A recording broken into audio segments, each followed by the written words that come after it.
hakkavad siis peale minu edendust. Siin on üks. Tegelikult kaks.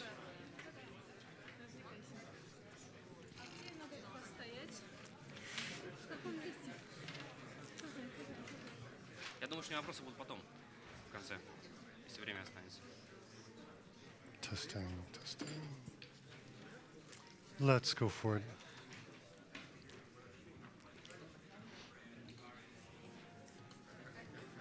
We good? Good morning, everybody. Welcome to Tallinn. Welcome to GameDev Days. I'm your host on Business Track, Paul Flanagan. I'm with Creative Mobile. It's my pleasure to introduce Vladimir Funtikov, CEO, co-founder of Creative Mobile, who will kick it off. Over to you.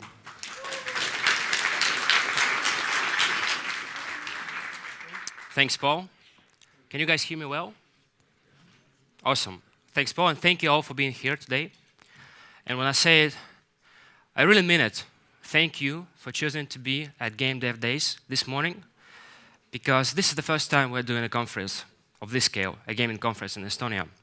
And as always, when you start something new, it's pretty damn hard, right? And you get a lot of resistance. And too many people just don't get it. They're like, who needs a conference about games in this country? Who needs games in general in this country? Well, if this country doesn't need no games, can I have my tax money back, please? I'm just kidding. But seriously, thank you all. Thank you so much. And special thanks to all of our guests today who have traveled from wherever you are traveling from to be here with us. And sorry about the weather.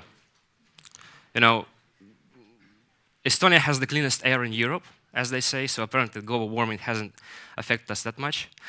So we're kind of like Mediterranean, same weather all year round.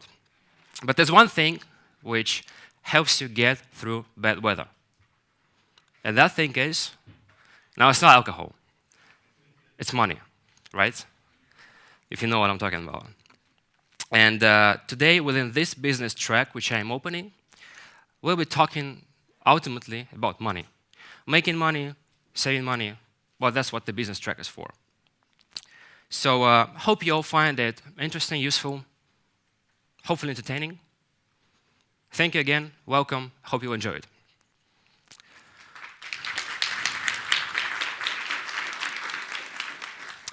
And well, that's enough for intro. I have a session of my own to start today. And I want to talk about time travel. There are a couple of valid reasons for that. First, if this tells you something, you are awesome and probably old. I feel old when I see it. It's a recreation of a scene from the Back to the Future movie. I think it's movie number 2, when they traveled to this year, 2015. And they saw some weird stuff going on. I don't think they predicted people spending hundreds of euros in Candy Crush Saga, but they saw some strange things. So that's one of the reasons. They traveled to this exact year, 30 years ago. And the other reason for why this year is significant for me, and for the industry in this country, as a matter of fact, is that 5 years ago, we started Creative Mobile. And 5 years is a nice milestone, Traditionally, it's where you stop for a moment, stop whatever you're doing, and reflect on what's been happening, what you've achieved, what's changed. It's been one hell of a ride, I gotta tell that. And just to think about it, when we started the company 5 years ago, we were just a bunch of guys without much to show. That's an actual photograph, by the way. I was that fat back then. And except for, physical dimensions, we didn't have anything we could use in our quest towards success in the business. We didn't have any money, which is a major drawback when you start in the business, right? We had our personal savings, which was like 10,000 euros, which is, a far cry from the multi-million valuations and funding rounds you hear about every other day. And we didn't have any skills, really. We could code, but we didn't have any professional game designers or artists in our ranks, so we were a rubbish team, to be honest. But we did a good job, somehow. We became probably the ultimate indie dream, because within 2 years from the beginning, we achieved 15 million monthly active users. And in our full second year running, we posted 5 million euros in net profit. So we've done a good job. We got lucky, probably. And this is basically where the startup phase of the company ended, because when you're making 5 million euros in net profit every year, sorry, it's probably, I wish, it's coming. We're working on it. 5 million euros daily, working on it. Still working on it. We'll probably be working on it 5 years later, but anyway. You're not a startup anymore, right? You're kind of stabilized, mature business. But anyway, the growth was quite spectacular. But I'm not going to talk about that today, because it's a cool story, something I like to talk about, to brag about, but it doesn't matter anymore. It's not relevant. Because it's not 2010. We rode the wave of explosion of this market, rapid penetration of smartphones, growth in the West, leading to lots of new users, lots of money. It's not the case anymore. So the really interesting question to ask right now is not how we achieved that back then, but how we would do it now, or you. If I was in the audience there, sitting here listening to all those inspirational sessions during GameDev Days, and I decided to start my game company tomorrow, how would I do it? That's the question I'm going to try and answer during my session. And to make it a little bit more structured, or to give an illusion of structure, I'll separate it in a few parts and look at the state of the market today and 5 years ago, the product I would prefer to work on, the promotional tools I would use, and the secret sauce I would add to it. So let's start with the market. 5 years ago, the market looked like this, basically. Except most of it wasn't as tidy and nice as this slide. It was a mess, actually. We had, on Android specifically, like 1,000, 2,000 games that were available. And our benchmark success stories were the likes of Angry Birds and Cut the Rope. And when I say Angry Birds, I don't mean the business that was built later. The plush toys, the soda, the goddamn shampoo, it all came later. Back then, Rovio wasn't a merchandise, an entertainment company. It was basically a super successful game, and we measured the degree of success by that standard. This was the ultimate limit we could have possibly achieved.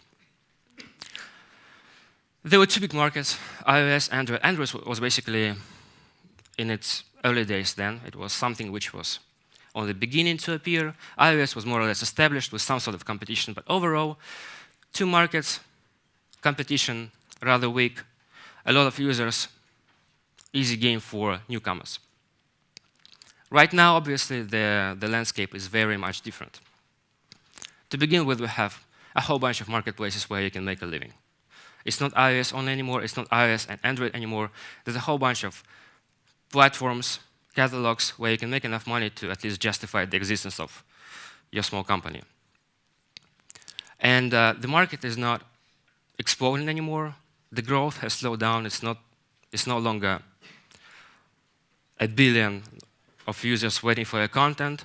There's a whole bunch of really, really big businesses at the top of the charts. If you look at the poster childs of the industry, the supercells of this market, they're billion-dollar businesses. So it's gotten quite mature. But at the same time, not entirely mature.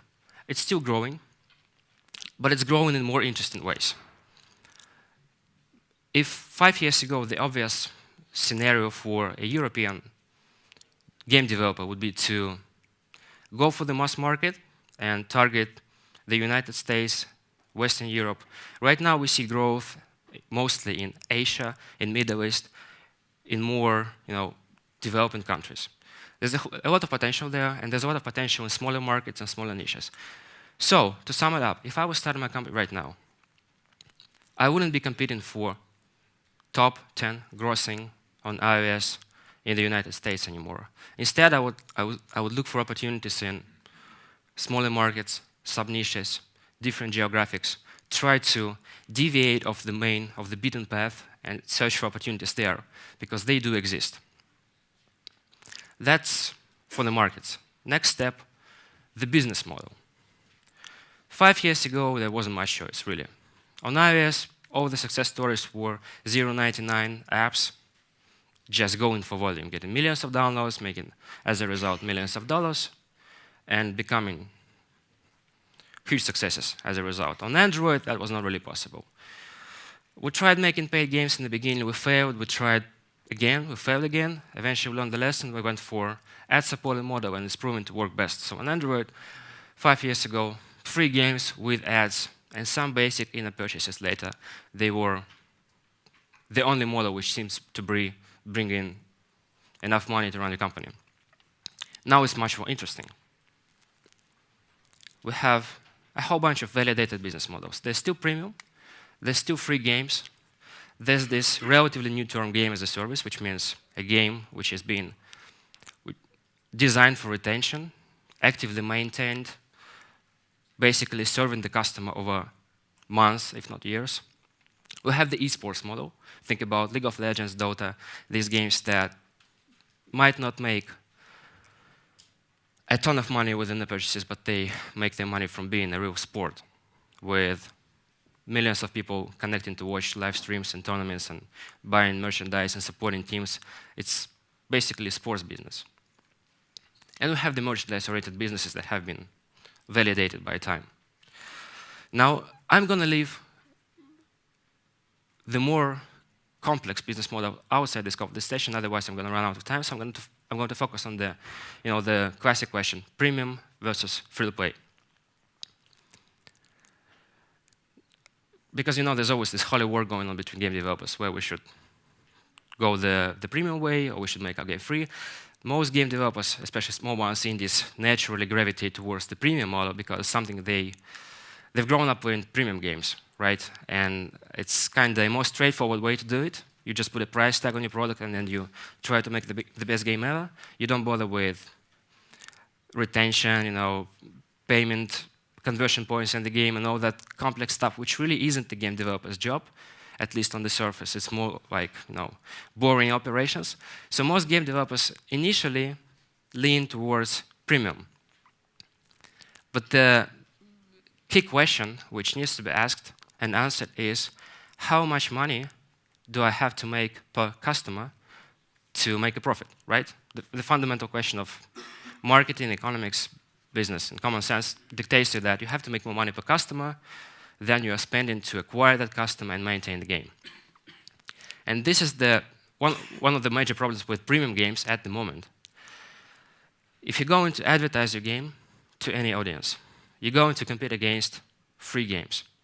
Free games in abundance, displayed on the same virtual shelf, in a nice package, nice screenshots, available for free. So obviously for the customer, it's psychologically difficult to choose a premium product which looks basically the same over a free alternative. And when translated to marketing terms, this means low conversion. It means you show your ads to a whole lot of people, only a few of them actually make the purchase. Now think about it. If there's a free product which is able to afford to pay $2, $3, $4 per user, and they have a certain conversion rate. And your conversion rate is, let's be optimistic, 4 times lower than theirs, because they're free and you're paid, and it's a very optimistic estimate. It means that your cost per acquired user is going to be 4 times higher. So multiply $2 to $4 by 4, you end up with 8 to 16, and that's your effective acquisition cost. It's a very rough estimate, but get the idea. It's breaking into 2 digits, which means that your game has to be priced at $10 plus. And as things stand, it's just too damn hard to sell people mobile games at $10 plus. The audience is not ready for that. We've seen an abundance of 0.99 titles just a couple years ago. Most of the consumers are ready to pay $50 for a console game, not ready to pay $10 plus for a mobile game, just because they're not accustomed to it. Even if the game looks great, has great reviews, all my friends are playing it still. It is just difficult to psychologically overcome this barrier. So as things stand, selling a premium game is a major challenge. Due to a variety of reasons, all leading to this fundamental problem of discovery, acquisition. So I would go for free-to-play. Once we have the business model more or less figured out, I hope we've got it figured out, next question is, what kind of game should I design and ultimately sell to customers? 5 years ago, the answer was simple. We didn't have any money. We had a whole lot of customers, though, potential customers, big market. So we tried to make as many games as possible, went for cheap games, quick to produce, just trying to tap into every segment, learn as much as we can about what's working and what's not. It was the gold rush, just throwing stuff on the wall, seeing what sticks. 5 years later, it's quite different. If we look at the top grossing charts, we can find inspiration. We look at games making €1 billion per year. We try to find inspiration there. The kind of games we see in the top 10 have remained mostly the same through the last year or so. It's a bunch of strategy games, a bunch of casino games, and 1 or 2 match 3 games. Now, one conclusion we can make by looking at the top of the charts is that these are the best genres ever. Match 3, casino, strategy. Or that these are the best games ever, and we should try to imitate those games or operate within those same genres, because they are making lots of money, that's right? Makes sense. But I disagree. And there's a simple reason. I don't like match 3 games. I don't like casino games. I spent 2 days in Las Vegas last month, 10, 12 hours gambling. I've had enough of that. I mean, I'm not playing any casino games anytime soon. I don't like strategy games the way Clash of Clans or Heyday depict strategy games. I've grown up playing other types of strategy games. And I want my Jagged Alliance 2 on mobile. I want my SimCity 2000 on mobile. Without all the social stuff, just give it to me in a nice, well-designed, player-centric package, and I'm all yours. I'm going to pay you a lot of money over my time in the game. And it's not just me being a weirdo with this PC gaming background. When I ask my friends, they don't want to play Heyday. They are not into farming at all. They don't want to play Match 3, Candy Crush. I mean, just looking at those candies makes me sick. I'm trying to lose weight, right? It's not for me. And this leads me to one very simple conclusion. It's not about those games being the ultimate genres, the ultimate styles. There is actually quite significant shortage of supply. There's a bunch of games that are really well designed. They really focus on quality. They're really player-centric. And when I say player-centric, what I mean is they really try to entertain and to serve. They're games as a service. When you think about a game as a service, at the core of this definition is the service, the game that serves, that entertains you, that provides you with some real value. And the reason why there's always a couple casino games in the top 10 is quite simple. Casino is all about a bunch of guys losing money, right? A guy walks into a casino with a stack of chips, loses money. The house always wins. Everyone knows that your expected winning is negative. You will always lose money in a casino. But people do that. They trade money for experience. And the casinos have, over decades, perfected this art of making people feel good while they're losing money, because they create this atmosphere. There's always, shining lights, the sound of coins dropping, music playing, girls giving you free drinks. And people are okay with that. They walk in, they are okay with losing money in the casino because they experience excitement, thrill, the feeling of importance. They feel like they are in the center of something happening. They're about to win a jackpot. They have beautiful girls in a good casino, not so beautiful in others, but anyway, giving them free drinks. It makes you feel important. Casinos have perfected this. Casino games are run by people running real casinos, so they know their stuff. That's why they're in the top 10. So if I was starting my game company right now, I would focus on making something which is really player-centric, high quality, trying to deliver experience, the kind of experience people will be ready to pay for. This is not how most indie devs I talk to think, unfortunately. A lot of people say, I'm looking at the top 10, I'm seeing a few good games there, I'm going to copy them or try to mix them and produce something which is comparable. It's kind of like saying, I'm going to, Lamborghini is successful, Ferrari is successful, they're great cars, admired by lots of people, I'm going to make a combination of the two, and I'm going to call it the Lamborghini, and I'm going to make a lot of money. What you end up with is this. As simple as that. There's a practical reason you end up with this instead of your ultimate supercar. Top titles are billion-dollar businesses. And you cannot realistically, as an indie developer making the first steps, aim to become a billion-dollar business within 6 months or a year. It's nonsense. It's crazy. You're not sitting there with a bunch of your friends with 10,000 euros in personal savings and thinking, all right, we're going to be making $1 billion a year next year. It's just insane. And one thing to consider is that there is a lot of money beyond the top 10, below the top 10.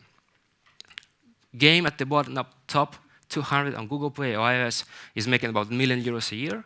That's not that bad, right? If you made €1 million last year, it would be pretty nice. It's a good feeling. It's something you can, you can spend some time on that, right? It's a valid plan. So, to sum it up, don't aim for the top 10, and I certainly wouldn't aim for the top 10. I would search for niches and try to make a few million there instead of being super ambitious, trying to copy whatever is making billions of euros and somehow believe in that happening to me. Next step, promotion. I've got my business model sorted out. I've chosen my markets. I have a basic idea about what kind of product I'm going to make. Now, how am I going to promote it? 5 years ago was in some ways easy, in some ways difficult, because the market was a mess. There wasn't an abundance of distribution channels. We would just throw the game out there. There was this beautiful thing in the Android market. It was called the Just In category, and it was basically a list of all games as they arrive into the market. So we could get our 2 minutes of fame in that category and hope we get some kind of traction, and then we get some more downloads, and this is how it's going to work. In other words, it was all based on luck and making a lot of attempts trying to get attention. Today, the market is, again, more mature, and we can categorize successful games into 3 ways that they promote themselves. The first way is something which is always really exciting when you hear about it, is the Flappy Bird way or the Crossy Road way. It's one a very simple game which is made on a typically small budget by a small team. Somehow explodes, just takes off. It gets posted all over the social media. Somehow it's at the top of the iOS charts. Last week I saw there was a new game called Mr. Jump, which looks like a game I would make during my IT class at high school within 2 hours, all by myself. But it's there at the top. Somehow it can be a valid model, but you've got to understand that these successes are very rare. And for every Flappy Bird, every Crossy Road, there's probably 10,000 games that were just as good, probably even better, that didn't go anywhere. Even Flappy Bird itself, the poster child for viral uplift and easy money, as they say, spent 4 to 6 months lingering nowhere, basically. It wasn't a success. It wasn't an immediate success, at least. Then somehow, under some circumstances, it got noticed by some guys with a whole lot of Twitter followers, and then it took off and had this nice viral uplift. But you cannot really plan for that unless your strategy is to make 20 games a year, 50 games a year, and hope that something takes off. So that's plan A. Plan B is the Clash of Clans road, or Candy Crush Saga road. A game which has high LTV. LTV stands for lifetime value, ultimately the amount of money you make per customer. You achieve high LTV, monetize the players efficiently, retain them, monetize them again. You make $3, $4, $5, $6 per player. You can afford to spend $2, $3, $4, $5 on user acquisition. So you get this nice, sustainable cycle of reinvest in your profits and then grow and scale. As you develop the game, your LTV grows a little bit. You increase the scale of your marketing a little bit, and then you eventually end up with a $1 billion business, if you're lucky. Like, really, really lucky.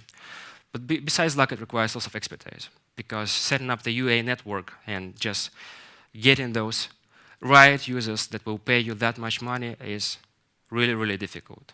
It's not like you go to Facebook, you click a button, you run a campaign, and there you end up with 10,000 cheap users you've just acquired in a single day. Most likely, you'll be running hundreds of campaigns, and you'll be optimizing them on a daily basis. So it requires expertise. It requires some struggling in the beginning, and that beginning can last a year or two. But the beautiful thing about this model is that it can be done in a niche. When your game relies on targeted marketing, you can choose some segment of players who haven't been serviced by a really good game yet and design a game just for them and target them. They'll be paying you a lot of money. That's my example with SimCity 2000 in a nice free-to-play setting. Not the SimCity Build It, which they released last year, something different. Or my Jagged Alliance 2 in free-to-play setting. I'm the kind of player who would pay a lot of money for that kind of game. If you find me as a game developer, if you deliver your ads to me, I'll do anything for you. And this is what we're doing with some of our titles at Creative Mobile, just making a nice racing game for people who are really into racing games, into cars, making sure we satisfy them, targeting them with our ads, and then hoping we can scale it from there. Now, the third model is brand-driven. I've got Angry Birds Star Wars. It's one example of cross-marketing. Angry Birds, successful franchise, licensing another successful, super successful franchise, Star Wars, getting lots of exposure, getting lots of users because of that. Another nice example from last year is Kim Kardashian. It's actually an even better example than Angry Birds, but I was physically opposed to putting Kim Kardashian on my slides. But just to think about it, Glue made 2 or 3 nearly identical games before the Kim Kardashian game. And these games made some money, but they were not super successful by any measure. Then they made a branded Kim Kardashian game, made a lot of money, like 70 million in the first year, which is quite cool. And I'm not sure how many of you guys are Kim Kardashian fans. I hope not too many. But it's just a demonstration of the power of brands. And it's something the game industry has been discovering up until recently, something which has been slow to develop. Brands are slow to realize the power of mobile, the power of gamers. But it's happening, and it's making brands a lot of money, and it's making game developers a lot of money. Some of the new examples include Fast and Furious games. Simpsons basically turned around the fortunes for EA, because EA, I hope EA are not listening, but they used to suck at free-to-play. Now they rock at free-to-play, largely thanks to the Simpsons game, which was done right. So brands rule. 3 models. I would probably go for Model 2, target a niche, and then I would hope that eventually I can build a brand or collaborate with the brand to drive discovery and bring more users in. And the secret sauce is the people. This is the obvious slide, but something which is often omitted. Business model aside, product aside, one thing which will ultimately decide the fate of your gaming startup is the people, the kind of people you hire. It's always tempting to hire people with a great CV. I would argue that you should instead focus on hiring people who like games, who love games as an art, who love games as a business, who love playing games, and who respect the customer. Often it's too easy to get distracted, especially when you get designing free-to-play games. You might get this idea that your job is to extort money from the player, to kind of put them on the hook and make them suffer. And it's not the right attitude. And I've noticed that teams with that kind of attitude, they begin to rot from the inside, because most people are not evil. They don't want to make the players suffer. They want to make the players happy. And you have to cultivate that in the DNA of your company. Love the games, love the players, but at the same time, understand the business goals, and be very, very aware that cash flow is the lifeblood of your company, and games are an art form, but if you run out of cash, you are gone. You won't be making games anymore. To sum it up, goals for the next 5 years. If I was starting a gaming company right now, I would make games players want, not games players have already, not games players already pushed to the top.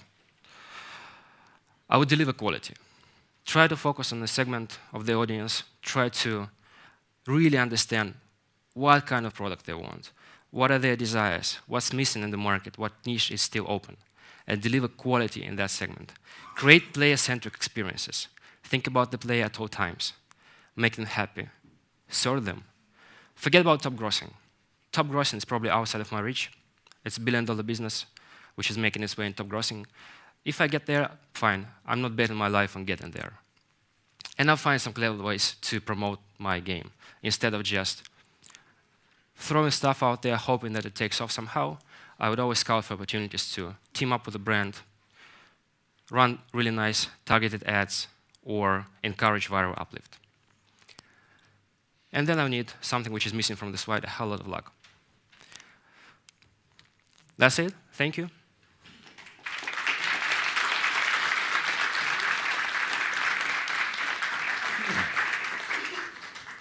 Do we have time for questions?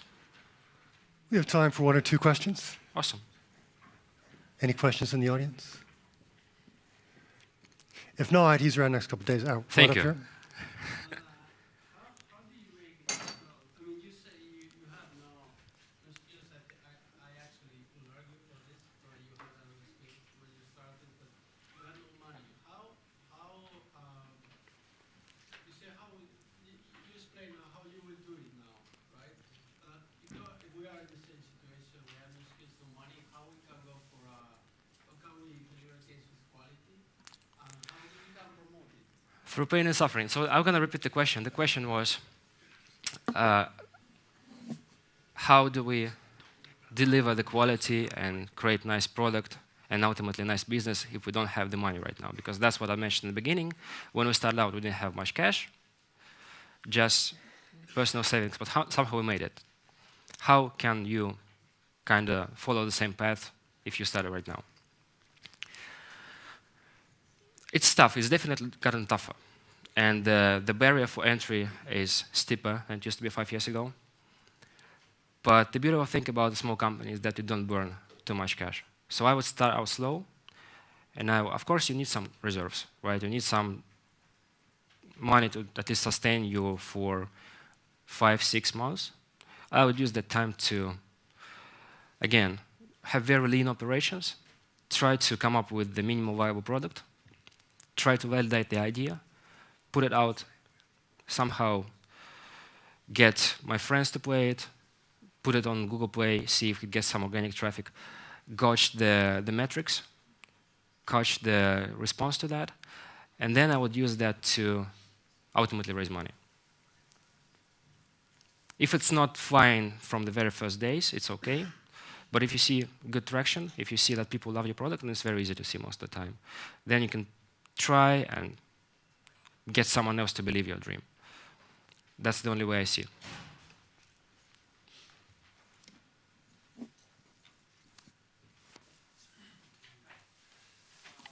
Could you just wait for the microphone? Yeah, it's coming. Hi. You've said if you are to start a business today, then you would concentrate your powers on creating a niche game. I believe you analyze the market on an occasional basis, so could you offer us like 3 genres that you would want to concentrate while creating this game? Well, that's an interesting question. Any open genres right now?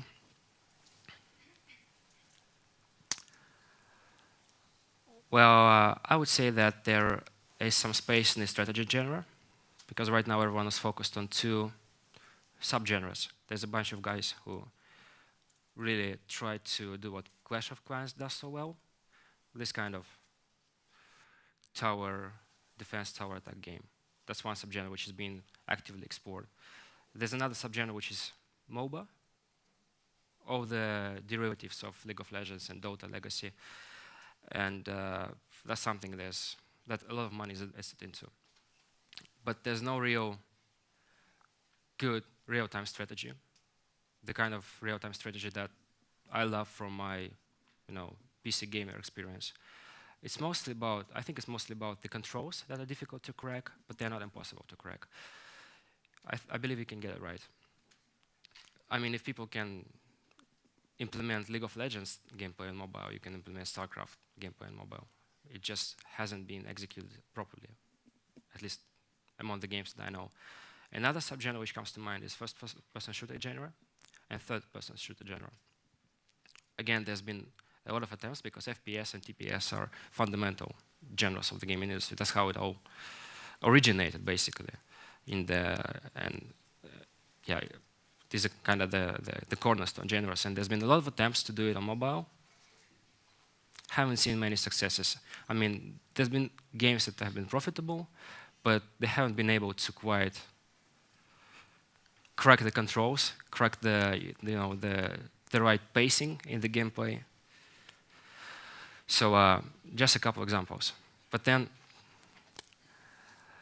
you're always better off doing your own research.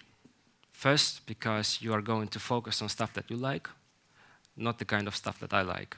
You have your own background, the kind of games you are secretly or openly dreaming about making, some kind of ideas you have in your subconscious. So I suggest always do your own research and start from there.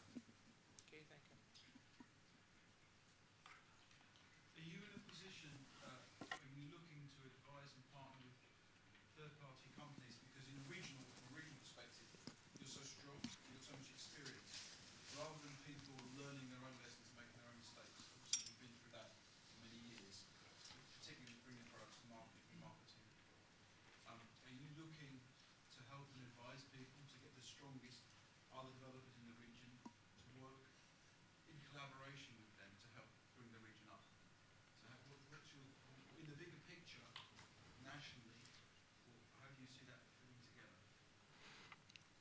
I guess that's a perfect question for... Sorry? Oh, yeah. Sorry, I'll repeat the question.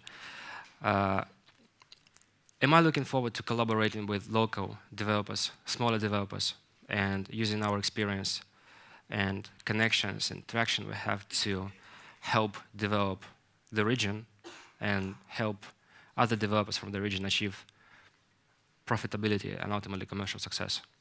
Did I get that right? That's one of the reasons why we're doing this, GameDev Days. That's a non-profit, which means we spend a lot of money on it.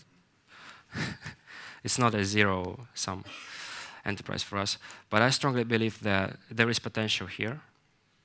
And I also strongly believe that gaming is a perfect industry.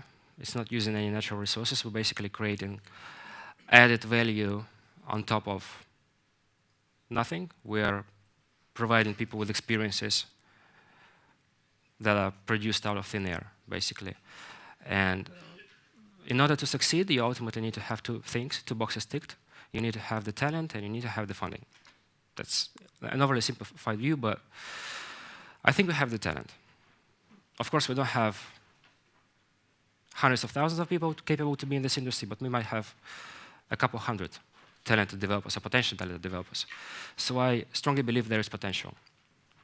And like I said, this is the reason why we're doing this event, among other things. This is why we're doing the IGDA meetings and trying to attract some interest towards this industry. Because, like I said in the beginning in my intro words, most people just don't understand that there is so much value and there's ultimately a lot of money to be made. So yeah, I see the potential. I believe in it.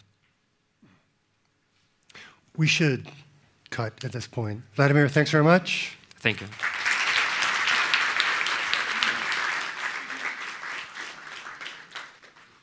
Okay, everybody, we've got 3 tracks running. This is the business track. There's a technology track running in another room that way. If you were planning to attend that, Now's your chance. No, he's got it. It started ringing. We have to turn it off.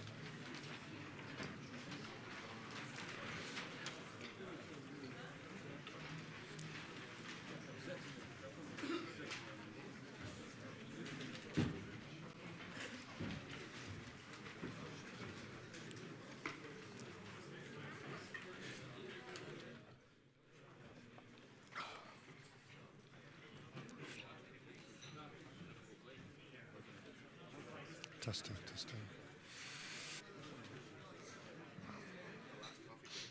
Hey. Well done.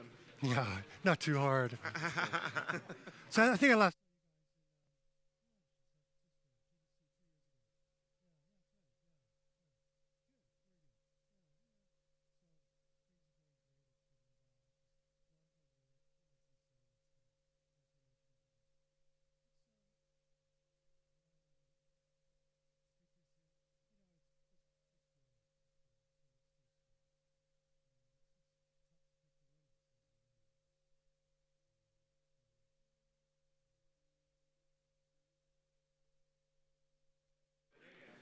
Check, check. 1, 2. Okay, perfect.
Testing.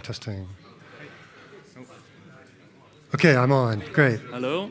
Okay, we're back. Thanks for staying in the business track. Okay. I'll be hosting you throughout the day. First talk, Bernhardt is going to talk about how he can help, or how an indie can get started and how to approach it. Not only about that, but about the state of the industry so far.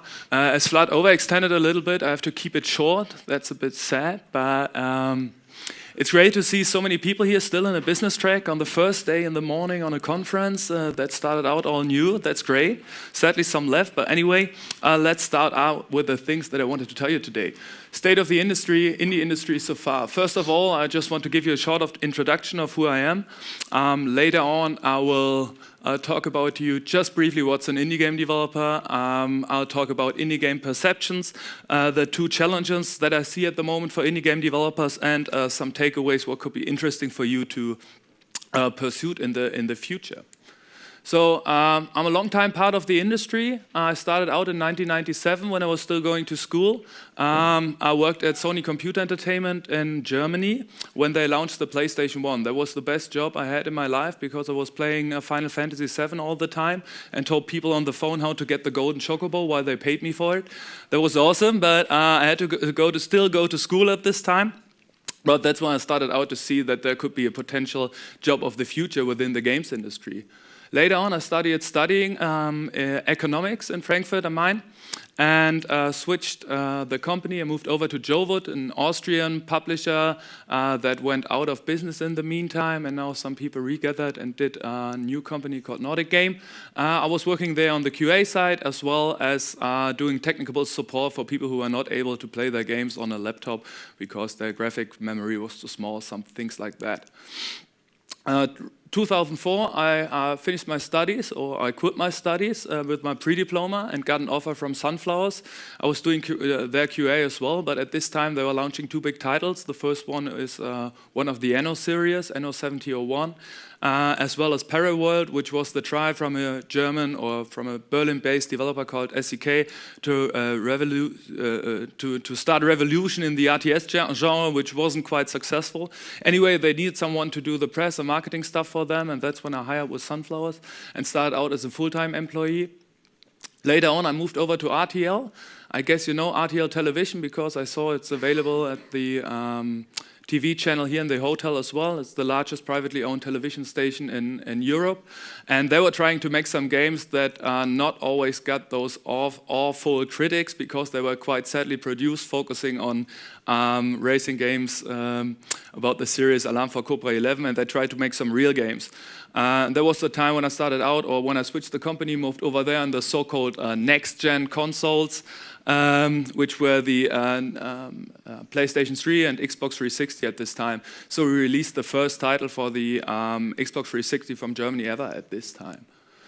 2009, I discovered the free-to-play revolution a bit lately. There was a small developer. I thought there were 15 guys sitting in a garage doing games at this time, but when I moved over to the company, there were already 100 people working on Travian, the biggest or one of the big strategy browser games, and they had 5 million active players and made a whole lot of money. So I joined them, taking care of business development and the product strategy, and yeah, learned everything that you could learn at this time about free-to-play within the browser and start my first moves on iOS and mobile devices. 2012, the company Travian grew to 260 people at this time, and I decided, okay, it's time for something new after 3 years, because with 260 people and more coming up, the development speed got decreased all the time because we had to take care of middle management, bring additional structures into it, and it was not that fun anymore to work directly on the product, but more about managing the stuff that is happening right now.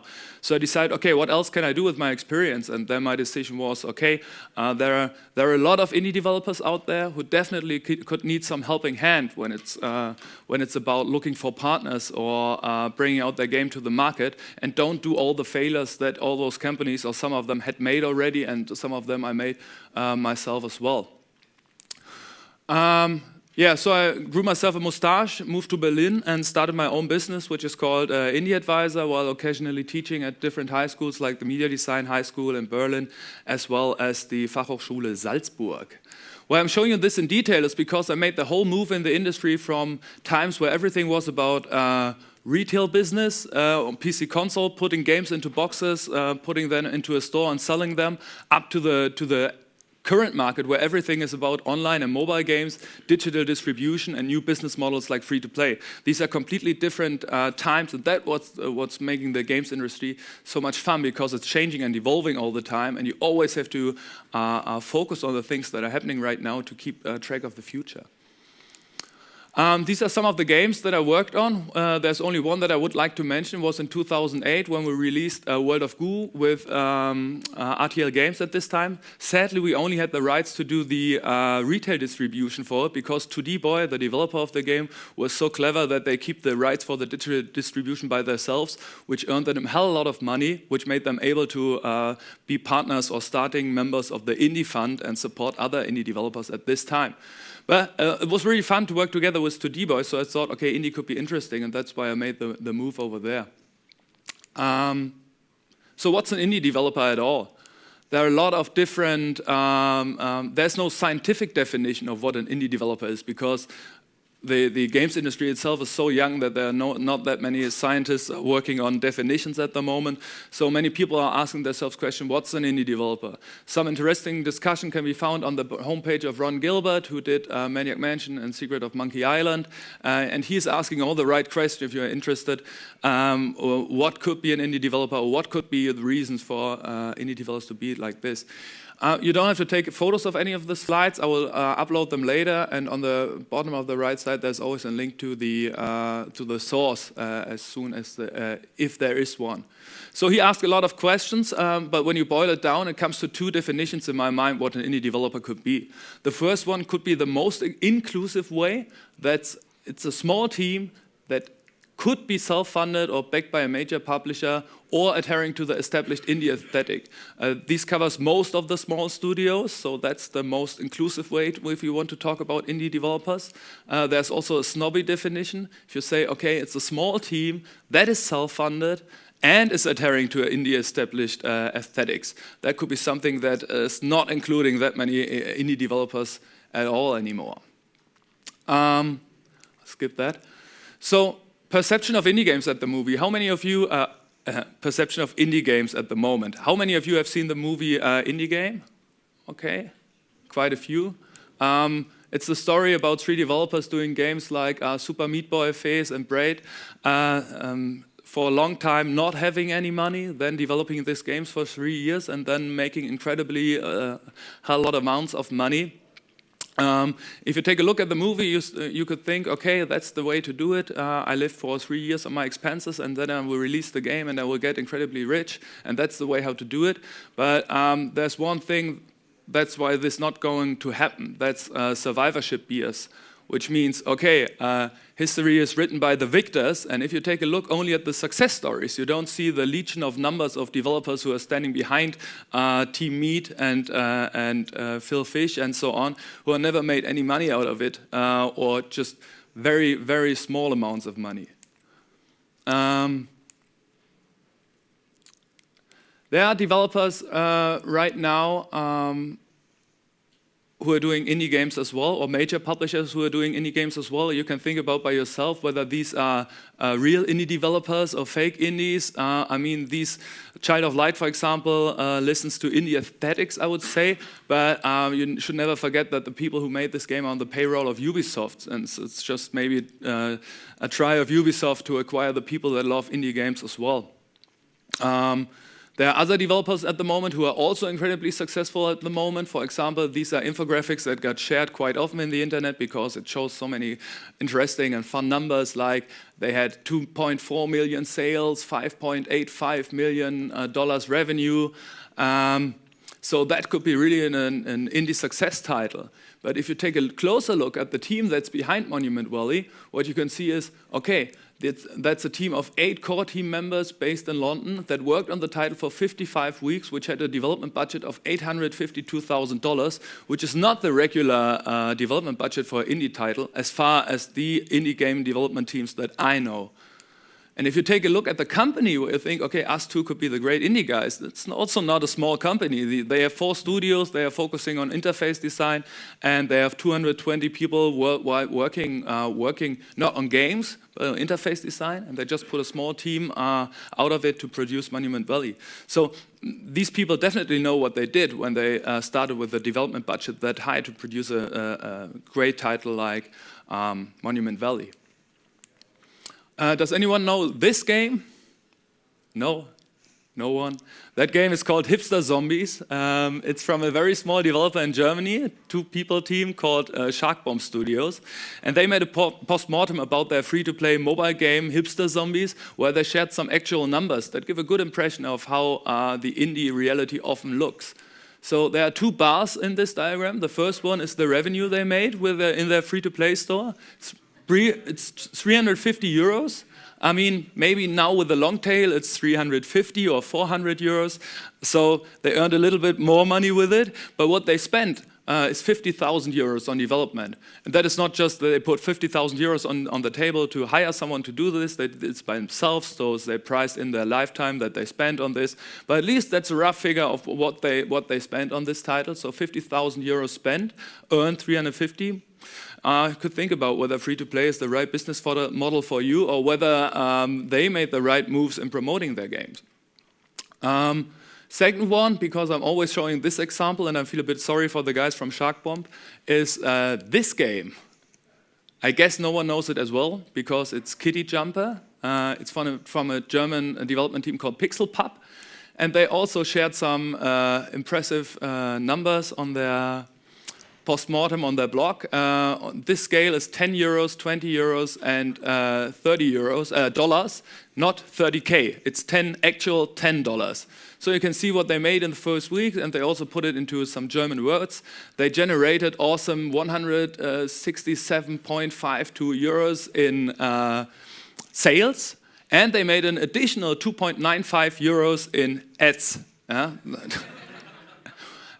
These guys made it a bit more clever, as they didn't price their living time or their working time into it. They just said, okay, we had expenses in summary of 45 euros to pay for software license assets and things like that. Also not a very success story. I mean, you can do this in your spare time, but don't think you can make a living out of it by doing it full time. And to show you that it's not an exception, but the major rule that many people don't earn that much money within indie game development, I took a look at the Gamma Sutra salary survey from 2014. You don't have to read everything in detail. You have to focus on point number 6. Most indie game devs made not so much. 57% of indie game developers, including both solo indies and members of indie teams, made under $500 in game sales. On the other end of the spectrum, 2% made over $200,000. So it's an extremely risky biz for small developers. Most of them won't make a living out of it, and only a very few percentage of it will make enough of it to finance the development of their next games or to make a living out of it. So why is it that way? Why, if everyone talks about the success story of indie game developers, why don't they earn much more money, as I showed you? So in my mind, there are 2 reasons for that. The first problem or challenge is about monetization. This is the list of the AAA sales full price, or roughly full price if you exclude Pokemon and Minecraft, for example, of the AAA top 10 sales in 2014. You can see, okay, the best-selling games made all at least 5 million, sold 5 million copies of the game full price. That's a lot of money that they earn with it. And if you compare these to the successful indie games and what they sold, you can see, okay, there's a large difference. The biggest efforts like Monument Valley, 2.4 million, Sword and Sorcery, 1.5 million, Legend of Grimrock, 600,000, and even titles like Shovel Knight or Ridiculous Fishing, where I guess much more people know them, than Hipster Zombies, only made 300,000 copies in sales. Or World of Goo iPad 125,000. And now if you compare it to the price point, how these games are priced, you can see, okay, these are not full price titles. Most of them, the mobile games, are only priced at $3, $4, $5, something like that, and the Steam titles are $15. So if you do the multiplication of this, the revenue, the price point and the sales, you can roughly get what you're allowed to make to spend in development to make a title like this. I also included Rules. Is there anyone who knows Rules, the mobile game? That's one of the minor success stories in Germany, because it's a one-person development studio that made this game as a last try to stay in the indie business, and then got successfully featured by Apple and sold over 100,000 copies of the game. $300,000. Okay, you have to deduct taxes and you have to deduct the money that goes to Apple, but that's still some solid money for a one-person development team. So okay, you could think it's not so bad selling 300,000 copies at $3 couldn't be that bad. But what it doesn't take in count is that most of the sales are generated by actually doing sales. If you reduce the price point, you can see this is also something that Monument Valley shared with us, you can see that there are really spikes of selling the game when they put it on sale. Like this is the iOS sale where they reduced the price, and this is the Google Play Summer sale where they also reduced the price. And this is, there's an even more harsh example that I could share with you from the German industry. There's a team called Threaks. They made the game Beat Buddies, and they recently announced they sold 700,000 copies, and now they are coming to Wii U, which sounds very successful, selling 700,000 copies. But if you take a closer look at these numbers, what you can see is they were part of Humble Indie Bundle 11, and Humble Indie Bundle 11 alone sold 500,000 copies at an average price of $4.71. And then you have to make the share with all the other great developers that were also within this bundle. So even if you have 700,000 copies sold, this doesn't make you incredibly successful and guarantees you the future of your development process. Yeah, that's why I'm talking a lot of times at conferences about the business or business models of video games, because I think it's equally important to talk about monetization of your game as well as game design. I mean, everyone has to make an awesome game, that's out of question. But you also have to focus in the beginning of how to make money with it. Vladimir mentioned it before. If you take a look at the top 10 grossing games at the iOS store, for example, you can see what they all have in common is that these apps have in-app purchases. So you could think, okay, if you want to enter this $1 million business or $1 billion business, as Vladimir said, I have to focus on free-to-play development as well. But what you're underestimating in this case is that all these companies are quite huge. They have a hell lot of people working over there, and a lot of them are just focusing on statistics and metrics and how to squeeze on more money out of the players. If you lack the experience in doing free-to-play because you're not able to read Flurry and take the accordion or to make the right steps afterwards to change your game, to do a B test and things like that, free-to-play couldn't be the right way for you. Or what you should do in the beginning is to look for the right partner who brings everything, the knowledge that you need to be successful within the free-to-play market with them.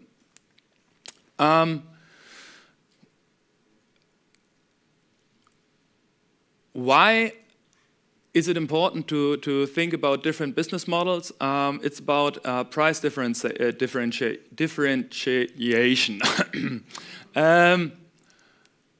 This is one of the basic diagrams that I've got shown in my economic studies. On the one axis, it shows the price of a good, and on the other end, it shows the demand of a good. And what you can see, if the price is getting higher, the demand is getting lower, because at this point, the demand is quite low, but the price is very high. And on the other side, on the long tail, if it's going to be free, then the demand is going to be endless.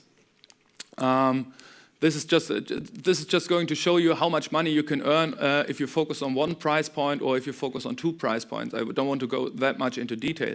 At the old times, you were selling your game at a certain price point, let's say full price game, 60 euros, something like that. And there was a certain full price point, 60 euros, person like that.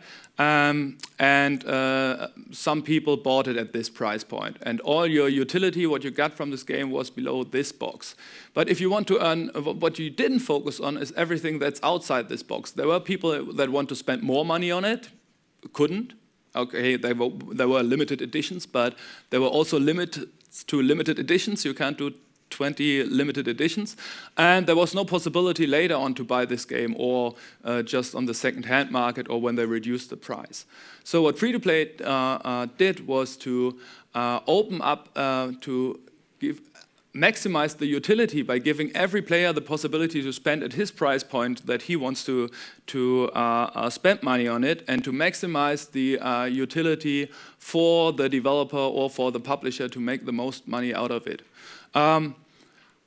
But that doesn't have to be focused on free-to-play. There are also other opportunities to do it like that. There are a lot of business models, actually. Some of them are quite successful. Some of them were successful. Some of them going to be successful again. I think the real potential to do innovative stuff at the moment lies in playing with the different business models that could be available. When the industry started out, one day everything was about pay per play. People have to spend a dime, 25 cents into an arcade machine to be able to play. And everyone thought, okay, that's the business model. Everything has to be like this. And then one day, home consoles got out and they sold, and the retail business started out and things changed. Now everyone is crazy about free-to-play, but there are still other possibilities and will be in the future where you can be successful. Maybe if you are the first who is doing a pay-per-play game again or something different. That there are possibilities you can see in some examples. One of them is peripheral enticement. This is what Activision does very successfully with Skylanders. They are bundling physical products, those small figures where you can play with and also attach them to your PlayStation and then have fun with them in the digital world. That's a billion-dollar business for Activision at the moment, where a lot of players try to copy that. Merchandise at the moment is not successful so much anymore for Angry Birds, if you take a look at the last numbers, but it's still very successful for Minecraft, for example. So if you're into thinking about new business models, I highly recommend this book. It's called Business Model Generation, where you can learn about the possibilities of making new business models that could work for your game, for example. That it works. I mean, there's also, as Vladimir also mentioned, there's a lot of luck involved if you get a viral title that is going to be successful. But there are possibilities out there. The guys from Crossy Roads didn't go free to play with their title and still say they don't want to do it. But they said, okay, we're doing something different, more player-centric approach. We are just showing video ads. And I guess this is something where Oscar would agree that it is a good idea. To do something where the player doesn't have to spend cash, but still you give him the possibility to earn something within the game by just looking at video ads. Shameless plug, one of the companies that I'm working together with is a startup from Berlin. It's called Taylor Stage. What they are offering is some kind of Netflix for mobile games. So at the moment they are looking for mobile titles to integrate in their mobile solution to give people the possibility to play games for a certain amount of money at each month. It's a subscription-based model where people have to pay something like €5 to have access to a lot of awesome games without having to look at ads or without having any in-app purchases in it. That's a different approach for people who are into games but maybe not into paying too much for games. That was the first problem, monetization. The second problem, I'll have to speed up a little bit, is about discoverability. When I release my game nowadays, in the old days it was easy, there weren't that much competitors. Now it's different. Even places like Steam that used to be a safe haven get overcrowded nowadays. 3,700 games are available at this time. When was it? November 2014. 1,300 of them have been released last year in 2014 until November. I guess nowadays there are even more games and there are more and more games pouring onto the platform thanks to Greenlight, that it's not easy to just put your game on Steam anymore and then get high sales, but you can, the possibility is high that you have the same fate like people who release in the App Store. And on the App Store, it's even worse. These are some statistics that Pocket Gamer gets together every month, where you can see, okay, at the moment, it was February, I guess, when I took this chart, there are 262 games that are released every day. And these are your competitors. And I guess there are a lot of awesome games within these 262 games that are released every day that could be successful, but nobody ever gets to see them because no one scrolls down to position 500,000 or 5,000 anything in the App Store to take a look what's going on over there. So if you're going mobile, these are your competitors, and you have to think of that you have to beat all of them, not only with the awesomeness of your game, but also with getting discoverability for it. When I have questions, I always rely on my magic 8-ball. So I ask a question and then I turn the ball around and then I see the answer to it in the future. This is some method where you can rely on the success that's going to happen or maybe not going to happen. You can also focus on the things that experts are going to say to you and believe that this is a self-fulfilling prophecy. But there are also other things that you can do when you're a small developer. This is an example that Flambeer did, for example. They said on their homepage, okay, you can buy our game on Steam, that is great, But you can also buy on the game in the Humble store if you want to support us, because we only have to give a 10% share to a Humble store if we sell a game over there. And if you really love us, you can buy a Twitch Pro account and watch us coding, which also gives us some additional revenue. This is a good way to solve two problems, monetization problem as well as the problem of discoverability, because if this is an awesome stream on Twitch, I never watched it, then it could be interesting for others too, and I could talk about. There are people who include the community quite in the beginning. I will skip that one right now because of time reasons. What you have to focus on is, in my opinion, if you're making a game right now, that your game is fun to watch, even if people are not playing it, because there are so many YouTubers out there who are looking for content, but they're not looking for boring content. They are looking for awesome content that is fun to watch and fun to share. Or you take care that your gameplay mechanic focuses on something that has sharing integrated, like Trivia Crack, for example, or Quiz that was successful in Germany, where it's only fun where you play it with other people together, and you have to convince them to play with you, which makes you one of the cheapest marketing partners that you could have. This is only one thing I briefly mentioned, Curious Expedition, a small development team from Berlin that does a lot of things right. Oh, that's their title. The studio itself is called Maschinenmensch. They had a presentation in Poznan last year where they told about everything about zero budget marketing, if you are very small developers. And they are, I would say at least, they have some success on Twitter with getting together roughly 3,000 followers at the meantime. That is good to build up your audience before you release your title, and not start with marketing your title when your game is done. Another last shameless plug is IndieCake. That's a program I'm working together with the guys from Get Social. That's an SDK that you could integrate into your game and have increased shareability, because people get the function to have viral invites, to invite people via Facebook, WhatsApp, and all these other nice chat apps that you could use. This is also a possibility to increase the reach of your game and the virality without spending too much money on it, because for indies it's free to a certain size. So the takeaway, you have to solve these two problems if you want to be successful as an indie developer. First of all, care about monetization in the beginning when you start with developing your game, and as well think about discoverability of your game and your community. This is also important parts that you have to solve if you want to be successful. As said it before, don't forget you always have to make an awesome game to be successful. The chances that you get successful with a bad game are even worse than being successful with an awesome game that no one knows. Last but not least, there's another nice event going to happen in Berlin in 2 weeks. It's the International Games Week featuring the Quo Vadis, which is the developers conference, as well as the Amaze Festival, which is all about indie games. If you're interested in joining it, use this code. It gives you 25% off of the ticket. Otherwise, that's it. Thanks a lot for your attention.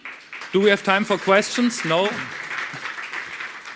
You know, we have time for questions, but it's also coffee time.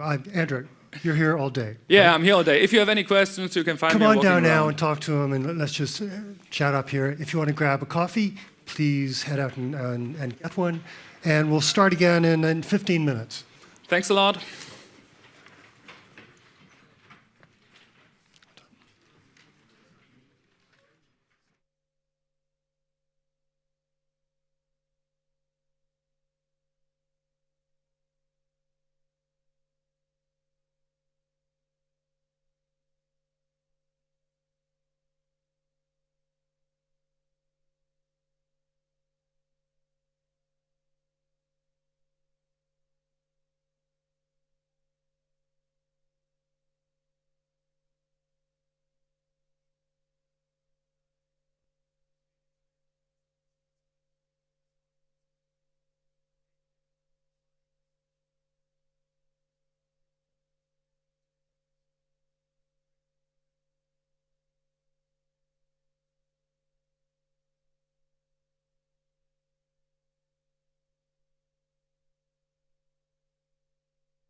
Hello, hello, test. Yeah, seems.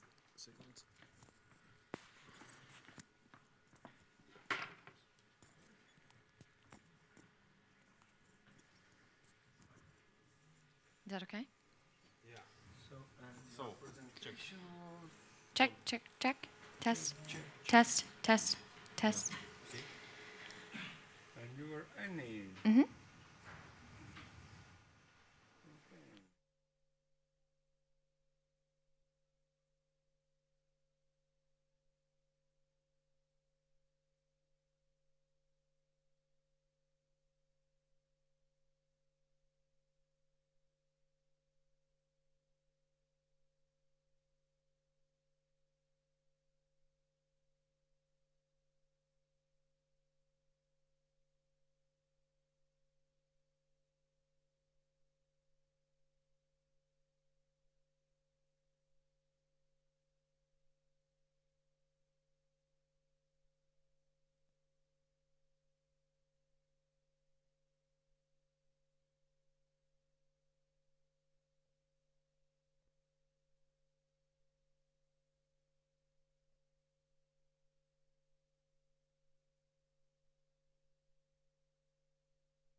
Thank you for that permission. Yeah, no worries. That one's yours, right? This one's mine? Yeah, if you want a bottle, there's one down here too. Yeah. Thanks for coming back. Hope you enjoyed the coffee. I'd like to introduce Annie from Amazon, who's going to present to us next. Annie, over to you. Thanks. So, as mentioned, I'm Annie. I work for Amazon. Thrilled to be in Estonia. I was laughing that I live in an even smaller country than Estonia. I currently live in Luxembourg, where Amazon EU is based. So it's pretty much the same thing. We're landlocked, so not really. And the beer is 3 times as expensive. So this presentation actually isn't about the Amazon App Store, but I am happy to talk about that any other time during the conference. This is about what the top 50 apps are doing differently when it comes to IAP that are contributing to their success. I will mention a few Amazon services and products throughout, but again, if you want to talk about that, I'm here all week. This is our chance to share with you some data that we have that will hopefully contribute to your success, not only in our store, but in all stores. So today's agenda, like I said, is about what the top 50 are doing differently with IAP. There's a lot of competition in the free-to-play market. There are some really good games out there that don't seem to be doing well for some reason, and others that are doing well. So we focus on what they did and what they're doing differently specifically in terms of sales and engagement. So obvious question here, why does Amazon care about how you do with IAP? Well, some of you might know we have an Android-based app store. It services all of our own devices, as well as we're now the default app store for all BlackBerry 10, and we're also accessible through actually any Android device. So if we can help you have success with IAP, we will in a series have success as well. So let's talk about how the top 50 did versus the rest. I'll define the rest as non-top 50 apps that are similarly styled. We did what Amazon does best. We started gathering data, and we commissioned what's called a cohort analysis. A cohort analysis is a fancy way of saying we took 100 players from the top 50 grossing games and 100 players from the non-top 50. Again, the non-top 50 are going to be similar styled games that are simply not in the top. What I like about this talk and the information that comes out of it is it pulls in a lot of the things that Vlad talked about this morning, and actually Andre as well. If you don't have a good game that isn't fun and isn't high quality, you can do all of these things and still not have success. So still focus on quality, keep your game designers on the payroll. So we normalize this data so that we're looking at basically 100 for the top 50 and 100 for the rest. I'll call the non-top 50. So of course, you're going to start with your base point of 100 installs each. Now, we're going to go into some pretty heavy retention data here. On day 1, we're going to look at your active users. Just over half are active. You're going to see some uninstalls, of course, because why would you keep the app if you're not using it? And most importantly, who are your players that start paying on day 1? We're going to actually see pretty even statistics for the top 50 and the non-top 50. You've got a 3% pay rate for both at this point. Now, let's dive a little bit deeper and find out how people are spending time in your game. We've got 3 pie charts here. We've got time per session, total sessions, and then when you times that together, you get your total session length. So the top 50 is the blue, and the rest is the orange. So at the moment, you've got 7.4 for the top 50, 6.9 for the non, times 2.9 sessions per day, in this case, day 1 for the top 50, and 2.6 for the rest. So you've got a total time here of 21.6 minutes for the top 50 on day 1, and 18 minutes for the rest. You could see this as your exact window of opportunity to talk to your customers about, you guessed it, in-app purchasing. So we've got some data here about how people are spending money, the items that they're buying. So the first bar chart, you're going to see number of items per paying user, and then the average selling price. Times those two together, do the math with you, you're going to get the average revenue per user. So day 1 metrics are really important. We can already see the top 50 has a 54% advantage when it comes to average revenue per user. What does day 2 look like? The retention data at the top is fairly statistically even at this point. The top 50 are going to start gaining some advantages in terms of how many sessions people are playing and the length. There's some interesting data here, actually, if you look at the average selling price. On day 2, the top 50 seem to have lost a bit of an advantage. Now, why is that? It's not that the top 50 did anything wrong. Actually, the non-top 50 started doing something right. They were selling a larger number of their items in their catalog for a higher average price. Interesting data. Let's look at day 3. Again, retention data stays the same. You're going to start seeing some creeping advantages for the top 50 in terms of session. And again, you're going to start seeing the average selling price going up again for the top 50. Here, they've got a 22% advantage, and overall ARPU is 31% higher. Now, a week later seems to be a tipping point for the top 50. This is when they really start to pull away. In the retention data at the top, we can start seeing a 25% advantage. And overall session length per active user is settling around 60% of an advantage for the top 50.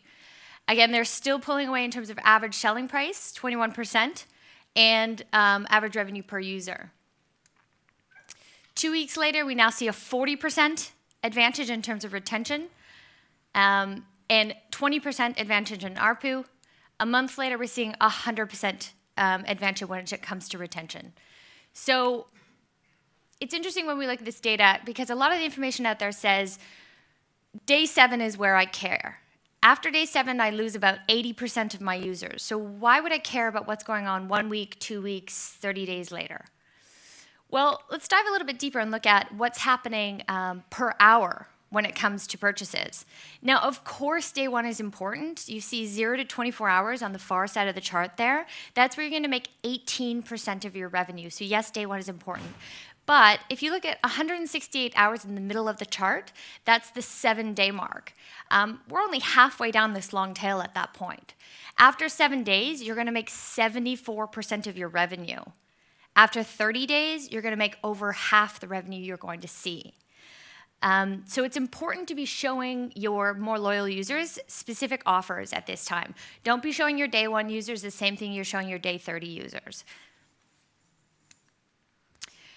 So what we found in our study is that over time, your loyal users are going to be willing to spend more per item than day 1 users.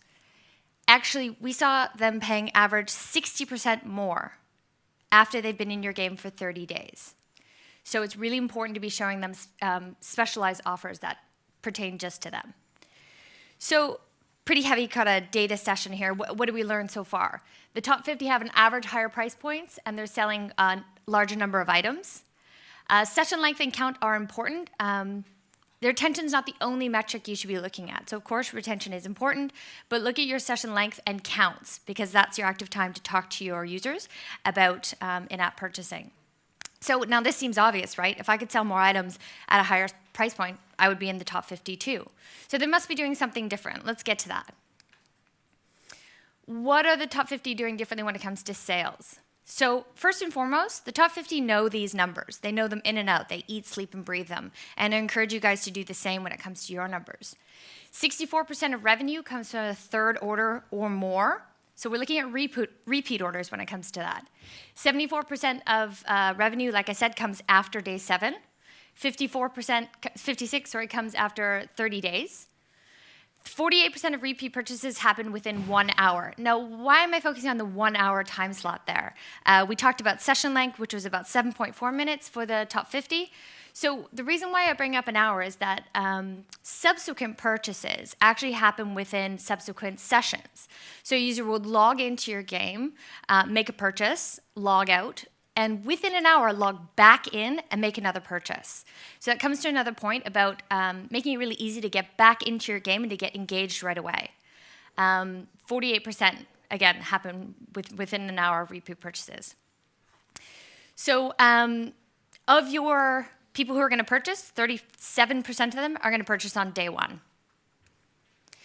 So the top 50 have really optimized how to sell on day 1, because we know that that day is important. So what we found with the top 50 is the ones that have in-app purchasing in their actual tutorials had a 2.5% higher conversion rate than those that didn't. So it makes sense that when you teach someone how to buy something, go ahead and teach them how to use it. A lot of the non-top 50 apps that we saw were selling an item to a player and simply saying, thank you, which left the player a little bit confused as to, whoa, how do I use this item? Confused players probably won't make another repeat purchase. They're going to feel frustrated. So teach them how to use it. And we found that with the top 50, when they did show users how to use the IAP item, they had 65% more repeat orders than the market average. So once you start converting users, you need stuff to sell them. So we're talking now about catalog. What's in your catalog of items to sell to users? Now, we normalized on 6 to 10 items, so that's kind of the base mark, so that we could see the differences. 1 to 5 items is 69%. We found that if you have 11 to 15 items, you're going to see a 45% higher conversion rate. So what does this mean? That if I have 1 to 5 items, I simply have to double my in-app purchase dialogue, and I'm going to be in the top 50. Not exactly. What the top 50 are doing is they're showing that larger catalog, a small portion to day 1 users, a small portion to day 7 users, and a small portion to day 30 users. They're specializing their offers. Their in-app dialogue doesn't actually have more items in it than anyone else. It's the same number, but it's specialized to those users. So make sure that you know who you're talking to and when. Now, so that was about variety of catalog. Now, it seems from our data, what we found is that variety of price points is not so good. So we've got the 1 to 5 price points, 6 to 10, and 11 to 15. So we see that if you have 1 to 5 price points, you're going to see 47% higher sales as a result. So there isn't necessarily a bad price point. $3.99, for example, is not evil. It is about knowing where that revenue comes from and from which users. So here's an example of an in-app purchase dialogue. It's not bad. There's not too much going on. There's only 6 items on the page. Now, I'm not exactly sure why I would buy something for $60, versus $1. I mean, I guess I could do the math in my head and figure out the value, but you don't want to rely on your users having to do math. Here's a better example. Why not have the most clear, most calling feature of the in-app purchase dialogue, the value that you get for higher priced items? So for $50 in this dialogue, I know that I get 100% more for my money. I like 100% more. That's awesome. I'm going to go ahead and purchase that. So the point here is that you need to differentiate the value proposition of your higher priced items. Make sure that the value is clear to the user. In terms of the distribution of price points that we saw in our app store, you see the orange bar is the distribution of price points, and the blue bar is actually where we're seeing our sales.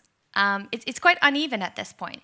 The top 50, from what we saw, actually have a much more balanced view to their price point catalog.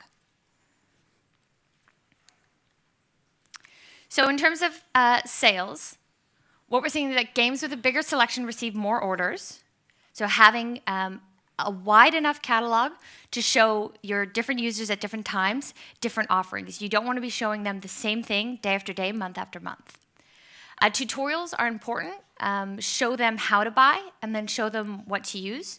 You're going to see 2.5% conversion on simply the tutorial on how to buy, and then 65% more repeat orders when you show them how to use that item. And treat in-app items like a catalog. Make it easy to shop for your user. Again, have clear in-app purchase dialogues, and have differentiated offers for different users at different times. So what are the top 50 doing differently when it comes to engagement? So the biggest thing when we talked about repeat orders and subsequent sessions was about barriers to entry. So Flappy Bird is a good, if inadvertently, good example of this. To enter the game, you simply press play. If you die and you want to play again, you simply press play. Pretty easy, right? Pretty addictive. The point there is to make it really easy to re-engage with the game. Now, one of the other things that we see with players, and even perhaps you guys and myself, I don't like to redo work when it comes to a game. So if I'm playing on my tablet, I get to level 14 within a game, and then I've got time later on, I pull out my phone, and in that same game, I'm on level 0. Chances are I'm not going to spend the time to get back up to level 14.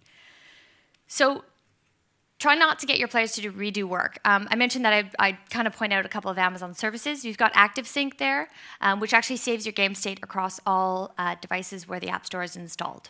So it's a really good way to reduce the friction of getting people back into your game quickly to encourage repeat sessions. So game difficulty is another thing that's really important to fine-tune.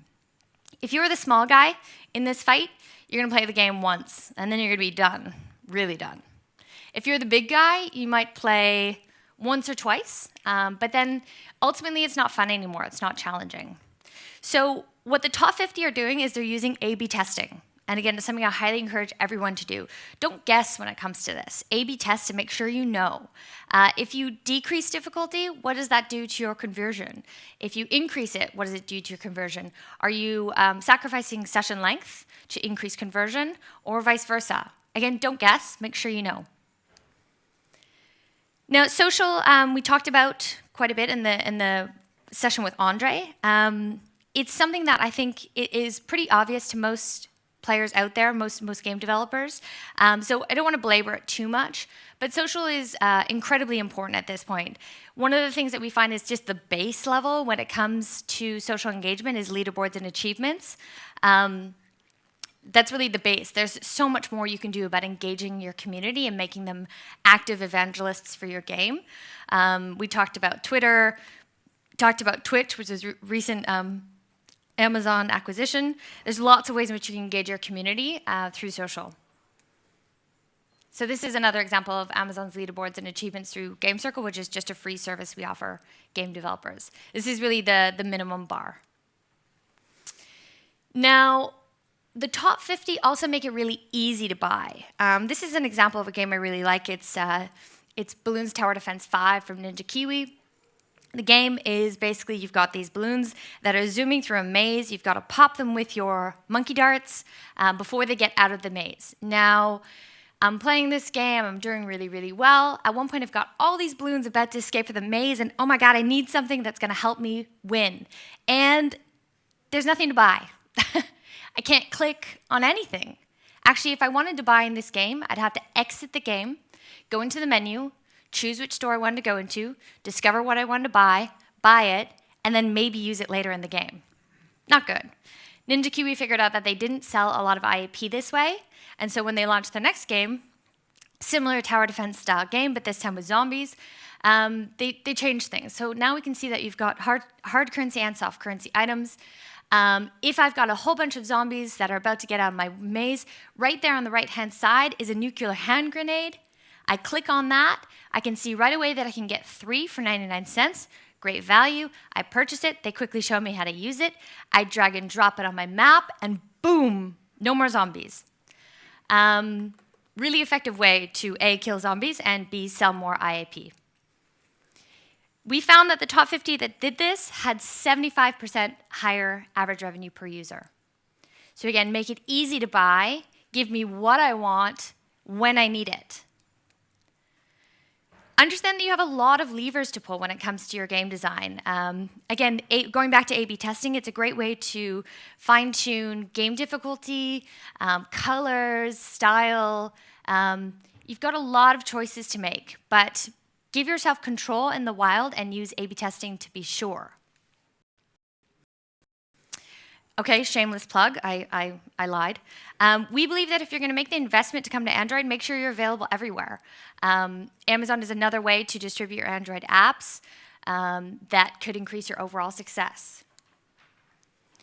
So finally, what have we learned here? So adding social and tweak your game difficulty to increase time, count, and sessions. Again, don't guess, make sure you use A/B testing to know for sure. Cater to the best and longest customers with clear value. So that means to differentiate your IAP catalog. What you're showing your day 0 users is not the same as what you're showing your day 30 users. Your day 30 users are your most loyal players. They love your game, so give them more of what they want.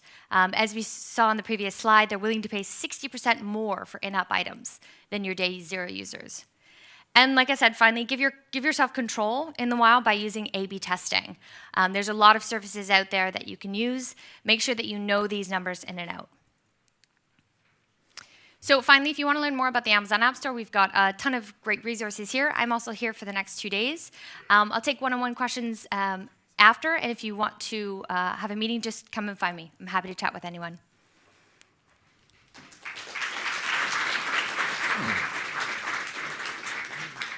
And we have time for questions now. If anyone would like to ask anything of Annie, you've got a few minutes. One here. Microphone?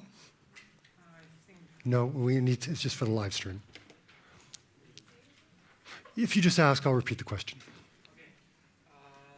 App Store and Google Play at the moment have a lot. App Store and Google Play at the moment have a lot of products. Like the colleague before you said, there are free 162 games entering each day. There are some real visibility issues. Do you plan to somehow solve this problem at your Amazon store? Maybe some sort of targeted games as Steam does or something like that, or when you will become as popular as, say, Google Play, you will have the same issue? Yeah, definitely. Discoverability is a problem that most people are facing. I think we offer a fairly curated experience in the App Store. What's important to Amazon is having a wide variety of titles that are available for everyone, so we satisfy everyone's needs. In terms of the featuring process, we try to make it as specific to the user as possible, but there are still some challenges there. So user reviews is a big thing in the Amazon App Store that I would actually say maybe focus on. In Amazon, both in the retail side and the app side, people really rely on the feedback of other users. So it's something that I encourage my developers to focus on, because it's something that's going to help overall surface your title and create more conversion. But yeah, I mean, creating good quality titles, and I think it's on us as well to create kind of a curated experience that feeds into what people want specifically. So we draw from a lot of our experience from retail, where we show you relevant items based on your purchasing history, and we're bringing a lot of that to the App Store experience as well. Okay, thank you.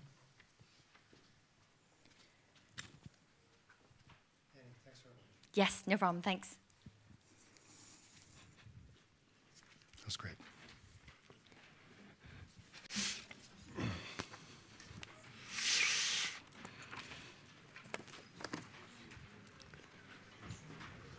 Okay, we have Daniel from Google joining us next. Just going to get his Mac set up.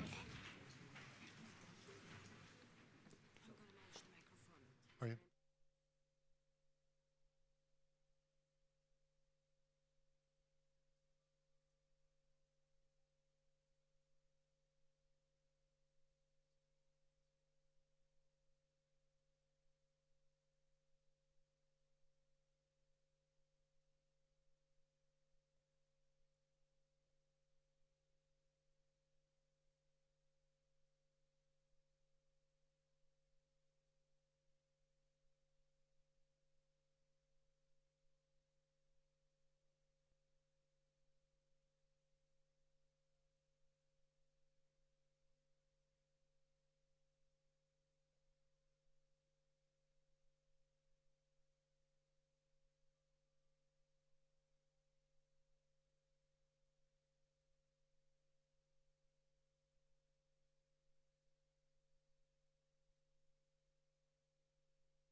We'll just wait 2 minutes in case people join us. Where are you based? Stockholm. Do you know any of the guys at Goo Technologies? They're based in a company in Stockholm. Okay. But I don't. Yeah. I work with Google, actually. I would assume.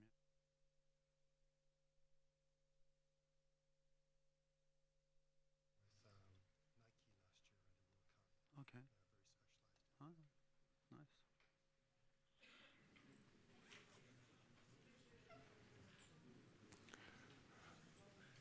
Okay, so this is our last session before lunch.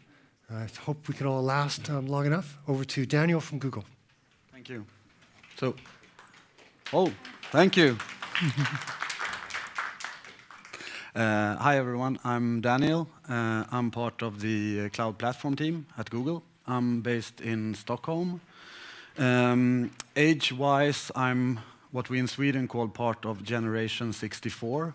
That does not mean that I'm born 1964, but that I spent an incredibly amount of time during the late 80s playing with the Commodore 64. So that's age-wise. So I'm here to talk about what we at Google can provide you with in forms of tools and services for gaming.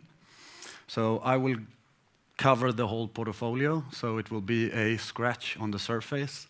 And as I said, I'm part of the cloud platform team. But before we dig into that, I would like to just do a little bit of a sidetrack. This is like my limbic opening or something. So, like in the 60s and the 70s, there was the mainframe, right? So in the airline industry in the US, they were using mainframes. And they had about 3,500 terminals that were hooked up to these mainframes. But then came the PC. And it was a revolution, right? All of a sudden you have local compute power, you had local storage, you had a graphical user interface, you had different input devices such as the mouse. However, so the travel and the airline industry, they thought this was great. They went all in on the PC. Who wouldn't, right? With all these advantages. But what was the outcome of switching from 3,500 terminals hooked up to mainframes to 3,000 PCs? So this was the result. They built an emulator so they could continue to do and work exactly the way they've used to work in the terminals. So, and I think if we look at a more recent example, let's look at when everybody started to use a smartphone. And that was great. Like the power of a computer in your pocket. It has a web browser. You can access the internet and everything. But nothing was really tailored for the smartphone. Didn't use any of the capabilities that the device provided. So, but fairly soon, smart guys adapted to the medium. So we got apps, we got user experience that was really tailored for the medium and took advantage of all the possibilities with the devices. So I think there is a lesson to be learned here. And that is, in times of disruption, we often treat new technologies like those we already know before we realize their true potential. And that is extremely true in our times of cloud computing, of artificial intelligence, and so forth. So I think that, like, when you spend time at this conference, I think this is a good thing to have in the back of your head, like, think like child or kids. That's a good thing. Because I think that if you do that, you will be more likely to understand the true potential of new technology. You will do that much faster, and that is a key asset to possess. So let's go back to the power of Google. I've built this presentation on 4 phases, or 4 pillars, if you like. So first we will start to talk about how to build your game with tools and services that we can provide you with. Then, when we built our game, unfortunately that's not enough. We also have to distribute it. We have to grow an audience. So we look into that. And then we all know that to get high retention, we have to engage our players. So let's look a little bit at that as well. And then in the best of worlds, we will also make some money. So we will have a way to have a thriving business. So I was going to say that this was going to be a data-heavy presentation, but then I saw the Amazon presentation, so then it's not that data heavy anymore, only slightly data heavy, which was a great presentation, by the way. So how can we help you to build your game? Let's start with the fundamentals. We have Android. We have Android 5 Lollipop.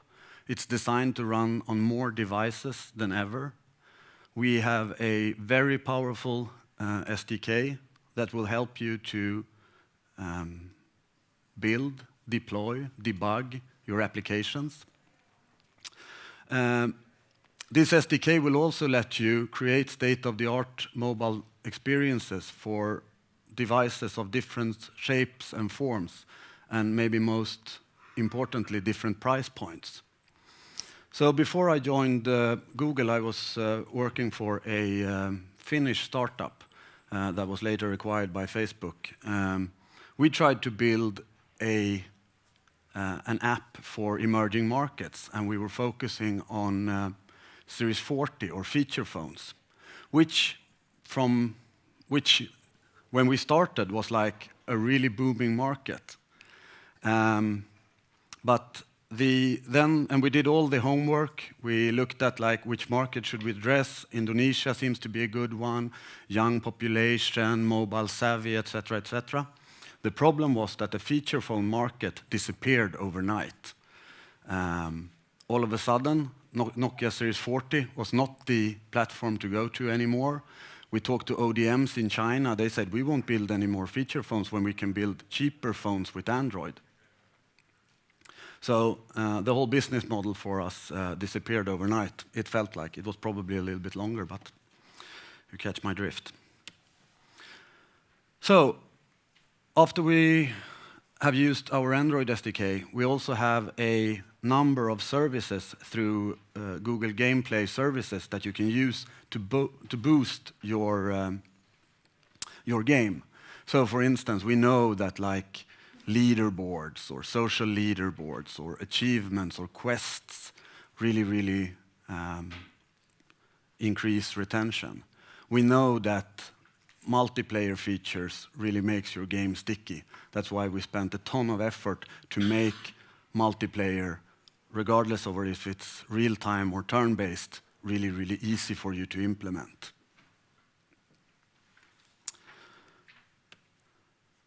But there's not only native apps. We have a platform called the web as well, and it's probably the biggest platform out there. So we want to enable you to create powerful applications that run like native applications, but in a browser. We want to do that in a secure manner, and we mostly do that by utilizing some of the technologies underlying HTML5. So, and then we come to the subject that is most close to my heart, cloud computing. So, what we do at Google with cloud computing, we're actually taking what we have used the last 15 years to build internally. So, and now we take this technology and these services and we expose it to the public. So it's not like we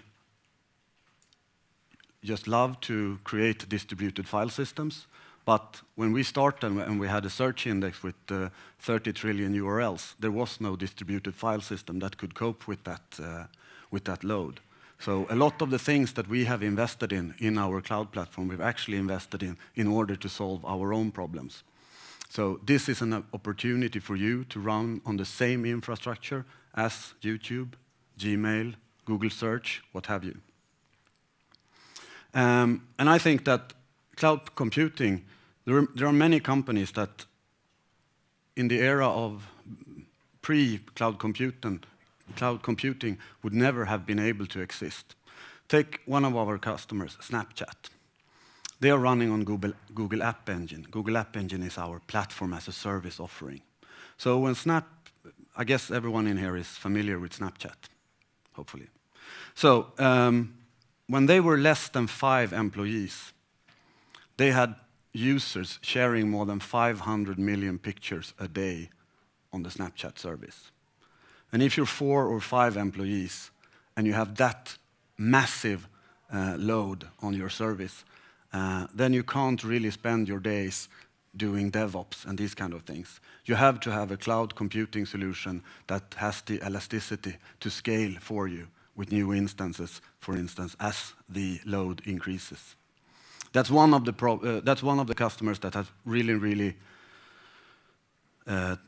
taken the opportunity to grow with the cloud computing solution. And I think it's fantastic that people can run on the same infrastructure and they only pay for what they use. They pay when they have used it. It's no upfront payments. You pay by the minute you use it. And we even tried to scale discounts because we want to scale everything. And one thing that never scales is having to negotiate contracts with all customers, especially when they grow big. So if you use your compute instance, for instance, for more than 25% during a month, we will automatically give you a discount. If you use it for 24/7 for a month, we will give you a 30% discount. But still, no upfront payments. Pay for what you use. So when we built our app, and unfortunately that's not enough. We also need to grow our audience. We need to distribute our app. So if we look at Google Play today, it's available in more than 200 countries, and it has more than 50 billion apps has been downloaded from Google Play as of today. It has a growth rate of more than 2 billion apps per month, app downloads per month. And combine that with the fact that there is more than 1 billion Android devices out there today, and that there is more than 1.5 million Android activations daily, and you see that this is a quite impressive and powerful ecosystem. But it's not only about like getting your app out there, it's also to be able to control who's getting your app. Get your app to the right people at the right time on the right device according to your release schedule and everything. So that's why we have worked hard to give you these kind of distribution tools so you can control the distribution. And of course, we talked about discovery before. And I think that like we spent 15 years in doing content discovery and trying to get the best possible content to the user when they need it, and presumably, or even better, before they need it. And we can take a lot of these lessons that we learned during our search years and apply that also to app discovery. Although it's not an easy problem to tackle, for sure. So bring more traffic to your game, doing search advertising. I won't speak too much about search advertising right now. I guess you all know what search advertising is. It's the links that are above the organic search results. But I have one picture that I would like to show you, because I think that picture summarizes why search advertising after 15 years still works and why it's highly relevant. This was a ad that we showed in a newspaper many years ago. I don't know if Google have done any more paper ads besides this one, but I think it's brilliant, and I think it encapsulates why search advertising is still relevant. Sorry. So, and I think the same thing applies for gaming. You know who needs a turn-based real multiplayer game on a Nokia phone? Yeah, the one who searches for it.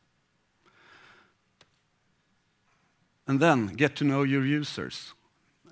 I think like that was the essence of the last presentations, that we need to know our users and we need to know what makes them tick. So we need to understand the gameplay data. We need to understand, is the incline too steep? Why do they quit playing? And so forth. But what's really good with Google Analytics is that you don't only see what's happening inside your game. We've also integrated this with AdMob and Google Play. So today you can get visibility you can get the full picture. So you can look at your acquisition funnel, for instance, where does user drops off, etc., etc. You can see that, is my ad placement really working, or am I being intrusive? Is that turning my users off? These kind of things, super important. So Google Analytics, but maybe we want to go even further. Maybe we want to do even deeper insights into data. Maybe we want to correlate game data with something else. We have a service called BigQuery, which is a fully managed service in the cloud. It's a query engine where you can query data sets, and presumably very, very large data sets. And you can query them through using a SQL language. And so, for instance, you could query a petabyte big data set, and you would still have answers within 10 seconds. So if you look at a customer in Sweden called Mag Interactive, they're making a game called Russell, which is a Scrabble-like game. So you swipe on the screen in order to create different words. And then you play against someone and you do it for time. So, and I asked their CTO, because they are big users of BigQuery and Google Analytics. And he says, we take our analytics data, and the analytics data is great, so we understand what's happening within the game. But then we push that data into BigQuery, and we mash it up with the data we get from our user acquisition campaigns from Facebook. So then we can track users and see exactly which users do we want to spend most money on. So, and he told me that they know exactly when they do a campaign for a specific segment, how much they can pay, and that they will still be profitable on that campaign. So their best user is middle-aged women on iPads in Australia. They never quit playing. And then he said, like, okay, and so, but also with like, so they released Russell 3 years ago, and that means that they have all that data stored in BigQuery, and they can still go in and do interactive analysis on that data. So they can, for instance, say like, the first day there were 800 people downloading Russell. Out of these 800 people, 10% is still paying Russell. Over the course of these 3 years, there has been 18 billion rounds of Russell played. That translates into 70,000 years of Russell playing. And the swipe distance in Russell over the course of these 70,000 years will get you to the moon and back 38 times. That's the kind of insights they have on their users. So, how do we engage our players? Well, of course, as we discussed before, it's great to implement social features, leaderboards, quests, in-app gifts, so that friends can give gifts to other players in the game, all these kind of things. And that is also part of the Google Play game services that we discussed earlier. We have YouTube. We know for a fact that gamers love YouTube. And not only is Google or YouTube a fantastic promotional tool for your games, but it's also a very, very nice way to deepen your relationship with your players. So for instance, we give you an API that lets your users upload their in-game videos straight to your YouTube channel, moderated by you, of course. We give you a fully customizable player so that you can play videos inside your games. So both a promotional tool and a way for to deepen the relationship with your users and engage users, of course. Listen to your users a little bit. What was discussed in the previous talk. So focus on quality, of course. Higher quality will lead to better ratings, higher ranking, more downloads, higher retention, and in the end, higher monetization. But also make sure that you give a feedback channel for your users. Set up a support page and link to that support page from your Google Play product page. And then we talked about A/B testing. That's something that we have built into the SDK. But what we also have is a way to use trusted testers so that you can release alpha versions and beta versions of your games. And that way get people to try out your games, a small trusted group of people trying out your game, which is great because it gives you higher quality in the game, but it also deepens the relationship with the users. So, last but not least, monetizing your content. So we told you, or I told you earlier that you can distribute your game in more than 200 countries. We actually have billing relationships in 130 of these countries. So first of all, you have to choose a business model. Do I give away my game for free? Or do I set the price prior to download?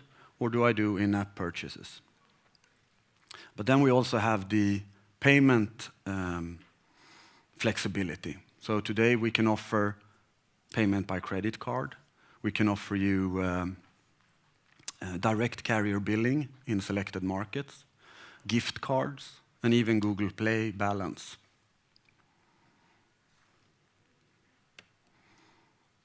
So, advertising. Through AdMob, we can connect you with more than 1 million advertisers who wants to reach users on a multitude of different platforms, including Android, iOS, Windows Phone, etc. It's super easy to get started. You drop the SDK into your app, and you can start by picking your ads and decide where they should go. There is also filters and control for managing your ad inventory. And if you want to add if you want to use multiple ad networks, we can do that too. But the real beauty here is that it's, as I mentioned earlier, that this is also included or integrated with Google Analytics. So you get the unique insight into the intersection between your users and advertising. And you can actually look at to optimize your content and your advertisement for different kinds of users. It's really, really powerful. And if AdMob is not enough, then we also have DoubleClick. So we can let you monetize unsold inventory through DoubleClick for publishers, for instance. Or we can expose you to the wonderful world of programmatic advertising through DoubleClick Ad Exchange. As I said, I'm from the cloud platform team. I don't know much about advertising at all. But luckily, we have people at Google who do, and they know magnitudes of orders more than I do about this. So we have Katja, she's over there in a blue shirt that says Google. So if you want to talk advertising or monetization through advertising, talk to her. If you want to talk cloud computing or games in general, come speak to me. We will be here for the rest of the conference. So before I wrap up, if you're interested in cloud computing, I will be speaking again at 2 o'clock, a more technical talk and some live coding for those into that. But what we want to do at Google for game developers, we want to help you empower your game through Google technologies. That means building an app, scaling an app. We want you to be able to engage users and to distribute your app to millions of people. I mean, in the end, if it's a thriving business for you, it's a thriving business for us. Thank you.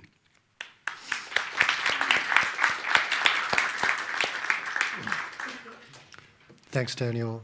Any questions in the audience? In the front? Hello. Just wait one moment, please. Thank you. Hi, I have two questions actually. First, about the cloud platform. A lot of the game developers are willing to enter the Chinese market because, well, it's huge, it's expanding, you can earn a lot of money there. And as I know, Google is not permitted in mainland China.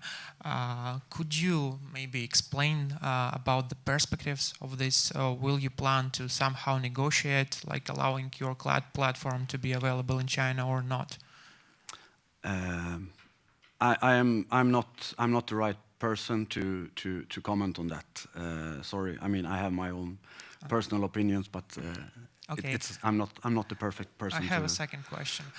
You've also mentioned that user reviews is a very important tool for game visibility, like your colleague from Amazon said as well.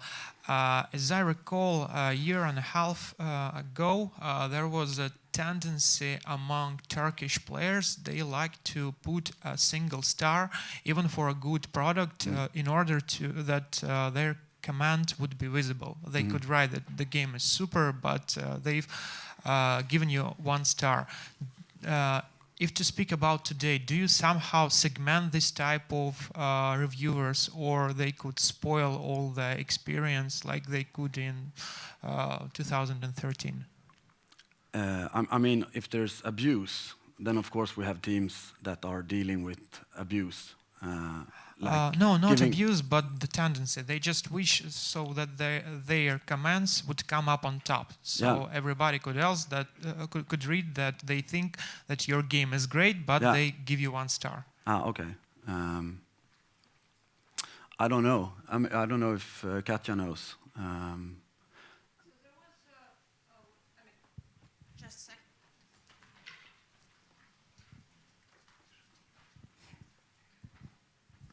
All right, so with the reviews on a Google Play, well, first of all, Google Play team, I'm not representing it, but since we do get those questions quite a lot. And actually it is close to what Daniel mentioned about the sabotage, and we do work on that. However, as you always know, there are users in competition who are outsmart. We try to chase them as fast as we can. And so not to let them sabotage the reviews, and it is taken into consideration. There is also, if you go into help desk, and you can always report if you can see the intentional, actions that try to hurt without reason your app, you should definitely get on feedback. It actually works. So my advice here, I don't know the details, but if you have a case, bring it up to us and bring it to play team support. They're going to take care of that, that's for sure. Okay, thank you. Any more? More questions? Okay. Daniel, Thank you. Thank you.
but I think it's going to be exciting, so just bear with me for a little while, and I'll try to enlighten you about a few things in the in-app purchase or the free-to-play business that I think might strike your attention.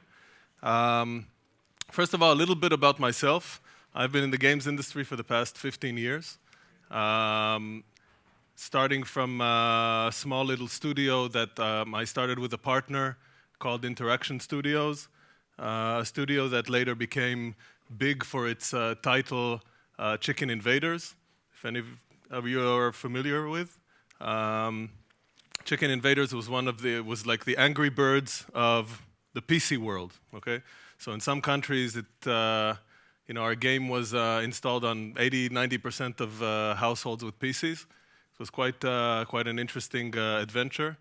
The story of that game is quite fascinating. If any one of you want to come and hear how turning chickens into nasty little beasts became such a successful business, you're welcome to come later, and I'll tell you the story and all about it. Later, joined a few partners and worked for a company called Oberon Media, which later became iPlay, Arcadium, and today I'm one of the founders of Thumzap, which is a company that specializes in a very important aspect of the in-app purchase gaming business. I'll tell you about it a little bit later, but in a nutshell, what we do is we're bringing the digital payment gap in the virtual worlds together. We're bridging that, okay, between the user who wants to buy an in-app purchase and someone who can buy an in-app purchase, and we're making the process easy and fun. So basically, we found that there are a lot of users out there that play games. It could be teenagers, it could be, just normal, regular users of any ages. It could be even a grandmother that all of a sudden has a problem in making a payment or forgot a password, and we help her generate that purchase, which is might seem a bit, simple or easy or strange even, but it's when you unlock that, you manage to really increase your chances of succeeding in this very difficult market. Okay.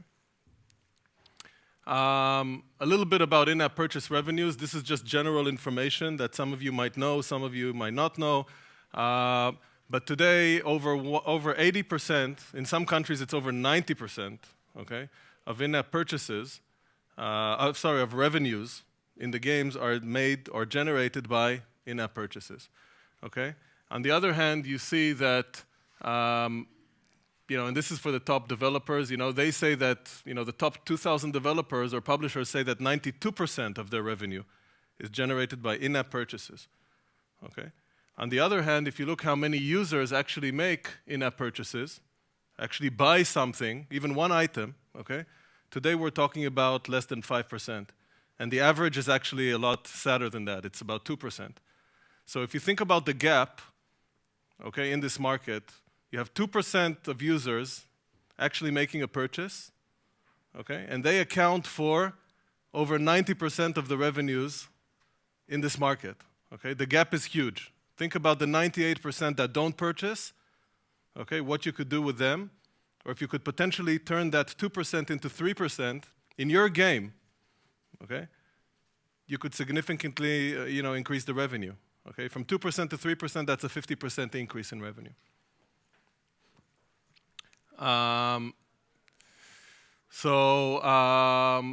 Who are the users behind the revenues? So we see that there are 1.5%, actually spending money, okay? And they make, like I mentioned just now, they make, the majority of the revenues in the market, okay? And what is the goal? The goal of each developer almost is to look at their cost of acquisition, okay? This is not new to you. I know that most of you already know that, but look at the cost of a user, not necessarily an install, but a user, someone that actually plays the game. And if you can generate an average more revenue than that user actually costs you, then you're on a drive. Then you're on a frenzy, and all you need to do is just go and buy as much traffic as you can, okay? Which sometimes you see all these big players, Clash of Clans and Candy Crush everywhere in every placement that they have, every real estate that they can find. This is because they've reached that point, okay? Our goal as a company, as Thumzap, and I'll explain later how we do that, is to help you reach that point, okay? And if you're just about to pass that level of ARPU being greater than the cost of user, we can help you do that. What are the main contributors to a successful in-app purchase? Okay, we divided it into 3 main groups. First of all, the game, your game, okay? How well it's built. I'll get into the details later, okay? There's the payment, and there's the retention. Retention is a very, very important part of turning a game into a successful in-app purchase game. The game itself, I mean, you can look at all these different bullets, okay, the type of game that you choose to create, whether it's casual, core, or mid-core, the UI, UX, of course, the hooks that you put in the game, everything that has to do with the game development itself and how you sort of want it to look, the end game of the game, the beginning, and all that, the level progression, the characters. When we developed Chicken Invaders, we thought it would be really funny to turn the chicken, which is a nice little innocent, animal. Okay, we decided to turn it into the evil villain that tries to conquer the world, and you have all these chicken, attacking you, and your goal is to just prevent. So the whole storyline behind the game and everything is, of course, very important. But we weren't able to do it without successful retention. Okay. And retention is what you see surrounding the game, all the meta, all the extra features, the challenges, competition, the push notifications. I don't know if you've seen in games like Subway Surfers or games like even Candy Crush, where they have this spin and win, that brings people back every day just to see what they won in the spin and win context. Or in Subway Surfers, they have this Jack in the Box that opens up like a surprise gift that you get every day. And people sort of underestimate the value of that little extra feature, but it's very important to keep these users coming back almost daily, and I'll show you why in a minute. Okay, this is actually very scientific. It's not an art. It's almost mandatory, to have in a game. Of course, more lives, specials, coins, cross-promotions, and build the right logic in the game, in the cross-promotions section.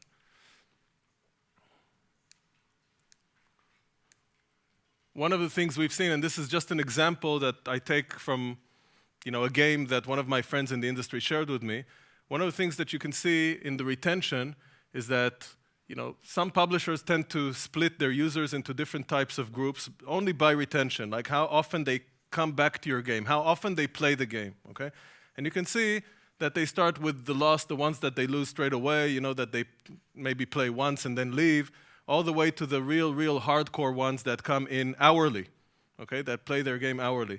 And you can see some interesting things over here. For example, where it says, if you look at the frequent users, the ones that come weekly, and I don't know exactly what the definition of that is. I think it's people that play 3 times a week or something like that, versus people that play once or 3 times a day in the daily, in the hooked ones, okay? You can see the significance in the ARPU, okay? It's 29 cents an ARPU per user here and 7 cents here, so it's more than times 4, okay? And the amazing thing about this is that it's scientific, which means if you artificially even artificially, okay, if you manage to turn a weekly user or weekly users into daily users, you're still going to see these numbers, okay? And that's what fascinates us. It's not just about, giving a weekly user a hook, so, giving them a reason to come back and then seeing a little bit of an increase in their spending. It actually works. They do spend more, okay? So the goal is to look at it from a scientific perspective, almost like a mathematical equation, okay, and get that retention higher. Bring them always, try to increase that level, that group level.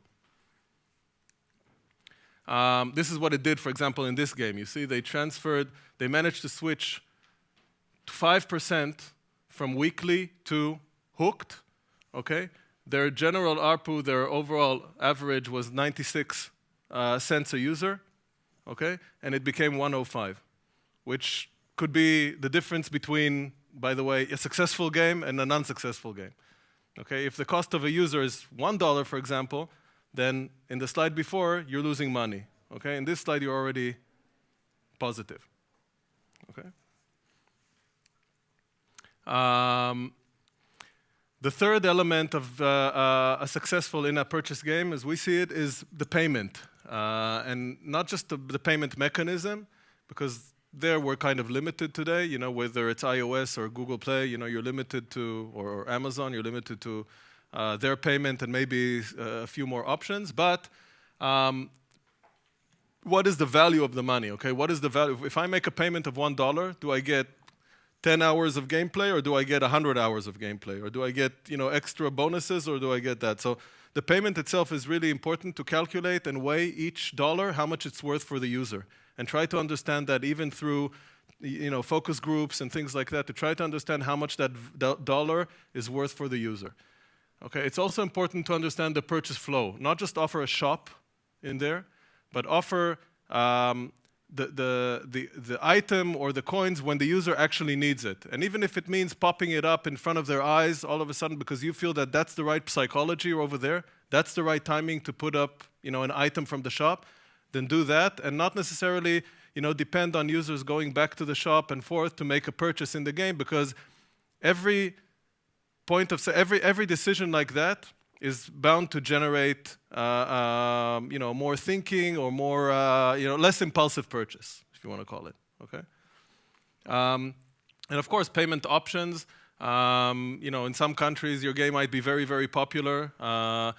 In some countries, not. But not every country has the mechanisms or the payment mechanisms that support your needs. For example, in some countries in Southeast Asia, okay. People don't carry as many credit cards or register credit cards as they do in the United States, okay, or in Europe. So finding the right partnerships there, and sometimes you are allowed to you know, test these things out, pilot these things out. I think it's a very, very important thing to do.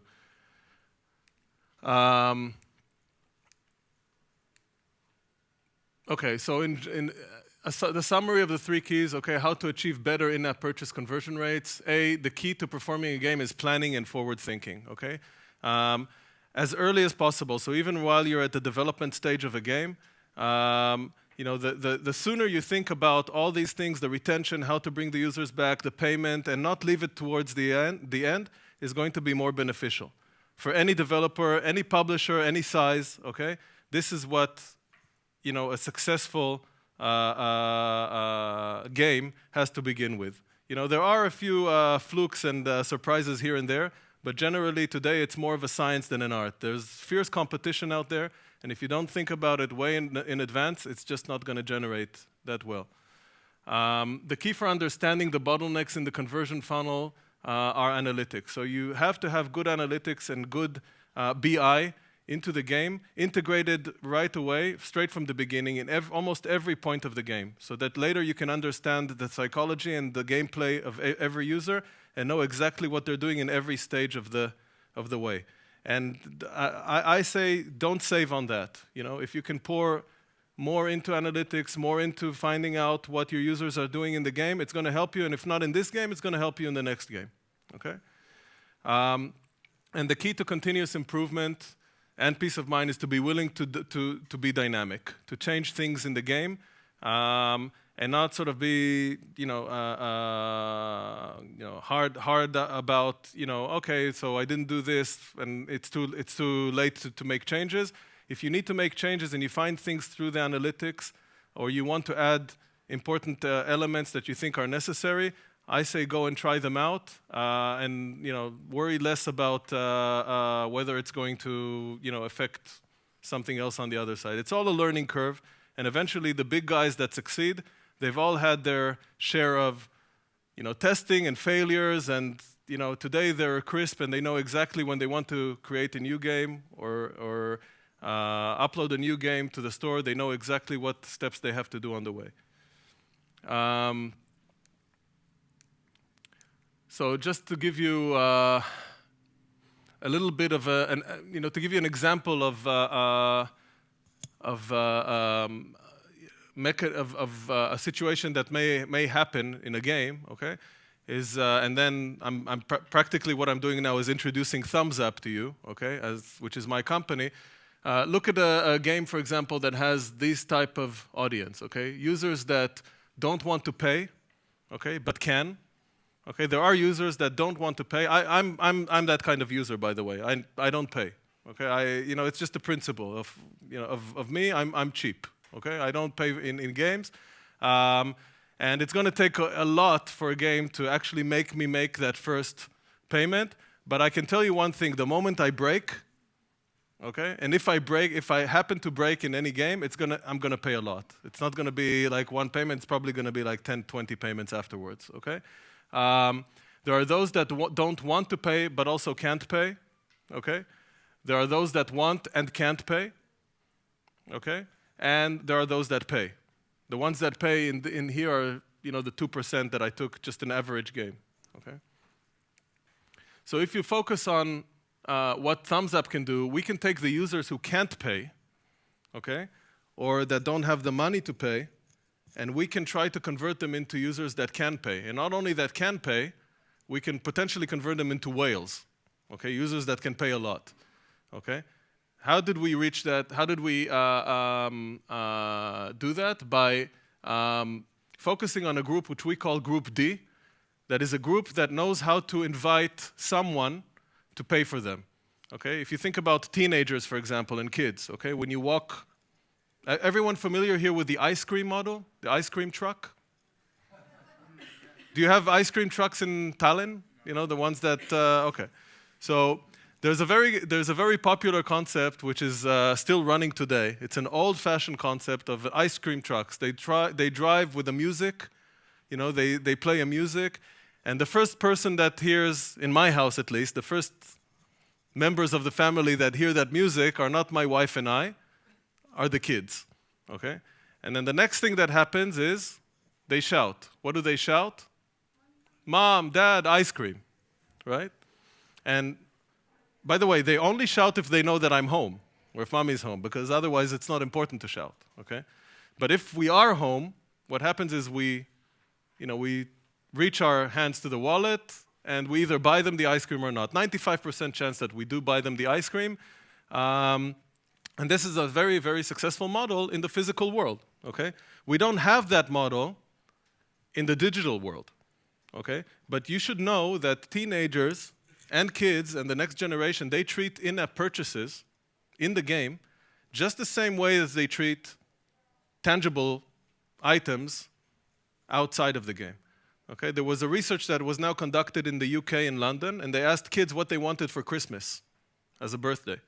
Okay, 49% answered a virtual item in a game. That's the present they wanted for Christmas as a gift. So, our job in Thumzap is to bring those parents, get them closer to that buzz, okay, or to that nag, okay, and help, the children get what they want instead of having to call dad in the middle of a meeting or wait for breakfast or dinner and say, hey, can I have something for, $3? We've developed a platform like that, and we're trying it out, and it looks very successful. It looks like it opened up quite an interesting part of the industry that you can capitalize on. So it's not 2% anymore. All of a sudden, all your teenager users and or I'll give you another example, okay? My wife, her grandmother is still alive, believe it or not. She's turning 90, I think, next year. And the only thing she does every day is she has her iPad, okay? And she plays a game called Slotomania. It's this thing where you slot machine, yeah.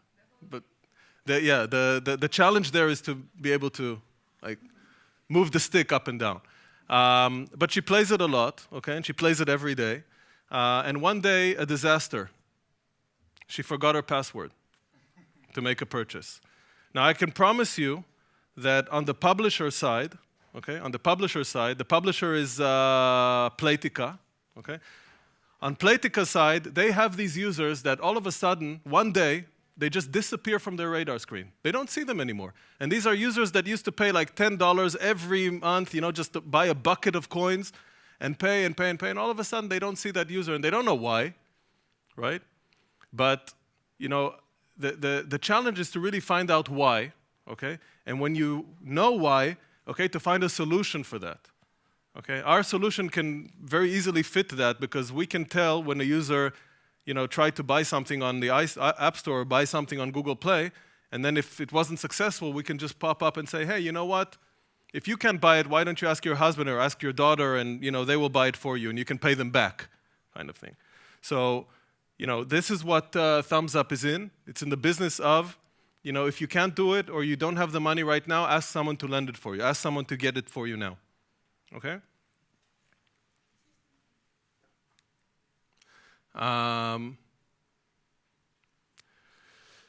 So this is an example of what you see on Thumzap. This is the parent side. Okay, so when you receive a request, okay, you can see what your child wants, why they want it. It's my birthday, or I did my homework, or whatever it is. We can customize it, of course, for whether it's a general audience or a general game or a game that's intended for teens or kids. Okay. And then you can see now the different type of responses. You can go ahead and make a purchase. By the way, the purchase is all done on Google Play.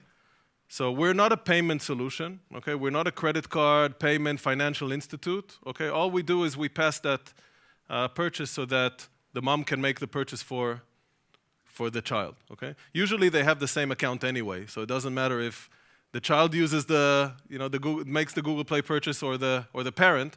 Usually we find a correlation there, but the fact that the parent can actually receive it in a nice packaged way, okay, and they can make a decision. They can take a decision while they're on the phone or while they're in a meeting, or without having to. It it improves the life of the children and the teenagers and the parents. By the way, it improves them significantly. Okay. That's it.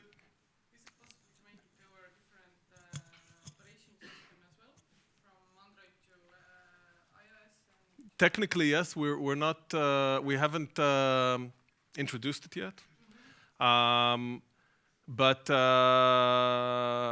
we're thinking about it. There are a few things that we need to figure out first before we do that.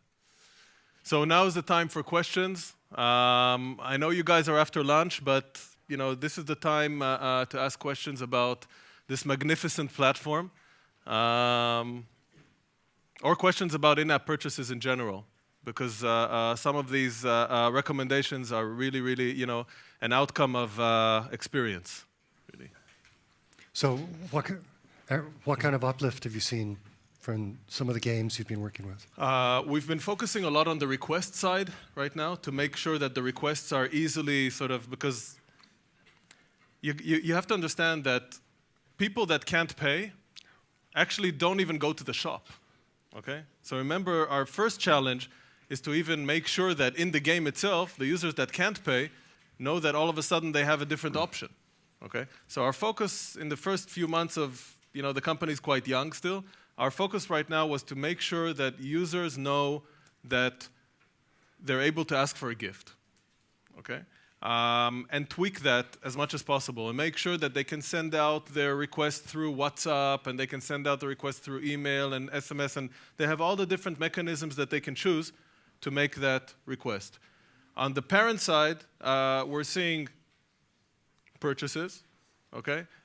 It's a different psychology that we need to deal with, but we're working on that part now, on how to make sure that, we don't if you want to say, piss off the parents, okay, too much. So you have to really be delicate about it and not for example, not allow a child to spam a different friend from school, to buy him, 1,000 items a day. There are lots of things that we have to manage right now.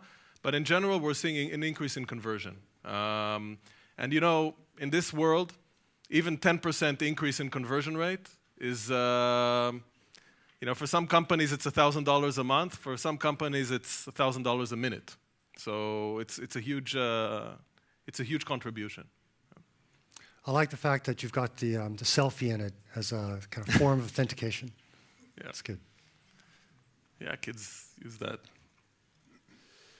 Anyone else questions. You're welcome to, by the way, catch me later. I'm here at the show today and tomorrow. So if anyone wants to talk or have any questions about their own specific game, I'm happy to share my thoughts and ideas. The question is that if parents have to install some particular software in order to be able to buy. Yeah, So yeah. They need to. They get. You receive a link. Okay. If you're the parent and I'm the child, I send you a request with a simple message.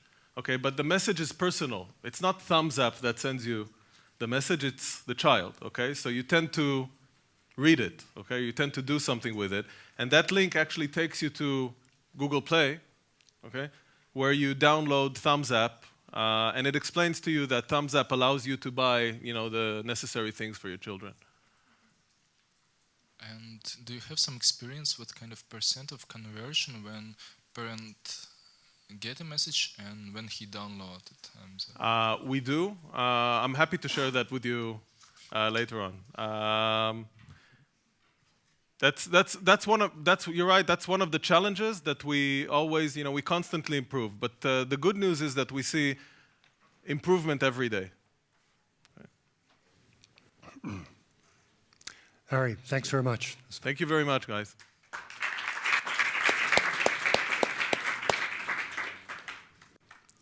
Next up, Igor, Facebook. Yes. Are you wired for sound? I need help for a setup, please. Okay, these guys will help you out.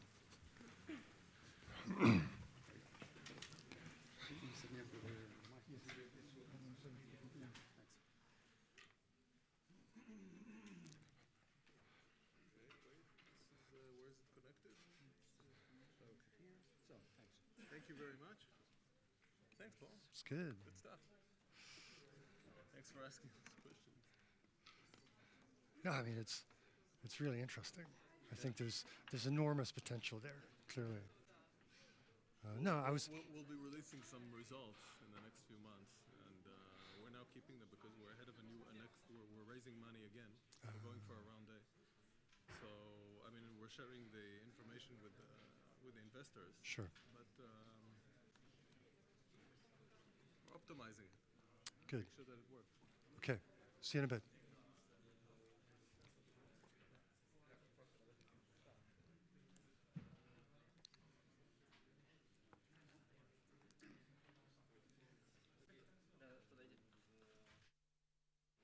One, two, one, one. Yeah.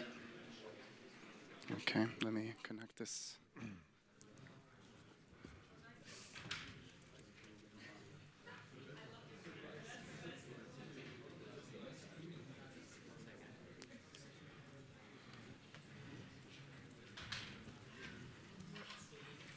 All right. Okay, I think we're ready. Very good. Igor from Facebook, please. All right. Thanks very much. Hi, everybody. My name is Igor Pashchenko. I work at Facebook in our Dublin office, and I manage advertising partnerships with some companies that you know, of course, Nexters, Game Insight, Social Quantum, of course, the generous host of this conference, Creative Mobile. So I get the pleasure of working with quite a few big developers and help them promote their games with the help of Facebook. So these will be Facebook games on the web itself and mobile games. However, I think the biggest pleasure that I get from my work is working with smaller developers and help them scale, see them from the first steps before they launch the game and see their success going further down the line once they launch their games. So the purpose of my talk today will be to, regardless what stage you're on the development of your game, if you've launched your games or if you're just starting, or maybe you're launching your third video TV campaign, you're big and successful, regardless what stage of the game development you're on, I want you to make sure that you leave this room confident about the Facebook solution for promoting your games. And for the purpose of this, I would like you to indulge me and imagine a story. So we have April today, 2015. For example, I leave Facebook tomorrow and I follow my dream of creating a gaming company and launching a game, a mobile game. So imagine it's 1 year down the line, it's April 2016. We've been very successful with the game. The game is played everywhere around the world. You go to an airport in Tokyo, in Dubai, in Berlin, you go to a bus station, you see people in schools, at work, everybody's playing this game. Everybody's crazy about it. People ask for tips, go to forums, ask for recommendations. So the game is a hit, imagine. It's 1 year afterwards, and the game has become a hit, okay? So I want to tell you a story how we, within one year, partnered with Facebook to get there. What we did as a new company to make sure that the game is successful and it's visible around the world. So before I start the journey, let me introduce the game itself that we virtually launched. So the game is called Clown Drown. Clown Drown is a match-3 game where you match different parts of clowns, their mustaches, their ears, their eyes, different shapes, different colors. You match them, and your goal is to increase the water level that you see there, to increase the water level and drown the clowns. So you want to drown the evil in society, evil clowns, and you want to have fun while doing it. So how we got there and what the game is about. First of all, a bit about Facebook advertising and how we partnered with Facebook within that year to make sure that the game has become a success. So discovery is one of the biggest problems right now. As you know, on the app stores, there are about 3 million apps out there on Play Store and iOS stores. And it's really, really hard to get discovered there. But one thing about discovery and tackling the problem of discovery with Facebook is that top 100 apps on Play Store and iOS Store use Facebook app ads for their promotion. 80% of those numbers. So the stores are overcrowded. And the discovery can be tackled with Facebook solutions because you have 1.4 billion people using Facebook on a monthly basis. And only on mobile, you have more than 1 billion people on a monthly basis. So that problem is tackled very, very strongly with Facebook solutions. Now, scale is another thing. You will not find that scale that you can find with Facebook anywhere else. And that's the only platform that gives you scale and quality at the same time. So this is why we partnered with Facebook to promote the game that we virtually launched. To make sure that we go to success, we found 5 keys to successful advertising with Facebook. So first of all, these are people. You have your targeting, you have your creative, bidding, and measurement. So these are 5 key factors that I'm going to talk about as we go through the journey of game promotion with Facebook. Let's start with the people. Of course, people are the key to your success. You need to have bright people on the development side, on the marketing side, and hiring the right people, choosing the right people, and choosing the right partners is the key. So people is number 1. You need to find the right partners to establish partners, the platforms that you will be promoting with, and the platforms that will help you on the way. In addition to working with the right people, I'll talk about more in details how we did this, how it's ideally done in the gaming companies. Secondly, second part is targeting. So in addition to Facebook's massive reach and engagement, targeting is the thing that you get the most of on the platform. So this distinguishes Facebook from any other channel, the precision in targeting and targeting those 1.4 billion people that you have on the platform on a monthly basis. So what makes Facebook stand out is the idea of authentic identity. You have a lot of people who share what their friends are, what they like. They like the movies they read, the books they read, the movies they watch, the games they play, which is quite important for you guys promoting your games. And all these different ideas that you can target your game at, they bring you accuracy and precision. So this is very important in the targeting. And a bit more, I'll talk more in the talk, how you get this powerful set of data that you can use to make sure that your game is a success. Now, when promoting Clown Drown, we focused on 5 targeting buckets. First of all, this is demographic. So you target to different countries, different platforms, different ages and gender, the basic things. Now, secondly, you have mobile targeting. So you target iOS, Android, Amazon Kindle Fire. We had the talk just now about the possibilities there. So you target by platform, and also you can target by operating system. Maybe your game does not support the old operating system. So those opportunities are out there to target very specifically. And also on the mobile, you can, for example, if your game is quite heavy, you can use only Wi-Fi targeting. In specific countries, maybe 3G is not as accessible and more expensive for people. Now, thirdly, gamers. This will be one of the most important categories that we used and for you game developers to use.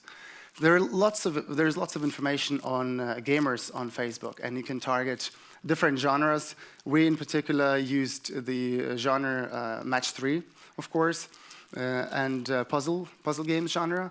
But we also tried out action games, strategy games to see how much value we can get out there, not only focus specifically on one genre that we are at.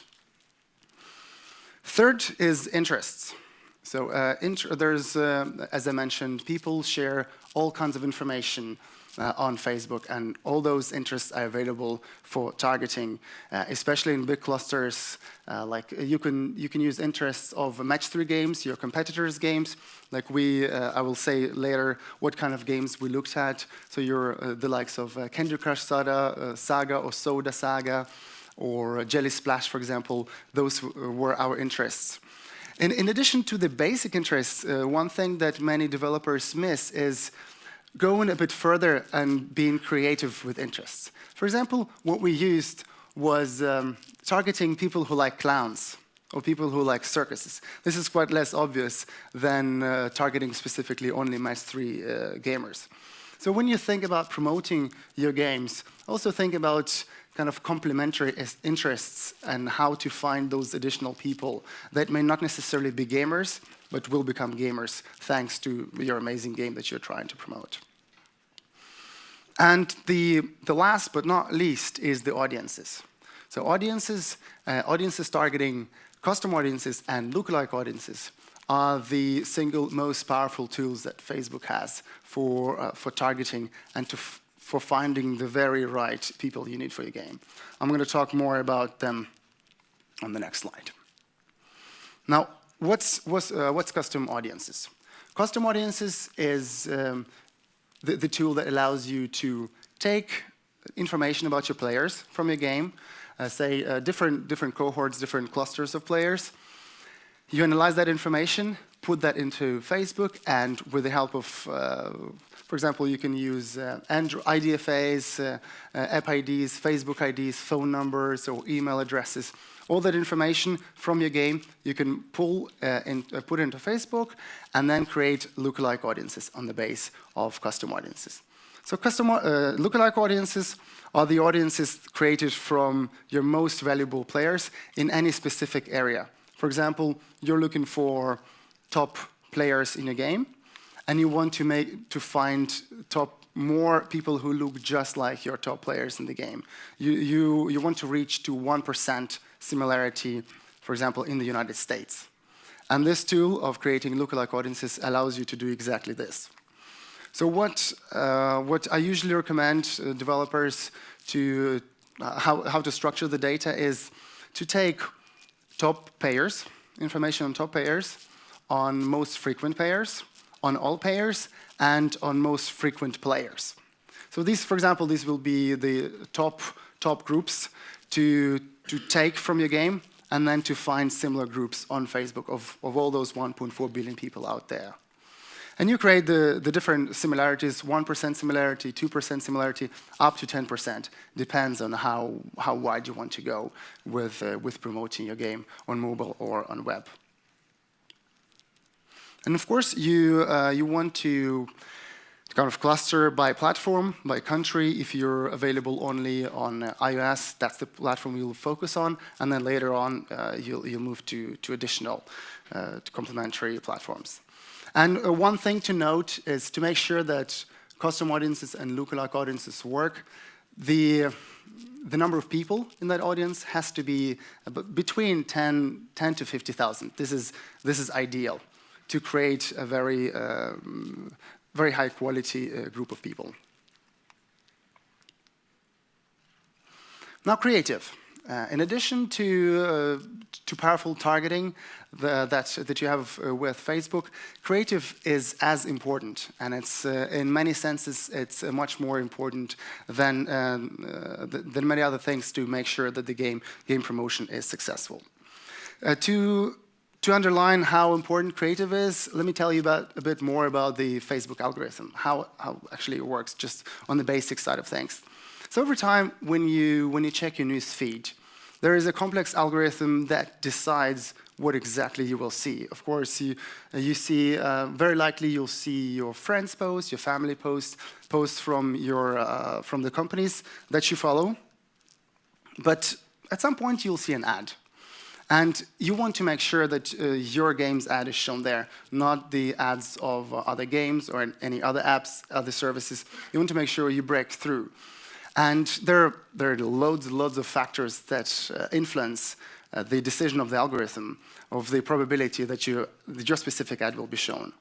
But one of the key things that you directly have influence on is the relevance score. So relevance score is the score that was launched very recently on Facebook that allows you to see on a scale of 1 to 10 how relevant your ad is to the specific audience you're targeting. And that specific measure you see when you run ads on Facebook. You will see that in your ads manager. And that's, if you have a very high relevance score, then you will very likely win more auctions than you have a low relevance score, and you'll have to pay more for your promotion.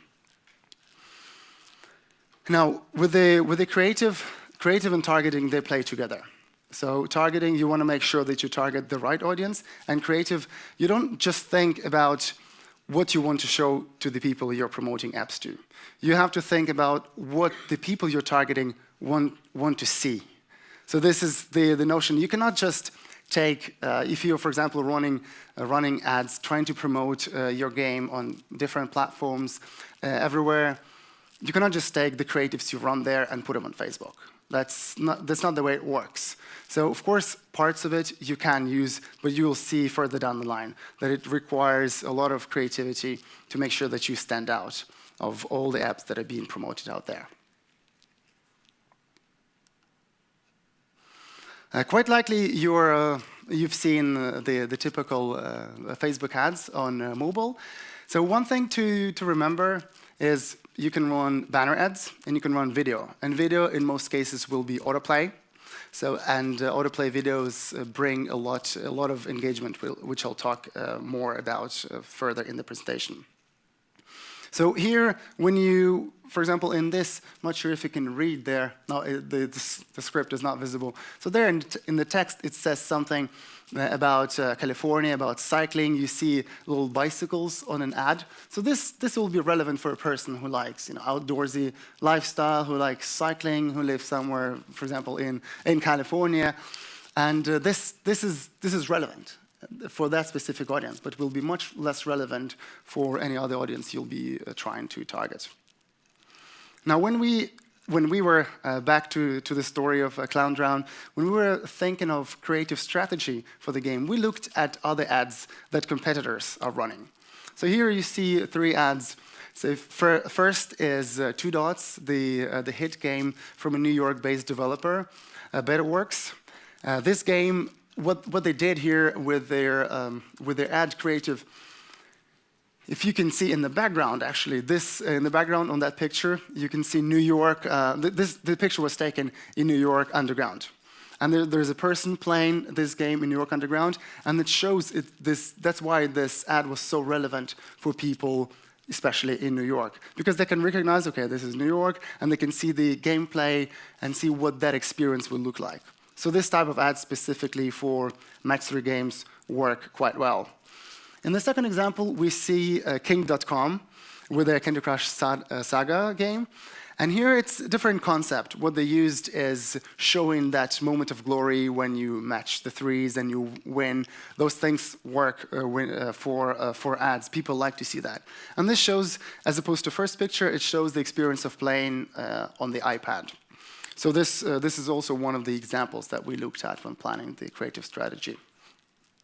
And on the third one, I'm not sure if it was shown at the beginning. There was a bit of movement. It was shown good. So this is called a cinematograph. This is the type of ads that are gaining popularity now, especially with games. That's where you take a small video, for example, from your game, but especially if it's match 3, that's very appropriate because you take an infinite loop, kind of like a GIF, and you run this. It's not really a video, but it's a cinematograph that engages much more than the banner ads. So SGM, with their game Cookie Jam, came up with this solution, and this performed quite well for them in their promotion. So video ads will be are the next step now for Facebook advertising. For some people have started using some are just getting there. It's all about the high quality creative.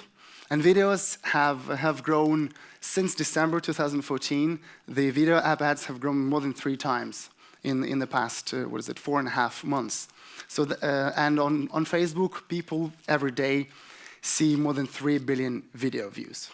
So this is something to keep in mind, that video is that next step and that part of your promotion strategy that you have to include.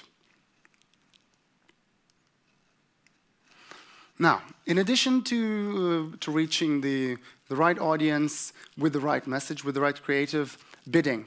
Bidding is the fourth key to success to keep in mind. There are different ways to bid on Facebook. You can bid on CPM and pay per impression. You can bid CPC, pay for clicks. Bid CPA, pay for actions, and OCPM, the most widespread for gaming, pay for impressions, but this is the bidding method that's specifically optimized for installs. There are different methods. But one thing to remember is no matter what type of bidding you choose, is that you bid your true value. You have to, you cannot bid the same amount for all the potential players you're looking for. For example, if you're using lookalike audience from your top payers in the United States who use iPhone 6, these are most likely well-off people, and they're payers, and they'll cost more to you. So you have to bid more to them, as opposed to bidding, for example, somebody in a tier 3 country using an old version of Android. So I've seen mistakes from developers. Why they ask me questions? Why can you not scale? Why can we not scale with advertising? Well, bidding will be one of the problems to look at. If you bid the same amount for everywhere across the board for the best players and for lower value players, then that will be the problem why there's less scale. Now here is just one example that with bidding you cluster. You cluster your potential players into different audiences. For example, you take a lookalike audience from your top payers. You'll bid a lot more than if you bid a broad campaign, say males, US, 18 to 25 years, who is interested in Candy Crush Saga, for example. This is quite broad, so your bidding should be lower than very, very precise, very specific when you're targeting very right audience. Now, and the final key to success with Facebook promotion is measurement. You have to measure everything, everywhere. Say to know where your players come from, which country, which platform, how much they're paying you, what ages, what gender. So measurement is one of the keys here to make sure that you have the right data and you use the data correctly. Now there are different ways to do measurement, and with measurement, you know what works and you try to scale. And if something doesn't work, you come back, you revise your strategy and replan your campaigns. Well, one way to measure is using Facebook mobile measurement partners, the likes of Epps Flyer or Kochava or Adjust.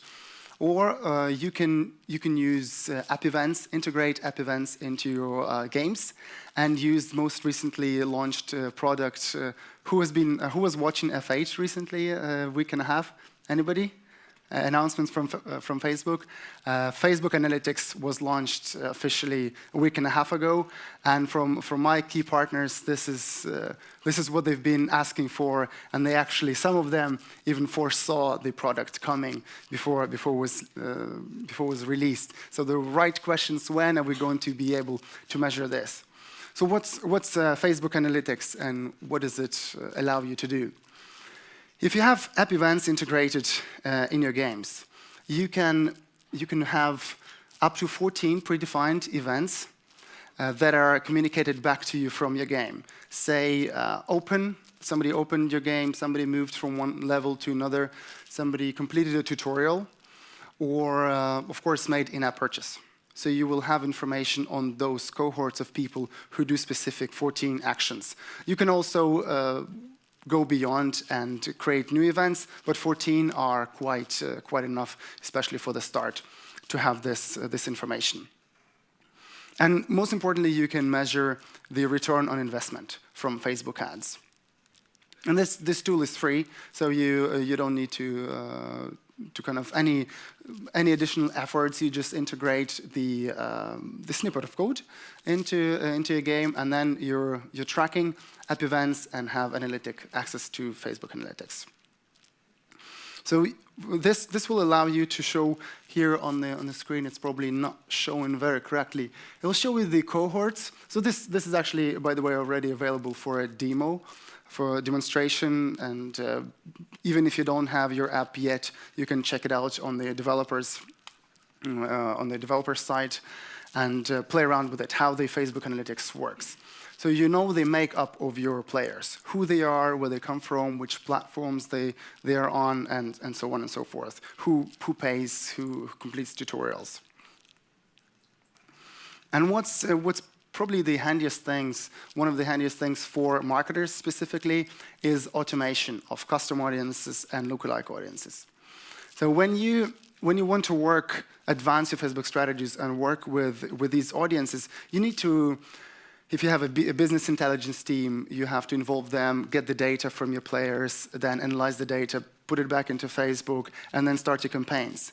With app events, tracking, all this process is automated, and all the data comes to your Facebook Analytics. And with that, you can automate your lookalike audience campaigns and campaigns using custom audiences. So this just saves you a lot of time and efforts that you had to spend earlier before.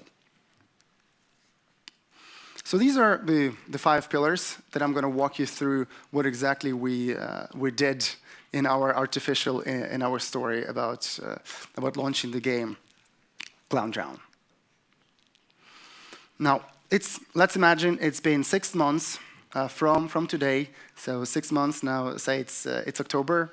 We've had our beta. We've run beta in Australia and New Zealand. The game performed a lot better than we expected. The LTV is good. The retention is very good. So okay, we are ready to do the global launch and start Facebook campaigns. Now, the game has been localized into several languages, and we've released in 10 top tier 1 countries, and are planning to go more and more global. What we did on those fronts that I just talked about, the 5 success factors. First of all, with people, what we did and what's advisable to new gaming companies, we hired a user acquisition manager. So we were lucky to get a person who has done user acquisition before for another gaming studio. However, this is not extremely important to have that experience. As long as a person has background with direct response marketing, is very fluent with analytics and is a self-starter, then that person will be a good fit to do user acquisition for Facebook. Now, we signed a deal with a Facebook marketing partner. Some of you may know the old name of PMD, Preferred Marketing Developer. So these are Social Move or Glow or Nanigans or Bidalgo. There are quite a few companies that provide technical solutions to either give you the solution to manage your ads or they manage ads on your behalf. So that's one of the things that we did, and this is advisable for gaming companies. And we hired an advertising analyst, analyst who analyzes the cohorts of players, who analyzes the return on ad spend, and kind of plays with the data and gives us back information what we need to change to adapt the marketing strategy of the game Clown Drown. In the second part, with targeting, what we did, first of all, we ran broad campaigns. This is usually what you do when you start a game, when you launch a game, either on iOS or Android, when you promote with Facebook, you will run at the beginning broad campaigns, say, in specific country, in the US, for male, female, for a specific age. You start with this.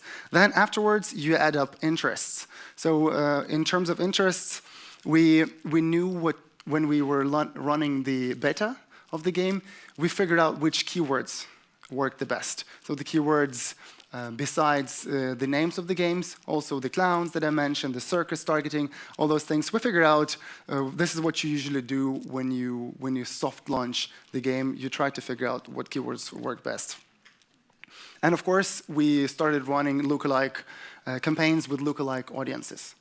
So once we had enough players to analyze the performance and create those lookalike audiences, we tried to scale, and by the end of 6 months into our promotion, we scaled to 30% of our total budgets went to lookalike targeting. So if there's one thing that I want you to remember about targeting is that lookalike audience targeting is one of the most powerful things and most helpful tools that will help you promote the game with Facebook. On the creative side, what we did, we were sticking to the rule of testing 5 creatives per week. So we would iterate on them and see if the creative works. We try to make changes, tweak colors or text copy, and try kind of replicate that. If something doesn't work, we take the ads out of rotation very quickly. So that's on the creative. And we started using video. So what we did, we hired an external company that created a video for us, several videos, and we started implementing video into our mobile app ads. And back in the real world, we know we have the proof that video works very well with Facebook advertising. So very recently in March, there was a case study that Facebook released from a San Francisco-based company called Tinyco, and they're promoting their game Request for Stuff, a Family Guy. And that saw a really, really big success with conversions. The day 3 yield was 66% higher. The conversion rate is higher by 64%, and the average revenue per paying user is almost half, much higher than compared to banner ads. You don't really need the known IP, of course. This is a cartoon everybody knows, so this is a powerful IP and expensive production, but you don't really need that much investment into video to make sure that it works. You can play with GIFs, just like I mentioned earlier with Cookie Jam, what they did with the cinema graph. You can try to do that, or if your game has a beautiful trailer beforehand, that's parts of that video can be used for promotion. And it's highly advisable to use 10 to 15 seconds on average to make sure that the video is autoplayed and your potential player sees it to the end and gets interested to download your game from Facebook. Now, when we were preparing for the worldwide expansion, after 6 months, let's imagine we had 1 million DAUs, and we were several months down the line, we had 5 million DAUs. So the game has become a hit, and it was in top grossing in top 25 grossing in 30 countries. So this is the dream. We were living the dream. We were trying, doing our best to partner with Facebook and kind of implement the recommendations. And we were expanding quickly and trying to expand into new territories. But our goal was still to drive as many return on investment positive installs efficiently as possible. So that was still the goal, and this is, I'm sure, will be the goal for you guys when you start promoting your games. So the next step, when we decided to go more globally and to expand even further, what we did, we hired an advertising engineer. What he did, he integrated our engineering solution, our API, custom audiences API, to automate that creation, and integrated ads creation API to make sure that we automate. When we scale, we have many, many more campaigns. We go to different geographies, and our advertising engineer helped us do that. So this is actually an example of what companies do as well. And by the way, our APIs are now open, Ads API and Custom Audiences API. So that's you have the freedom to play around and start building tools when you start scaling. Secondly, what we did, we hired an ad creative designer to make sure that we stick to 5 creatives per week. That designer generates new ideas for banners, for videos, and kind of make sure that our creative stays relevant to the people we're trying to reach. And of course, we hired a community manager to manage our presence on Facebook, on other social networks, on forums, to engage our players and to drive that organic activity to the game. Our next level of targeting was expanding to more than 75 countries, and we scaled our use of lookalike targeting to 40% or even higher of our total budgets. So this has become the most powerful tool for us to get the most relevant and most high-quality user. And about that time, we started thinking about retargeting. And retargeting, usually you think when you have already a lot of players and you see there are some lapsed players, there is some certain level of churn rate, and around that time, you want to make sure that you bring the most valuable players and the most highly potential back to your game. On the creative, we started thinking about engagement ads and sticking to the rule of 5 creatives per week. How did we approach our retargeting and re-engagement of our players? So first of all, we looked into running game sales, game events, all those activities that will trigger the biggest influx of players back to the game. So we had, for example, with content updates, especially when your game is new and you want to make sure in the games like Match 3, there are loads and loads of levels, and you want to bring out contents weekly or bi-weekly. It depends. So this is the content that we used for re-engagement. And we had campaigns, re-engagement campaigns with Facebook, and targeted to several clusters of our players. First of all, we targeted payers who haven't paid in 7 days. We targeted payers who haven't paid in 28 days. And we targeted active, most engaged players who haven't played in 28 days. For example, there are lots of ways to do that and lots of approaches you will choose. This is the approach that's quite often used, and this is the one we used in our artificial story. Now, back in real world, Facebook released the re-engagement case study with Zynga. They had their first game sale event, and they wanted to make sure that all their players find out about this game event, about this sale. So what they did, they ran re-engagement campaigns. They localized campaigns to 13 languages in 25 countries, and they reached 1.2 million players within 24 hours of their launch of re-engagement campaign, bringing back to the game of Farmville 2. The return on their ad spend was more than 5 times, and they drove even more than 2,000 reinstalls to new devices that were activated in the meantime. Now, so this has been a very active year of drowning clowns, of building the game, of partnering with Facebook and using the solutions and recommendations. We've done this all, so we're now going to take the next step. We want to bring our game global and bring it to older media. And we want to show our game ads on TV. And we want to partner with Facebook to do that, to amplify our reach and our scale on TV to prepare for 2016 Summer Olympics. So what we want to do, in the first place, we want to get incremental reach, parallel run ads on Facebook and on TV. And we want to use the videos that we shoot for TV advertising, use them in advertising campaigns on Facebook. This will be high-quality videos that you're allowed. Some of you may have seen on Super Bowl, there were ads of Clash of Clans, everybody was talking about them, and Machine Zone, and also from Ucool developers. So this is our idea, to show TV ads. And more than that, we want to show video ads on Facebook, which will allow you to get even broader audience than regular Facebook app ads that allow you to download.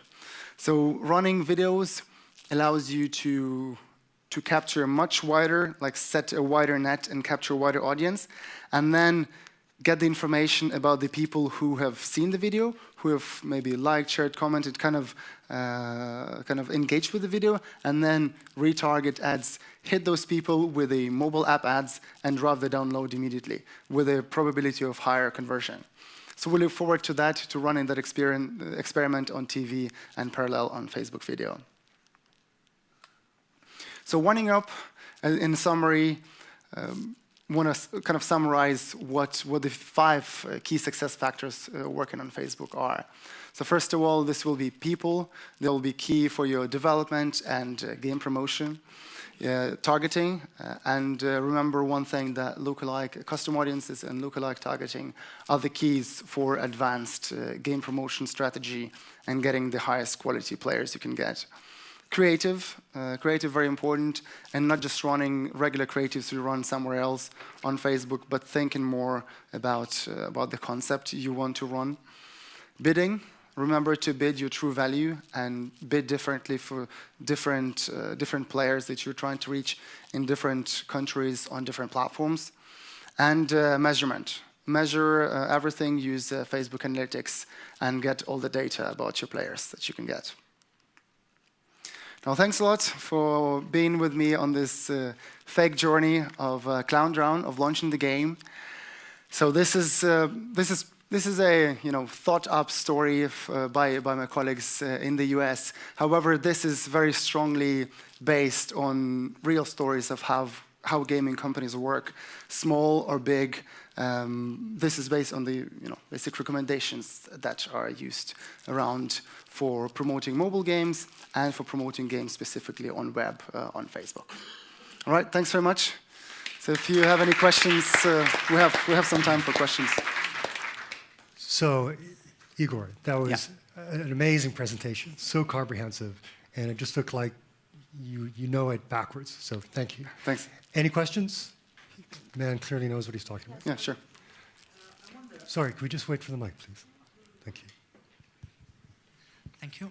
I was wondering how effective can this process be with small investments? Because there are really a lot of tiny indie studios out there with less of maybe 5 people that cannot afford to go through all the process that you were telling in your stories, like hiring 5 people on info marketing, and maybe they have the advertising budget is less than what we will spend in your story for externalizing the production of the video. Right. Yeah, that's the right question. I'm sure because in the audience we have quite a few smaller companies, indie developers. I've been talking to quite a few of those, And I've seen stories of success. This here, I described kind of a year and based. We imply we have investment and we can afford all that. However, in the first place, you have to have a great game. If the game is awesome, look at Monument Values out there, Valleys out there, and the likes of those. You'll get a lot of virality, and on top of that, you'll go to Facebook to get those not the broadest audiences, but to get those most valuable players you can get with lookalike audiences, for example. So your scale will be smaller. However, what you need to consider is once the game, you start usually when you're indie, you promote game on any possible resources outside of Facebook, on different forums, you try to tap in conferences, you show to investors and all that. But then once you start earning money, you usually reinvest the money into promotion, be direct promotion or indirect. So the usual recommendation is about, in this story, we had implied 50% reinvestment of the earnings from the game back to the promotion. And this is usually the recommended, from 30 to 50, not less, to reinvest once the game starts earning. Because when you buy very, very targeted audience, very high quality players, they bring you money with your next paycheck from Apple or from Google. Sure. Any other questions? All right, well, thanks very much. I'll be here till end of the day, so we'll be happy to talk to you out there in the corridors, and enjoy the rest of the day. Thanks a lot. Thank you.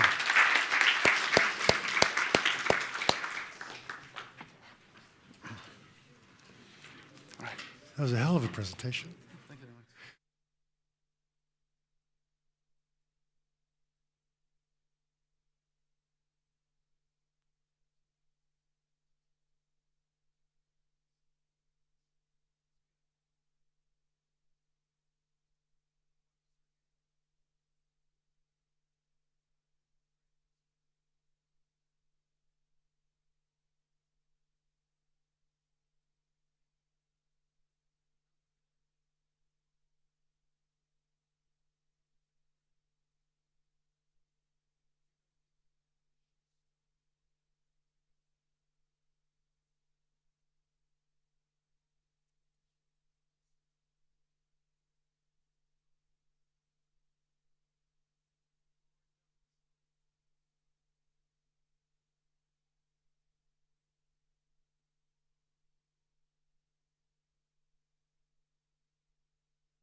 They were speaking Czech with Jarrod, and I understood everything. Cool. Yeah, it's the same language family. Thanks. I wouldn't say I understand much. One is on his way. Ari, we need you. It was very demanding. We need you.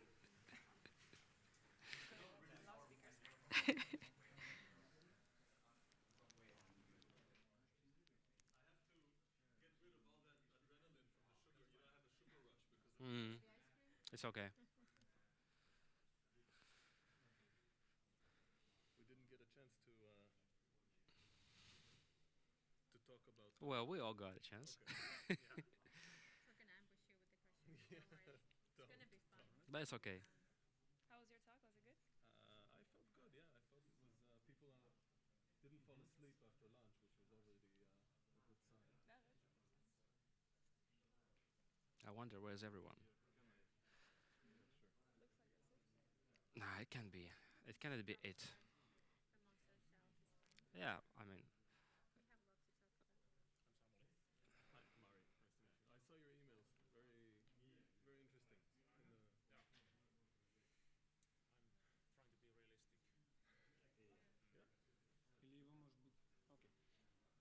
So, who's moderating? I am. Okay, you're fine. So, are you guys ready? I guess Up to you. I'll be standing for We sure. Catch up after that. Yeah. I'll be standing. They can sit. Can we stand this up? If you stand, I stand. Really? If any of you guys want can to make a stand. strong I think we point, can you can stand up. And does anyone want to drink for courage? No, just me. No, it's okay. Is it alcohol? Yeah, ma panen siia. So you're running the show, right? Well, you can substitute. Okay, you can moderate me moderating the panel. You can motivate me. Thank you.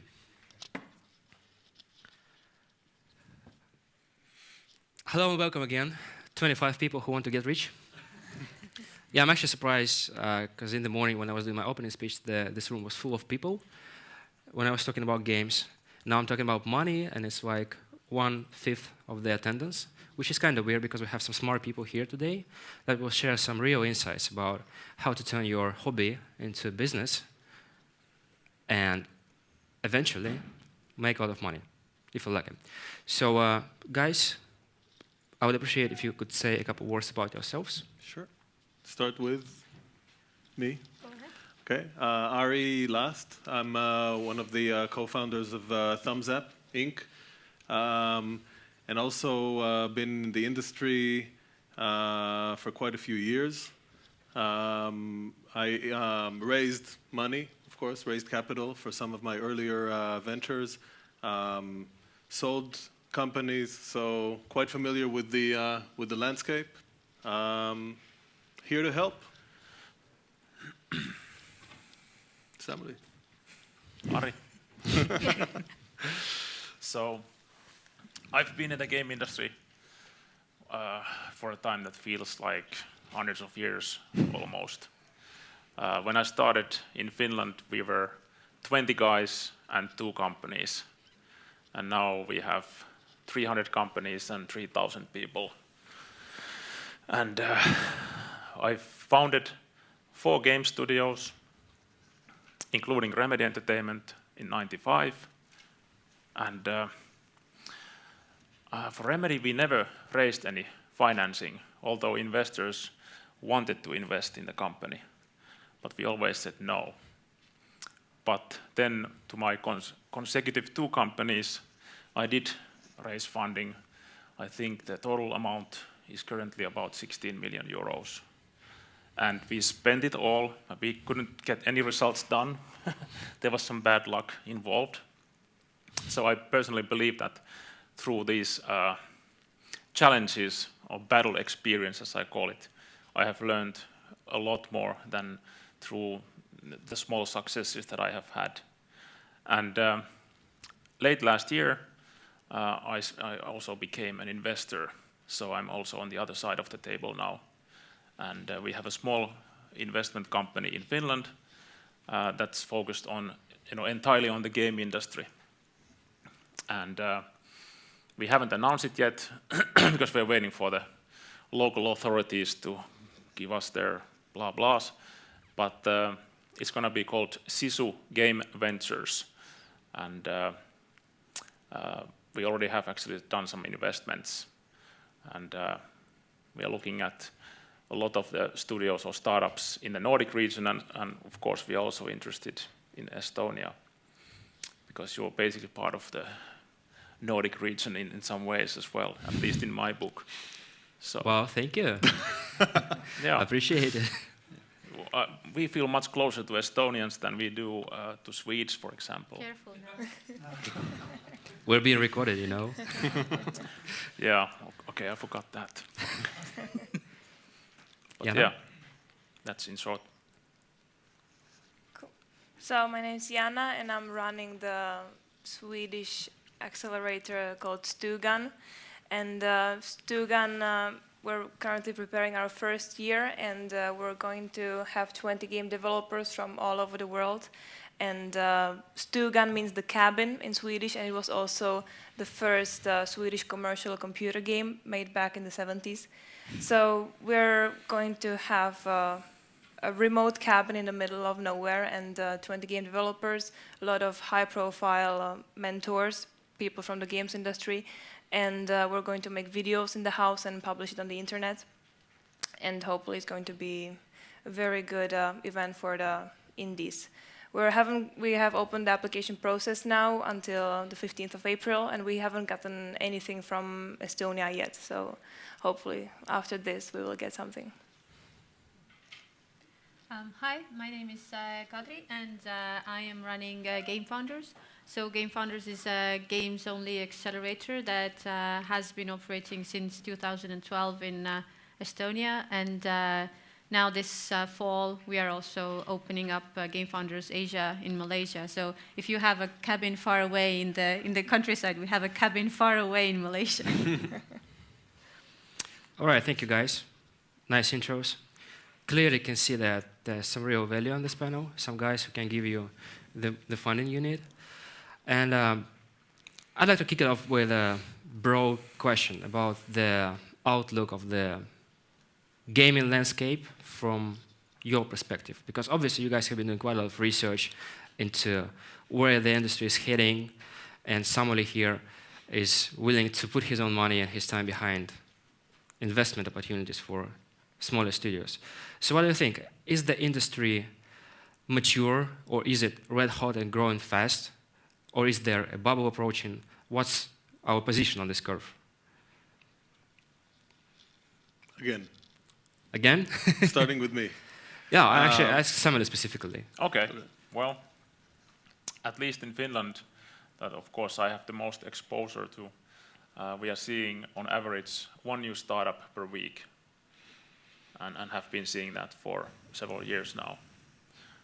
And I haven't seen any signs of this slowing down. And of course, some of the startups are founded by people who have very little experience or no experience. They might be just students from some game school. We have, I think, 18 schools in Finland now that provide game education, even the business side of it now. But the most interesting startups from an investor's point of view are those which are founded by people who have already been entrepreneurs before and have enough experience from the industry. And I would say that out of the 300 studios that we have, roughly 50 are that kind of stuff. And the rest are entrepreneurs doing it the first time, and most of them will probably fail. And of course, we will still try to help those guys, even if we won't invest, because I'm accountable to the people who gave me the money that I'm investing. So I can't just be a charity and give money out to people who I like, who I think will probably still fail. But I would love to do that at some point. If I become multimillionaire, I will set aside an amount that I will just give out to these guys. And finance the really cool games you wanted someone to make since exactly God knows when. Do you feel that there's too many startups right now? You mentioned there's one appearing every week. Do you get a feeling that there's too much competition for attention and resources? Well, there's a huge race in Finland, at least, for the next sort of Rovio and Supercell. Who's going to be the next big star? And a lot of companies are focused solely on that, and they have built themselves to be a big player. And there are people involved who have been in the industry for 10 to 20 years and really experienced teams. And it's fairly easy for them to raise millions in capital very early on. There have been startups where they skip the pre-seed, the seed round, and they go straight to Series A or whatever you want to call it. But their first round is already in the millions. And some investors are actually calling this the Helsinki premium. So that if you're an investor, you have to pay double the price if you want to get into a Helsinki-based startup. Wow. So the scene is a little bit inflated, we can say that. I'm not sure. It's difficult to say. Yeah, time will tell ultimately. Time will tell. If we don't get a third hit company within the next 2 years, then of course there will be some problems. And some of these companies, they are built to be mega successes, and if they fail at that, they are not designed to be small successes. So something will happen. Maybe these companies will start merging together or something. But the people will stay, and there are more and more of these people all the time. So I don't think about game companies as companies. I think about the individuals and the teams first and foremost. Kadri, you have been running GameFounders, probably the first truly game-focused accelerator in the world for 2 years. How do you find the winners in the sea of small startups competing for attention and resources? I think that, of course, we have like a bunch of stages of evaluation, how we eventually pick them. But I think it's all starting with our mentors who actually recommend us the teams. So our mentors are champions, like you or like Samuli, who know a lot of people, who know the people that they want to invest in themselves, but maybe can't or won't or for some other reasons.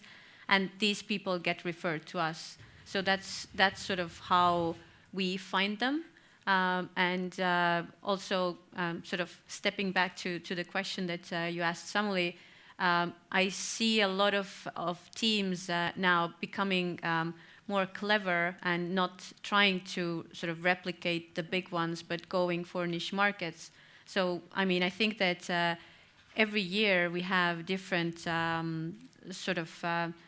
there are different trends that we see and that we want to follow, and also our mentors are helping us do that. So I think it's sort of a combination of our mentors giving us good teams, but also us looking at specific things that we want to find in them. So let's say if an application comes in, let's put aside the mentors network. Mm-hmm. Imagine there's a bunch of guys that send you an application. We want to be part of GameFounders. Europe or Malaysia, doesn't matter. What's the filtering process they have to go through? What kind of traits are you looking for? And when do you say no?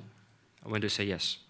Well, I would say definitely we say no if it's one person, if they don't have anything created, if they just have an idea on paper.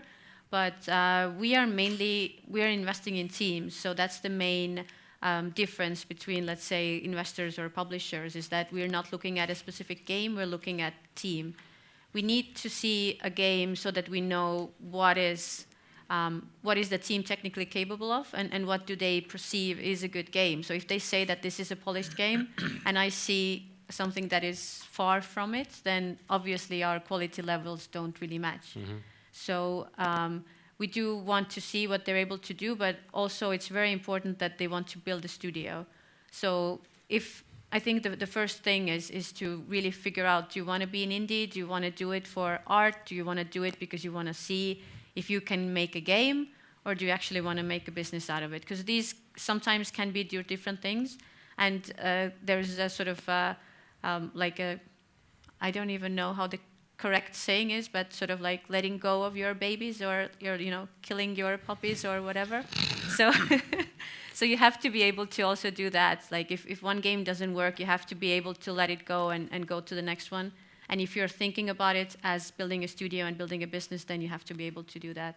So we're still looking at the team that can execute and like think about it as a business.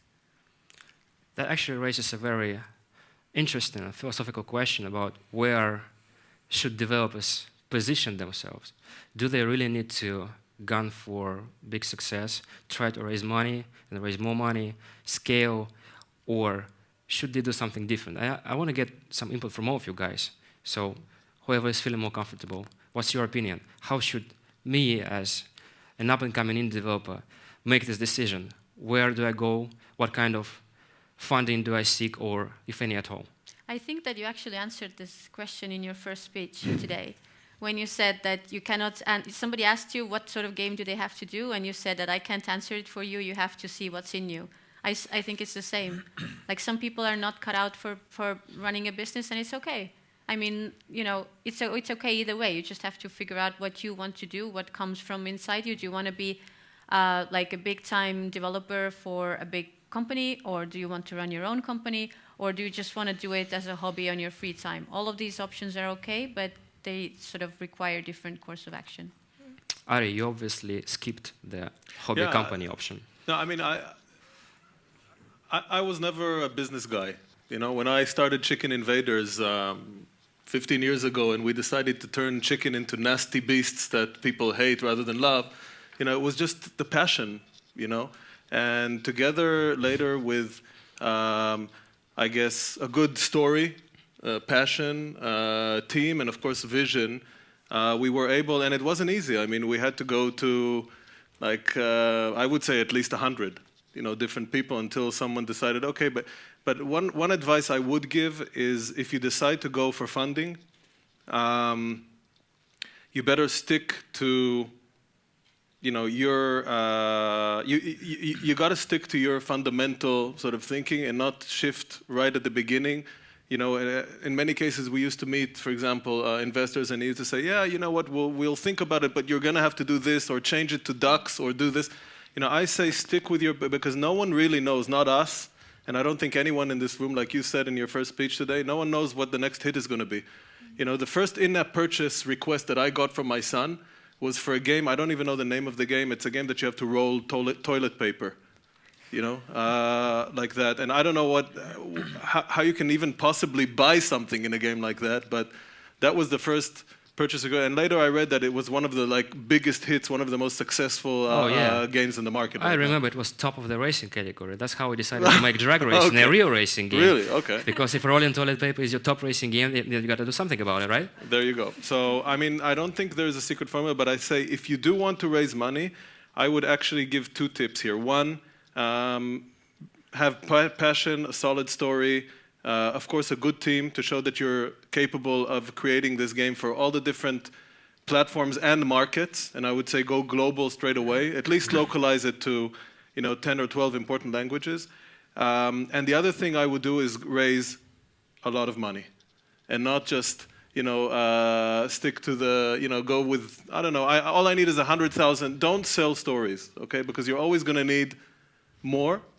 And I would say, try to reach for the stars, because once you have that, you're able to later acquire, the resources that you need to turn your dream into something real. Not every investor could put $1 million on the table, but, you sometimes read about the developer that raised $5 million or raised $30 million. Usually it's sort of a more mature round, but I would say try to capitalize on it as much as you can, because that round is not easy and it never comes back. Once you're on it and you've set the parameters, it's always hard to go back and say, you know what, I don't need 200,000, I need $1 million. It doesn't work that way, okay? So go for the largest Go amount for the largest amount or the larger amount. Even if it takes, bringing in a few partners, try to stick to your values as much as possible. I mean, there are flexibilities here and there. At the end of the day, the person that writes the check is going to want stuff, okay? Not just equity. but I would say stick to the core, values and competencies of your team, and go with, try to reach for the stars as fast as possible. But this also means taking a whole lot of responsibility, because if you're raising 10 million, you're not going to say, I'm going to make this game for 10,000 people. Yeah, but again, it's true. But when you open, when you wake up in the morning and all of a sudden you have that money, you got to live to the responsibility, and all of a sudden you're a new person, right? Like I said, I was never a business guy, and there was always the first time for everyone. There was the first time that I went and raised capital.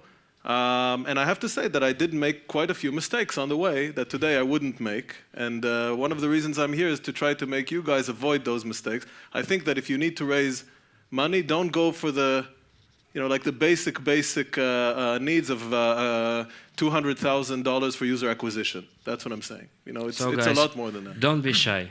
Push them until they scream. Exactly. Speaking about mistakes, what are your top picks? Top mistake an indie developer can make while raising money? Not raising money. Well, one of the mistakes was actually on the other side when I was supposed to invest money, and then 11 months later, the company that I did not invest in sold for $100 million. So that was one that it took me a long time to fall asleep after that mistake. But on the fundraising side, I think that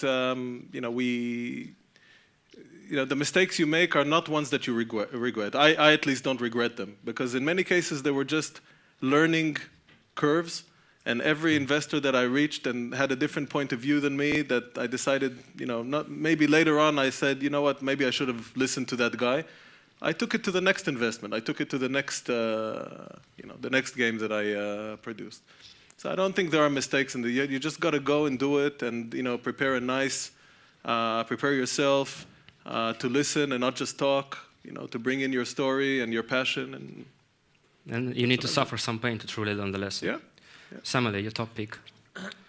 And I think also, except for 1 second, I think that the first game you need to, for the first venture you're going to, you need to take in consideration that you're not going to make a lot of money.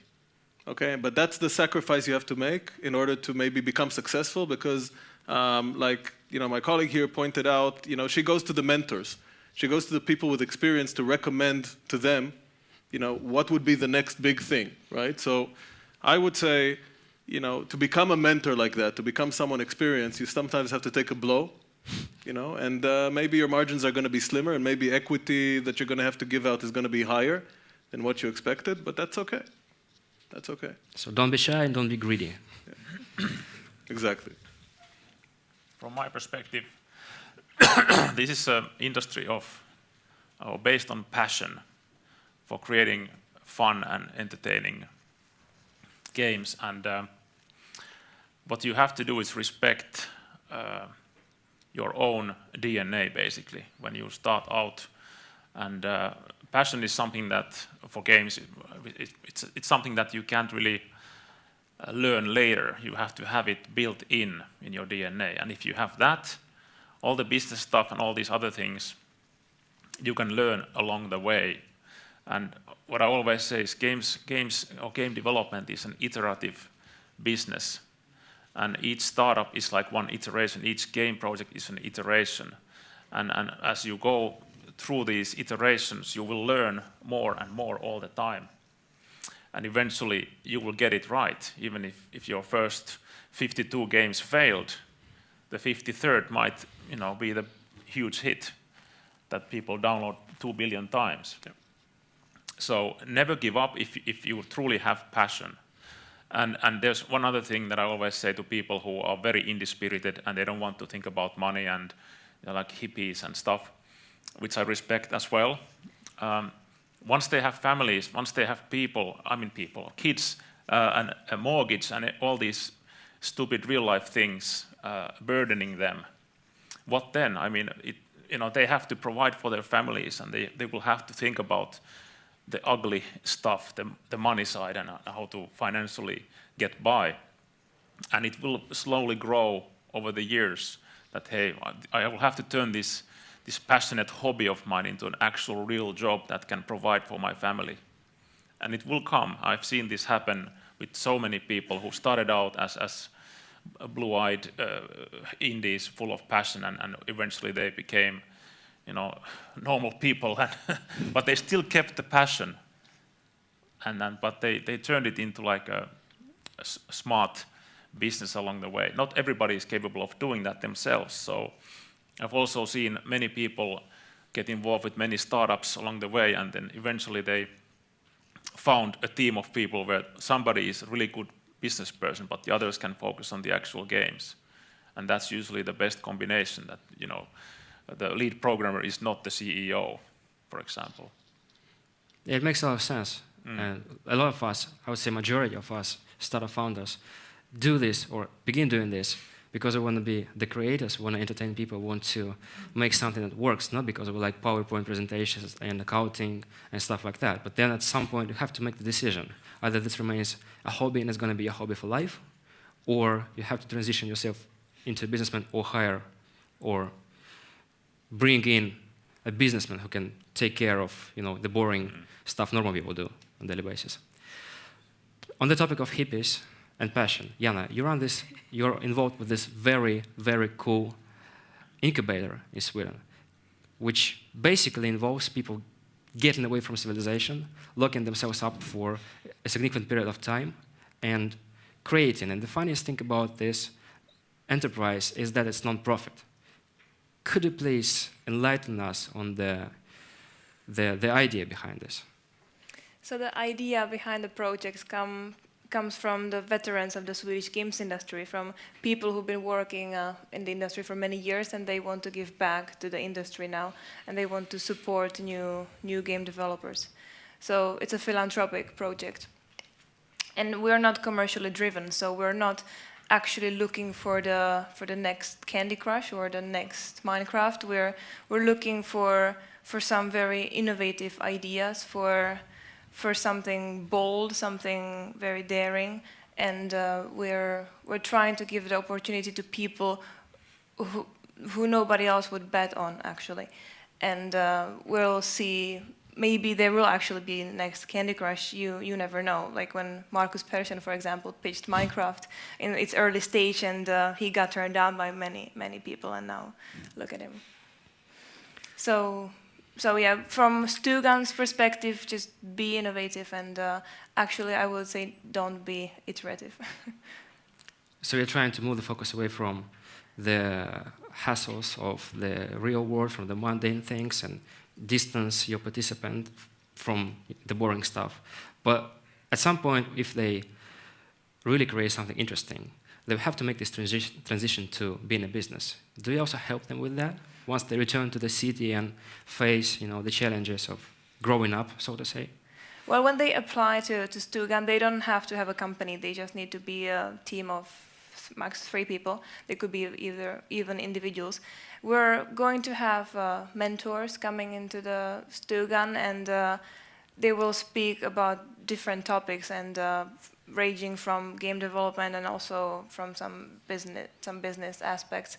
We're also going to have a PR guy from America coming to Stugan and speaking about how to make marketing on a low budget, which is very important. I think I've seen many indies who they have great games, but they don't really think about the marketing or the business side. So we're going to try to help them with that, but we're not going to do any paperwork for them, or some incubators do, but we're not going to do that. We're just going to help them for 8 weeks without any further commitment. And then after the end of the 8 weeks, we are going to have an event in Stockholm where we're going to invite some potential investors and representatives of some games companies, and the participants will get the chance to pitch their game there and get a potential investor. But that's behind. It's not in our hands anymore. Kadri, as a representative of the other accelerators that help with the paperwork, how is your approach different, or is it different at all? Well, of course, I mean, our approach is different just because we are investing and we are taking an equity stake, which means that we need them to be successful. So in that sense, but I still like to think that because we can make so many investments, so we make small investments, but we make a lot of them. So that's why I sort of believe that we still try to be sort of daring and try to take very innovative things as well, and try to stay away from the clones and look at more of the ones that are either differentiating themselves or their market or their products somehow. So hopefully we are still sort of hitting the innovative ones still, but yeah, we have to make money as well. Awesome. Making money is what we're here for, the sum of us. Our time is coming to an end. It's been an interesting conversation. I think we should take some questions for the audience. Right? Any questions, guys? There's got to be someone.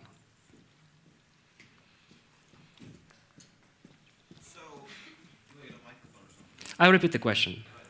So as you all know, well, maybe you don't actually know the sentence. A wise person in a Skype chat recently wrote that in Estonia we don't have a games industry, we have a game scene. We have some guys making games as a hobby, as a passion.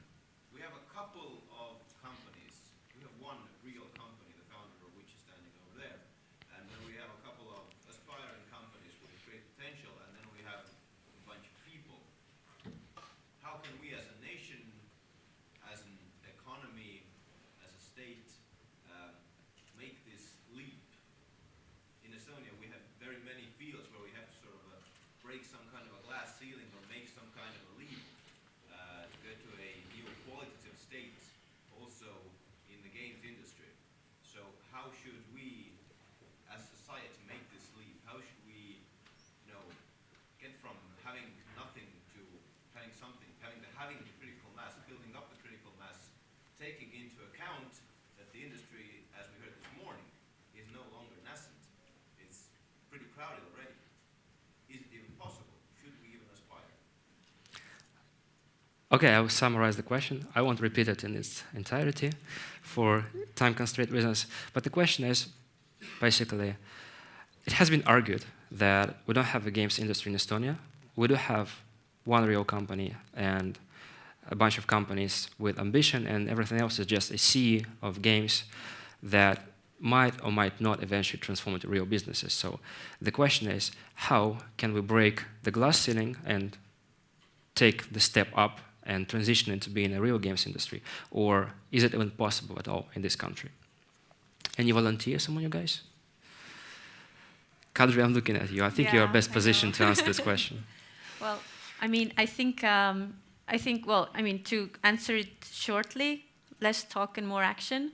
But to answer it in a longer way, I think that if you look at Estonia and what was happening here 2 years ago, and you compare it what is happening now, actually where we are right now, and that we have like a 350 people conference that's like international 2-day conference in Tallinn. 2 years ago, people didn't even know what a game industry is. So I feel that we have already taken a huge leap, and both the government and the companies and the indies and all the hobbyists even are actively involved and thinking about how to make it better. So I think that we are already taking giant leaps. We were just talking before this panel with Samuli, actually, who is doing a lot of research also in Finland, that the size of Estonia has already passed Tampere.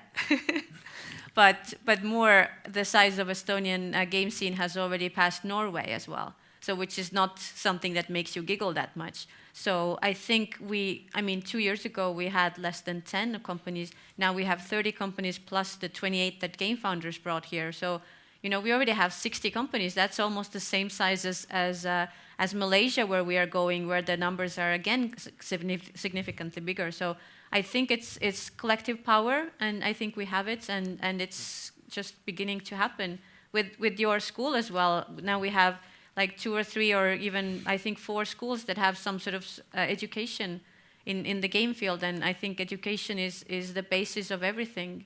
So produce good people for us, please, and then we'll make it happen. It's actually a valid point. It's not my job to say smart things on stage this time, but we've been in a kind of vicious circle where we don't have any real game education here, and we don't have any real potential workplaces besides Creative Mobile, which is constrained. It cannot, accept 250 people at this point, at least. So one of the more obvious ways of breaking out of this vicious circle is to just break out, create specialized courses. This is what you're doing. And then eventually the whole thing must come into motion, because that's how things work, right? Well, any more questions from the audience?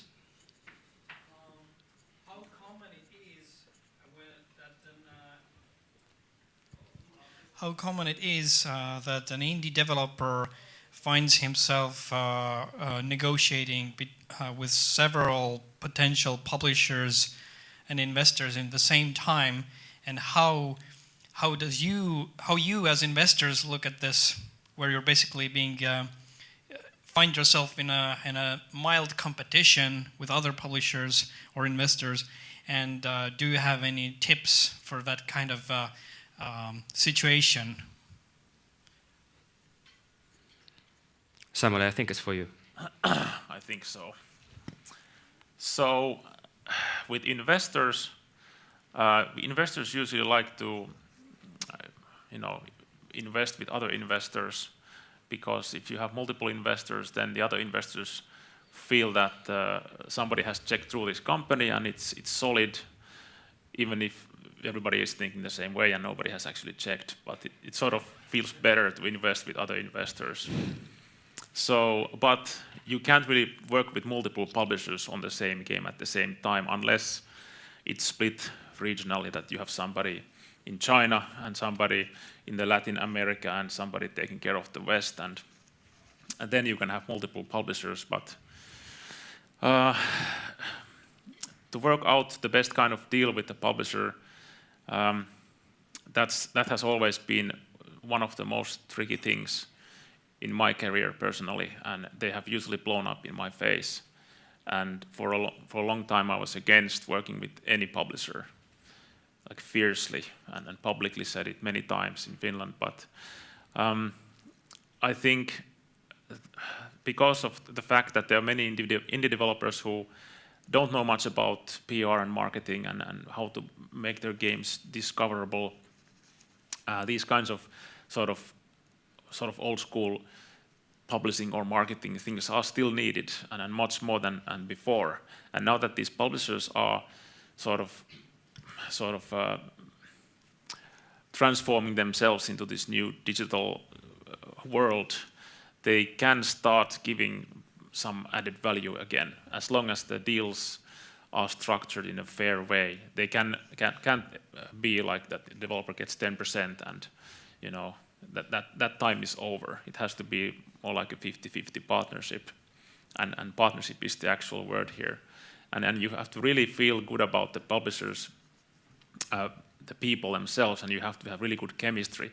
And this goes with the investors as well, because you will have to work with those people for many years to come, and you will basically have to feel that they are the right people for you. They're the team that will be backing you up no matter what problems arise, and both the investors and the publishers. So meet face to face with the publishers and investors representatives, and get to know them really well, and get them drunk and make them spill their secrets, and then ask around what kind of reputation they have from your own other contacts, and if they have screwed some developer in the past, then avoid them at all costs.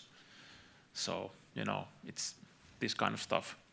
Now this is the kind of panel I would prefer. Practical advice, don't be shy, get people drunk, have them tell them their secrets. Good. Anyone else? Perhaps I can just add a little question.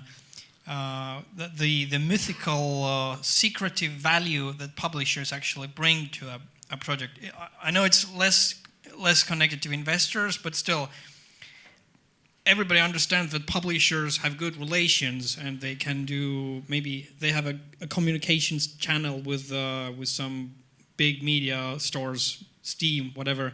But what is the actual core value of a publisher these days, besides from the fact that they have relations? Is Is it just, does it all underlie in their capacity to do some advertising or to tap into some traffic?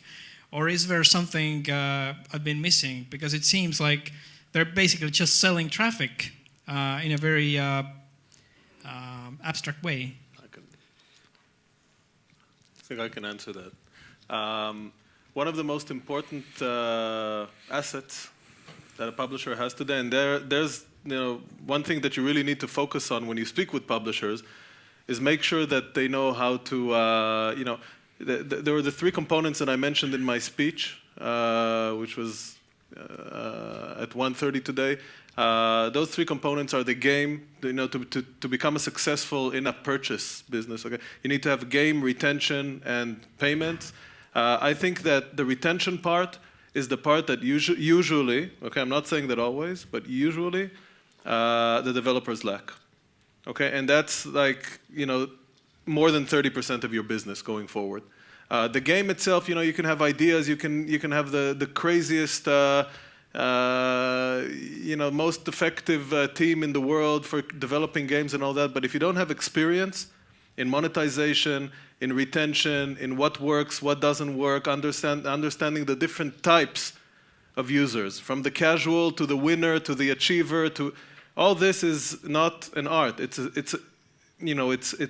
comes with it's a science. It comes with a lot of experience and a lot of learning. So, when a publisher, you can see when a publisher has, for example, a big monetization group, okay, a group that's headed by a guy who's been doing that for a long time, and they have people, and all they do is they brainstorm your day every day, look at the analytics, look at the business intelligence, at the global trends, hey, this game could be excellent in Russia because we saw that, last year, a similar game did this, but all we need is just a little bit of tweaking here and there. I think that's the most valuable asset that a game has and needs today. And on top of that, I would also say that there are some channels that publishers can bring that developers aren't even aware about. Everyone keeps thinking about, Steam for PC, Google, iOS, Amazon, and the usual candidates. But I can tell you, I can give you an example, okay? If you find a good publisher for China, where they have like 2,000 app stores over there, that's a big win. That's a big win, and I'm sure the developers don't know how to do that themselves. So I hope this answers your question. I'll take a little bit to add to that, since we are operating publishing branch. And what you are saying is music to my ears, because this is exactly what we do. Like Samuli said, days when publisher will get 90% and developer will get 10% along over. And now it's, when we look at the game, we don't ask ourselves how much equity we can milk from this company or from this project. We ask ourselves if we can make it more successful, if we can really add value to it by doing whatever needs to be done to convert it from a raw product into a successful business. So we have this layer of business stuff which most developers don't care about and shouldn't care about, really, because you do games because you don't want to work as an accountant, right? You don't want to work as a data scientist. And we have a team of data scientists who have been doing that day after day consistently, looking at the numbers, optimize the tools, actually paying for the tools that can be quite expensive, paying for business intelligence reports.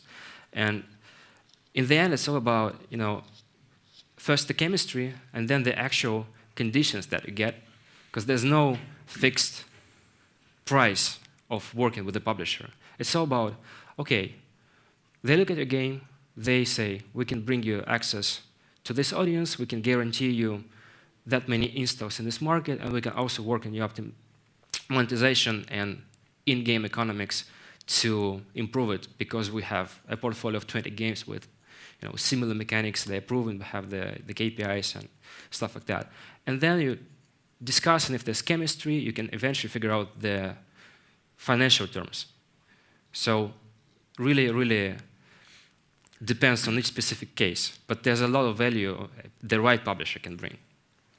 And I would like to add that if a publisher can at least double your sales, then they are worth the 50% that they take already.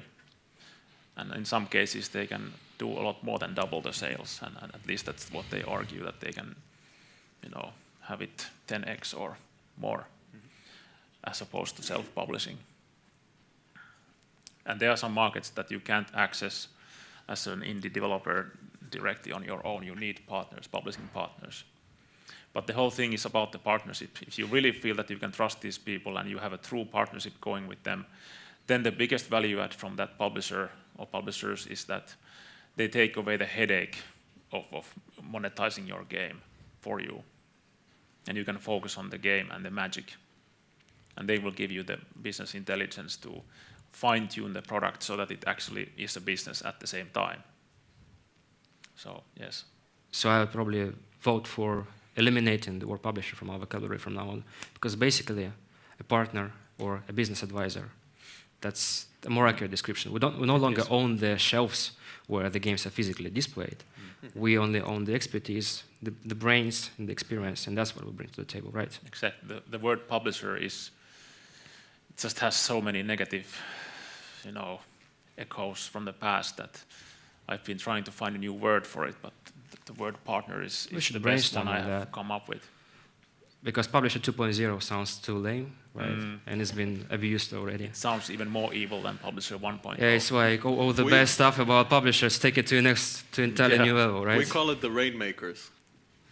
That's because they make it rain? They generate they create the rain. So basically, anyone that it could be one guy or it could be a group of what you call a publisher group. Okay. Just to give you an example, we have Chicken Invaders 6 coming out in in a studio, and we decided to make it an in-app purchase game. Okay, and with all my experience in the industry, and there's a lot of stuff you can implement based on that. I still. We're still on the lookout for a publisher to take this game, turn it into a successful in-app purchase game, and go ahead with it, because that's, it's part of the equation. If you don't do that, then it's not going to be successful. Nice. We're approaching the limit of our time. To summarize, don't be shy, don't be greedy, get the right people drunk, and look for a publisher who can make it rain. Yep. Let's give a big round of applause to our panelists today.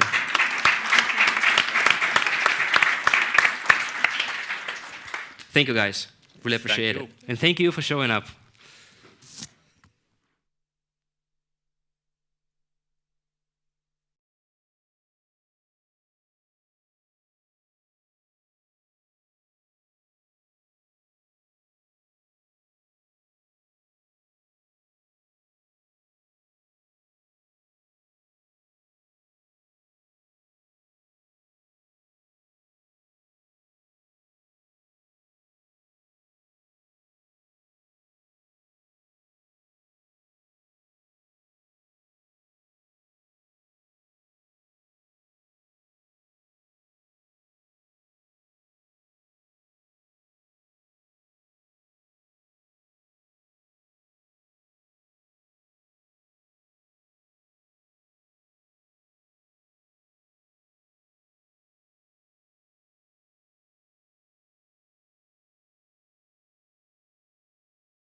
You ready to roll? Hi, everybody. Welcome back. Jarrod from Cashplay is going to talk about a really cool way to help monetize your games. Jarrod, over to you. That's a nice, very brief introduction. How you guys doing? It's late in the day. I know it's almost beer 30, so I'm going to try to be brief and interesting, or at least one of the two. As you know, at this point, I'm Jarrod Epps from Cashplay. I came out here from San Francisco to present to you in lovely Tallinn. I have a few friends in town from IGDA, and also we do a lot of work with the guys at Creative Mobile. As you guys are probably well aware, they're doing a great job today, and we are really happy that they brought us out here. I'm assuming that most of you guys know why you're in here today and didn't just walk in here to kill some time. Let me ask you, does anybody in this audience have any sort of experience at all with cash tournaments, either playing cash tournaments in a game or integrating cash tournaments into a game? You do? Wow, that's great. I want to talk to you afterwards. It's just something we've been doing for about 2 years now. And honestly, you know, while we have a stable of over 100 games, third-party games, it's been something that's taken off with a certain segment of society, but around this region, we haven't really done so much. So it's good to know that we've touched a life. It's a beautiful thing. Speaking of life, I'm a pilot, and this is a really interesting statistic for me. You are 475 times more likely to survive a plane crash than you are to click on a banner ad. There's a reason for that. The reason is that nobody really wants to click on a banner ad. Nobody actually wants to come into a game, and nobody comes into a game thinking to themselves, wow, I really hope there's some cool ads in this game. That would make my day. I would love to be able to go into this game and have the screen all of a sudden covered up when I'm in the middle of playing it and have an advertisement there that I get to click on and see what else is out there. We're in a bit of a bind in the industry in that the biggest problem we, of course, all have is creating revenue. And while everybody's been following a certain path over the last, let's say, 5 years of using in-app purchases and advertising, I think we are all aware that those things are working for some people and they aren't working for others. Generally in the industry, most games don't make enough money to survive. We're in a situation where we're kind of running a third world app store out there where you've got a few who do well and you've got the many who do very poorly but try very hard. So despite the fact that at this day and age we're producing some of the most brilliantly beautiful games that we ever have on the most high performance platforms, and we're stealing people from the film industry to make these games, we're still ruining these games by placing in distracting monetization techniques that aren't helping anyone really make revenue in the end. And everybody keeps banging their head against the wall trying to crack that egg and trying to figure out exactly how they're going to make enough money to break even. Well, now, I'm not here to tell you that you need to stop doing those things necessarily, because you can make money on advertisements. You can make money on in-app purchases. But there's another way to do this to make money in a way that you can engage an audience and you can kind of take things to the next level in terms of making people want to play more sessions in your game. So obviously, I'm talking about skill-based tournaments.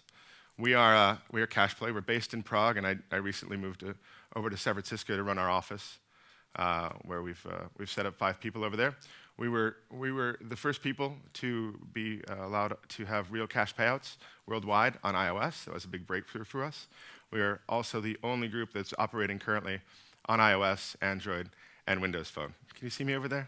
I'm gonna come over here. Hide behind the pole. We're quite proud of the fact that we've opened up an industry. And we're quite proud of the fact that we're making a lot of money for some very key clients of ours. But the biggest thing that we need to do is create more awareness, which is why I'm here today. I want to make sure that everybody understands exactly what a cash tournament is and why it is that you guys should be using them. Now, we're already active in over 150 countries worldwide. We are legal in most of the world. We do geo-block a few territories where you're not allowed to run cash tournaments at all. But very clearly, I want to be open with you. There is a huge difference between running a cash tournament and having a gambling app.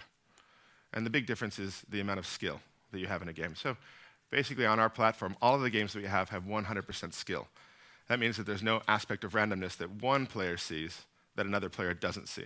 And that's your definition of skill versus gambling. As well, you keep hearing me kind of list of, or use a very confusing term, cash tournaments. In effect, well, first of all, is there any press in the room? I hope not. Good. So in effect, we're talking about in-game betting, but that's gambling. So we have to use a kind of a new, fresh word. So we are allowing people to compete against each other in a variety of ways. And in one of the games we're featured in, of course, is drag racing from Creative Mobile. I felt like since we're in Tallinn, that it made sense to show you guys this, how it works in this specific game today. So in this game, I'm going to guess this is going to work. Tom looks as nervous as I do. You ready? 1, 2, 3. So we operate off of the main menu in this game. You basically select Race for Cash, and you go in from the game pages into the SDK pages, which we run ourselves. We skin up the pages to look like the game. We can customize tournaments, and we match people up according to skill. People select a tournament, they're matched against someone, and then they go in and they play the game. This is a really good game for us, as are many of the sports and racing titles that we have. Quite honestly, the titles that do best are sports, racing, shooting titles. We do have a few puzzle titles that do well, and some other competitive quiz games are also quite good. We do some cheat verification on the system, and then we, of course, distribute winnings according to whoever took the prize. Cashplay operates a full wallet system, and what this means is we operate outside of the Apple, Amazon, Windows ecosystem for payments. So we have over 150 integrated payments worldwide, which means that essentially anybody can choose whatever way they want to deposit around the world, using, let's say, a Visa card, PayPal, whatever it might be, put their money into the system, play with that money, and then they can actually withdraw real cash. So that's the big difference between what we're doing and what everybody else is doing with virtual currency. We're actually allowing people to put skin in the game and participate in a new way. There's a variety of tournaments that you can run. Of course, we have head-to-head, which is what you just saw. We do run multiplayer tournaments, which I realize is a bit of a misnomer considering head-to-head is actually multiplayer. But in fact, that means more than 2 players. We can limit a tournament to, say, 4, 10, 20 people, whatever we want. And those are quite successful in games like golf games, where maybe you want to compete against a group of people for a larger purse, but still don't want to be in an unlimited game. Unlimited is something where we would run over a course of a weekend. We typically do this with like bowling tournaments, or we have an American football game where we gave away $5,000 over the Super Bowl weekend, and we had some X thousand people enter into that, paying 50 cents each. We made profit off of that, and we distributed a big amount of winnings electronically to our user base. And then, of course, you have the bracket single elimination, which is run much like the World Cup. I think that maybe you're asking yourself, why would I want to put cash tournaments into my game? What's the point of this, outside of the fact that, okay, you're saying it's more engaging, I can make more money? Well, to make it quite obvious, you can take a single-player game. If you have a regular single-player game, whatever it might be, and you combine it into our SDK, or you put our SDK platform into that game, it's automatically asynchronous multiplayer. We can actually run multiplayer for you. And whether or not you decide to choose to turn on cash tournaments or not in the beginning, you already have this functionality, which is incredibly engaging for your audience. People want to compete. We've all seen the statistics. We've got a great amount of data that we can share with you should you be interested in seeing what we've done and what we've been able to achieve for our audience. And also the feedback of users. I think it's been interesting with some of the games that we've gone to. For instance, we work with WGT Golf. I don't know if you guys know.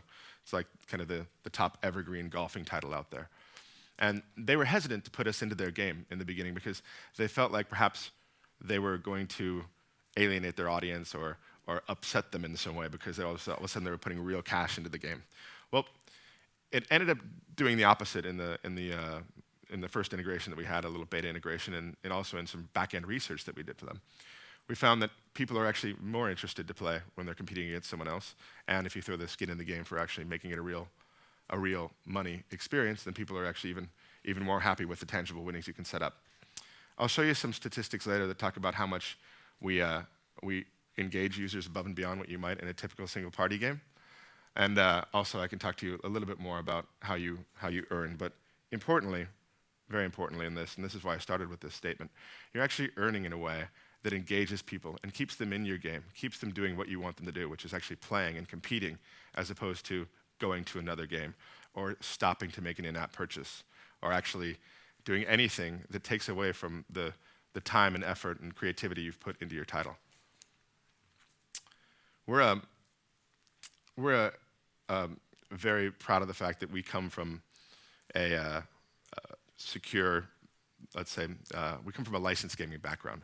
We used to run a P2P betting website, and we built our wallet based on the security that we needed to actually use a sports gambling app worldwide. We were registered in the Isle of Man, and we've effectively built what is the security of a banking system. So we take care of everything from fraud, geo-blocking in territories where this is illegal. We deal with cheat protection systems. We do all the customer service. We have anti-money laundering agents. And of course, we have everything, we do everything that we can to make sure that player funds are protected. So we run everything for you in terms of plugging in and being able to run a very secure wallet system so that your players can just enjoy the game. And you don't have to do anything else except for focus on what you do best, which is make games. Now, it's important that you think of a few things that perhaps are not generally considered when you build a game.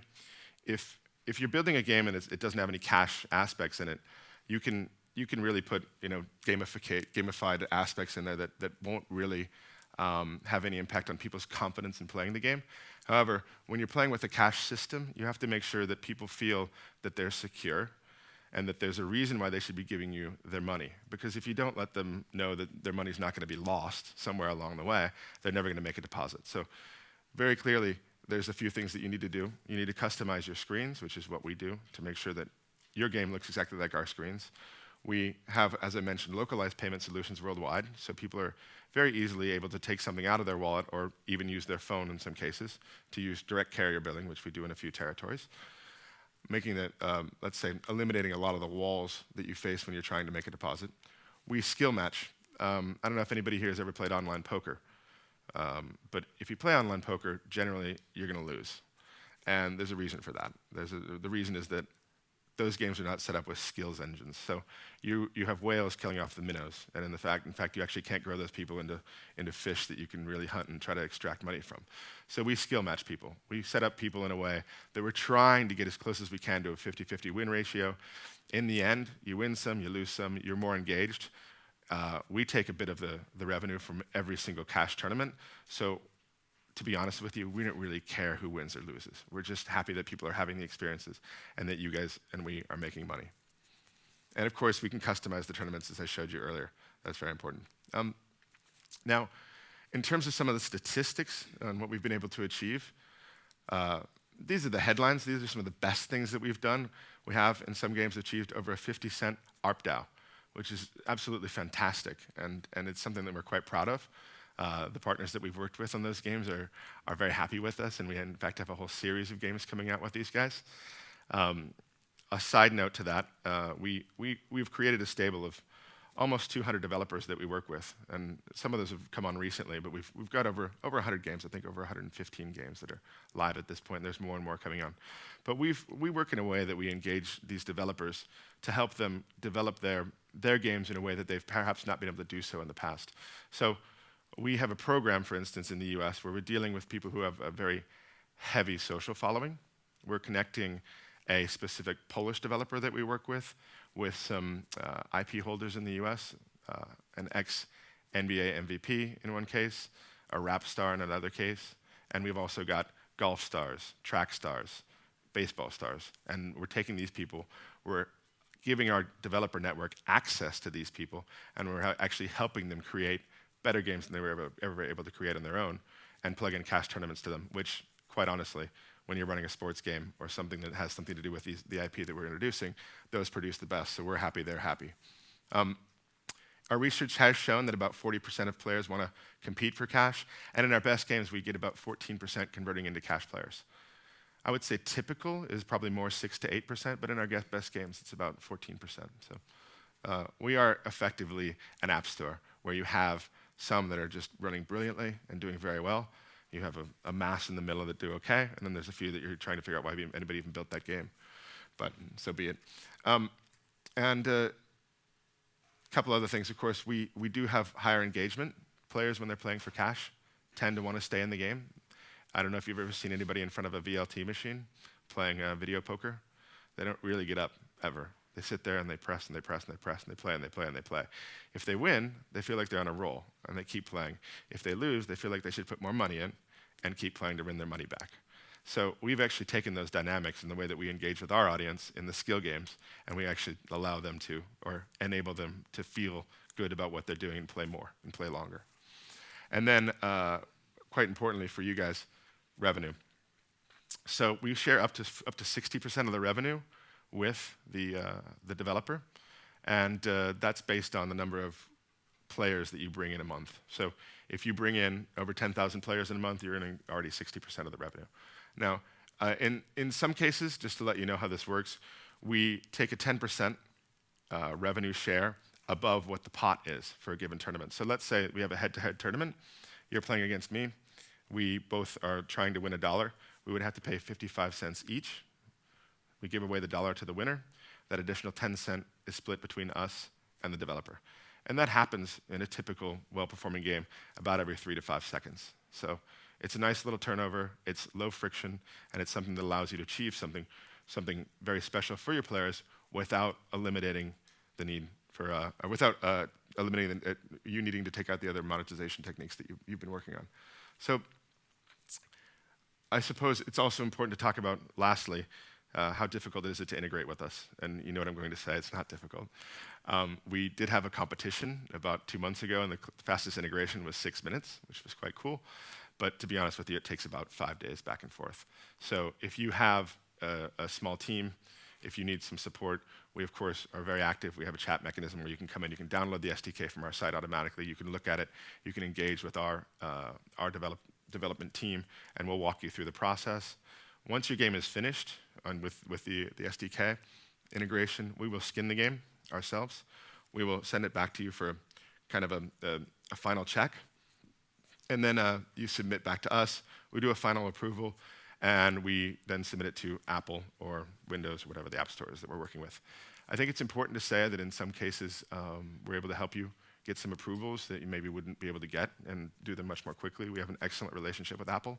We are there almost every month dealing with them and helping them formulate their policies on skill games. So that was one of the key reasons why I moved out to San Francisco. When we developed that relationship, we realized we really needed to kind of lean on that a little bit more. And I know when you're this far away geographically, it feels like there's just a wall there and you're dealing with terms and conditions and you don't really know what you're supposed to be doing and not doing.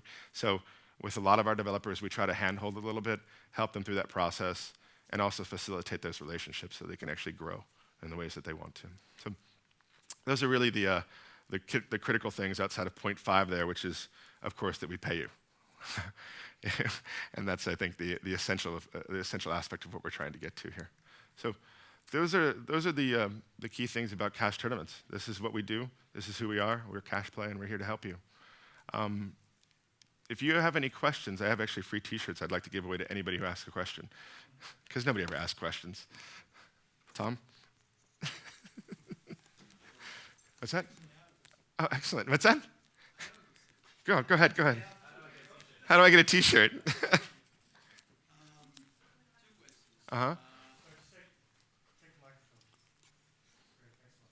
So 2 questions. First, do you work with fantasy sports in the US? Because I know it's very big.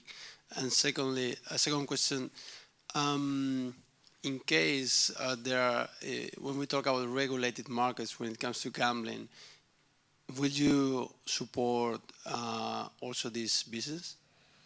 So let's say when the US opens gambling, mainly slots, it's going to be big. Yeah, it's going to be big. It's going to be huge. We, to answer the first part of the question, we have been approached by a couple of fantasy operators in the U.S. In fact, there's been a bit of a consolidation in that industry recently. I don't know if you saw, but 2 days ago, Disney invested $250 million into one of the big daily draft producers out there called DraftKings. The other big one, FanDuel, is trying to go public, and they believe that their valuation is going to be $1.5 billion or something like that. That's coming from a place where they were 2 years ago that was kind of very shaky ground. They didn't know whether or not they were going to be able to do anything and achieve what they thought that was realistic for them. They're operating about 3 years ahead of us, so we really hope that that's going to be our same life cycle. There are people that want to come in and compete. If they're running a proper fantasy site, yes, we can run that because it's skill-based. And that answer is exactly why we don't do the second part. We don't do anything that's not skill-based. In the end, our wallet is something that has been built with the trust of our payment partners, and they simply just don't want to see gambling on their platforms. So we don't do that right now. There's a lot of people out there, or there's a few people out there who do that well, and I could connect you to them if you were interested in trying that. I wouldn't discourage it. It's just a little bit more, let's say, restrained area. You know, when we did our analysis of the market, we wanted to go out and do something that could be quite global. And in the regulated industry, of course, you have very select territories where you can be, and you have to be licensed in all of them. And it's just a real bother. So that's where we are there. Anyone else? Cool. All right. Well, thank you for your time. I appreciate it. Oh. Ah.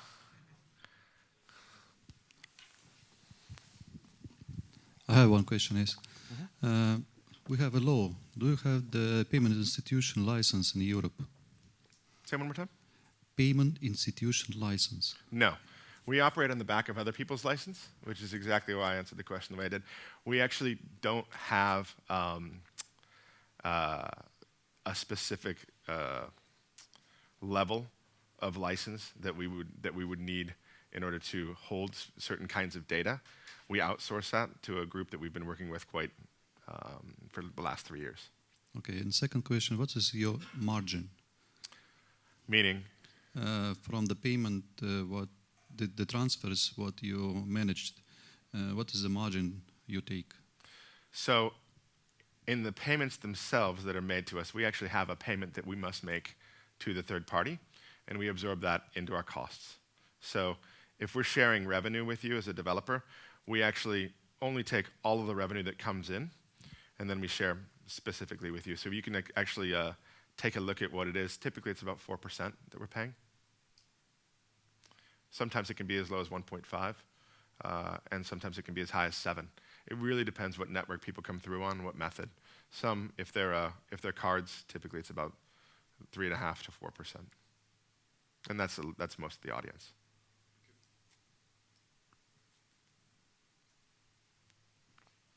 Good? Thanks, guys. I appreciate it. Thanks, Jarrod. Cheers.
kuidas on?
Testing.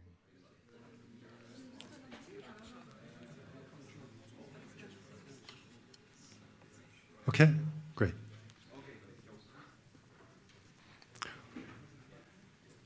Well, everybody, thanks for being here at the end. And we have a very interesting talk coming from Kristin to talk about Smart City. So, Kristin, over to you. Hello. My name is Kristin Kahre, and I'm going to talk about Ülemiste city.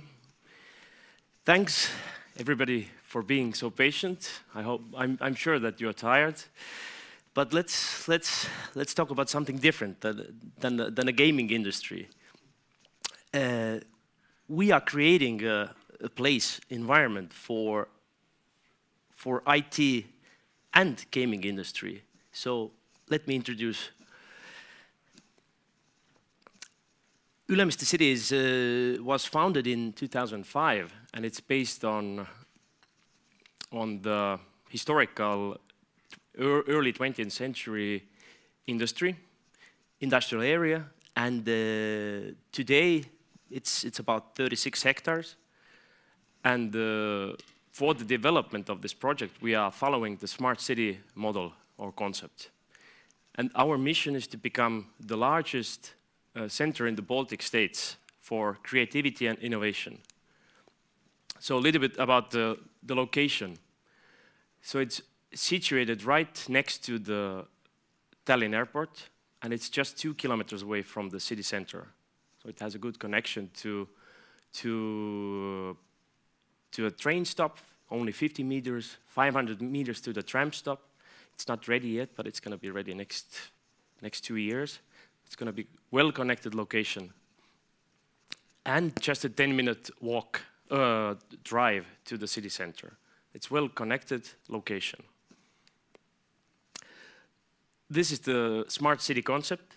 It's based on 3 pillars: physical environment, services, intellectual environment. Later on, I'm going to talk about each and one of them. So today, we have about 100,000 square meters of modern office space. And it's a home for 300 companies already, and about 6,000 people work there. There is a school, there is an international school, there is a kindergarten, and the university as well. And in addition as well, cafes, restaurants, and the park. As I mentioned, the environment includes, basically, it's situated inside the airport. Next to Ülemiste city, we have Estonia's largest shopping mall, park, and a green belt. And what we can also mention is that the new buildings that we construct every year are built according to Green Building Council rules, so they are energy efficient. There are bus lanes. Some of you maybe don't know, but in Tallinn, for the citizens, transportation is for free, so it's easy access. Again, here's the airport, here's the lake, and here is the already developed part, and this is for the future developments. And this is a tram line, and this is the connection that we're going to have with Rail Baltic. About 5 years, but it's going to be quite important for us. It's going to connect Estonia, Lithuania, Latvia with the rest of Europe. A little bit about the environment. You can see the photos of historical buildings, some greenery, old mixed with new. This is the university, where we started already this year a gaming industry course as well. A little bit about the environment tomorrow. I mentioned already the tram line we're going to have. There's in the planning process, a big conference center. As we continue building, we need to hide the cars. We're not going to build more parking houses. So it's all done in a sustainable way. As it's all this industrial area, so we're going to invest more to continue this green belt as well, that we would not have a concrete and glass only environment. So in the next 10 years, we see at the moment, according to the demand, that it's going to be at least double the size in 10 years, hopefully even faster. So instead of 100,000 square meters today, it's going to be probably 200 or even 300,000 square meters. Plus, at the moment, we don't have any residential areas. So already next year, we will be introducing a rental house for the professionals living and working in our environment, because many of our clients work 1 week in London, next week in LA or Silicon Valley, some other place. So they don't need sometimes they don't need a permanent home. They need something that their company can really rent for them. It's really close to everything.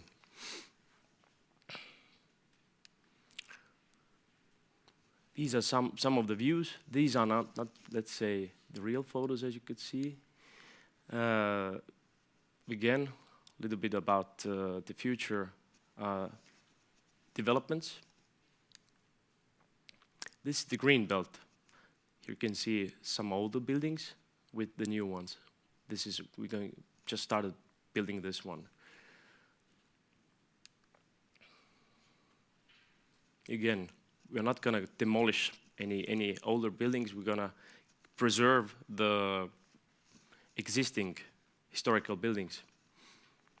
About the services that we have there: conference and meeting rooms, catering, office supplies, IT trainings, even as well business trainings from the university, services for people. Of course, transportation, public transportation, parking, everything is well organized. Many restaurants already today, kindergarten, international school, university, services like laundry and cleaning, car rent, etc. for tomorrow. Apartments, beauty service, fitness club, spa. About the intellectual environment that we have. It is the main hub for IT companies in the Baltics already. And it's creating approximately 50% of the IT sector GDP in Estonia. So it's big concentration already here. And as we have already 300 companies, we are organizing events that our clients would interact with each other as well. So for that, we have organized the annual Ülemiste City Festival, where the companies can introduce their business. We have monthly business breakfast, where we have presentations from the academical side and as well from the practical side. So these have become really popular for the employees of our companies. Yeah. We, as you probably know, Estonia is well developed. It has been in development for almost 20 years. So Estonian, there's a showroom as well about e-services here in Ülemiste. About the tenants. We have recently signed Playtech for about 3,000 square meters. There are international players as well. HCL from India, it's based in UK. Parallels, Acronis. So what we have here is that still lack of gaming industry. So everybody who's interested in that, we are here with our stand, waiting for you. We're going to share the information. Okay, we see that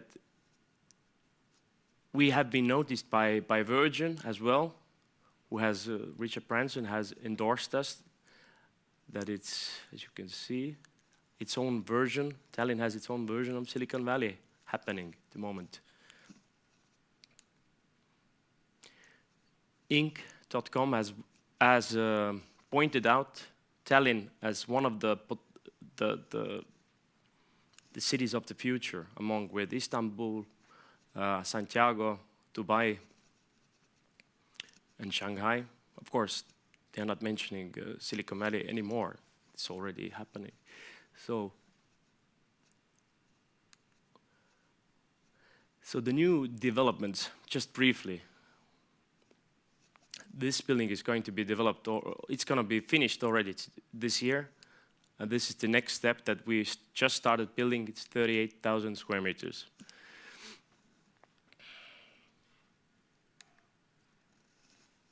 Thank you.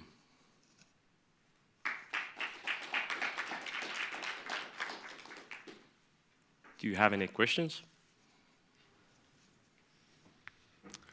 Are there any game companies there at the moment? I don't know. I think we could call Playtech as one of the, let's say, a game company. Yeah. What is the price per square meter for rent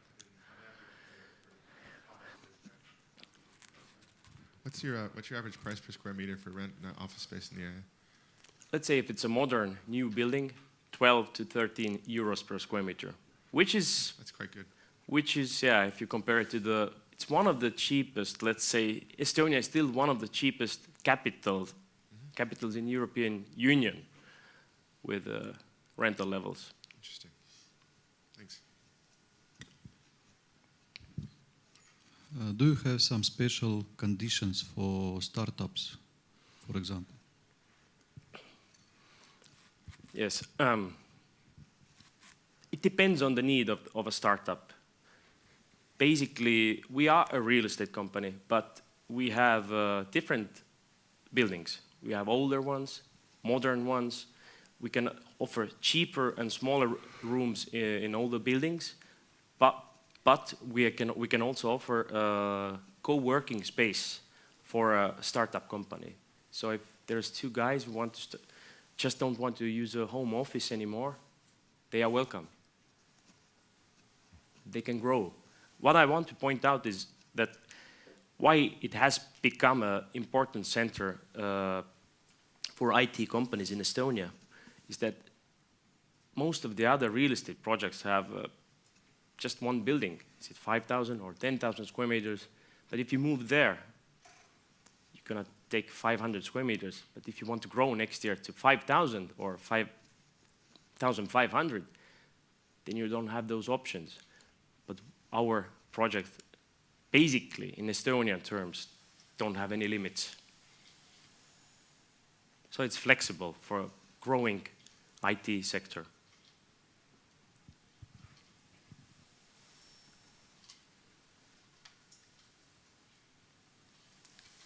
Thank you. Thank you. I think we're done.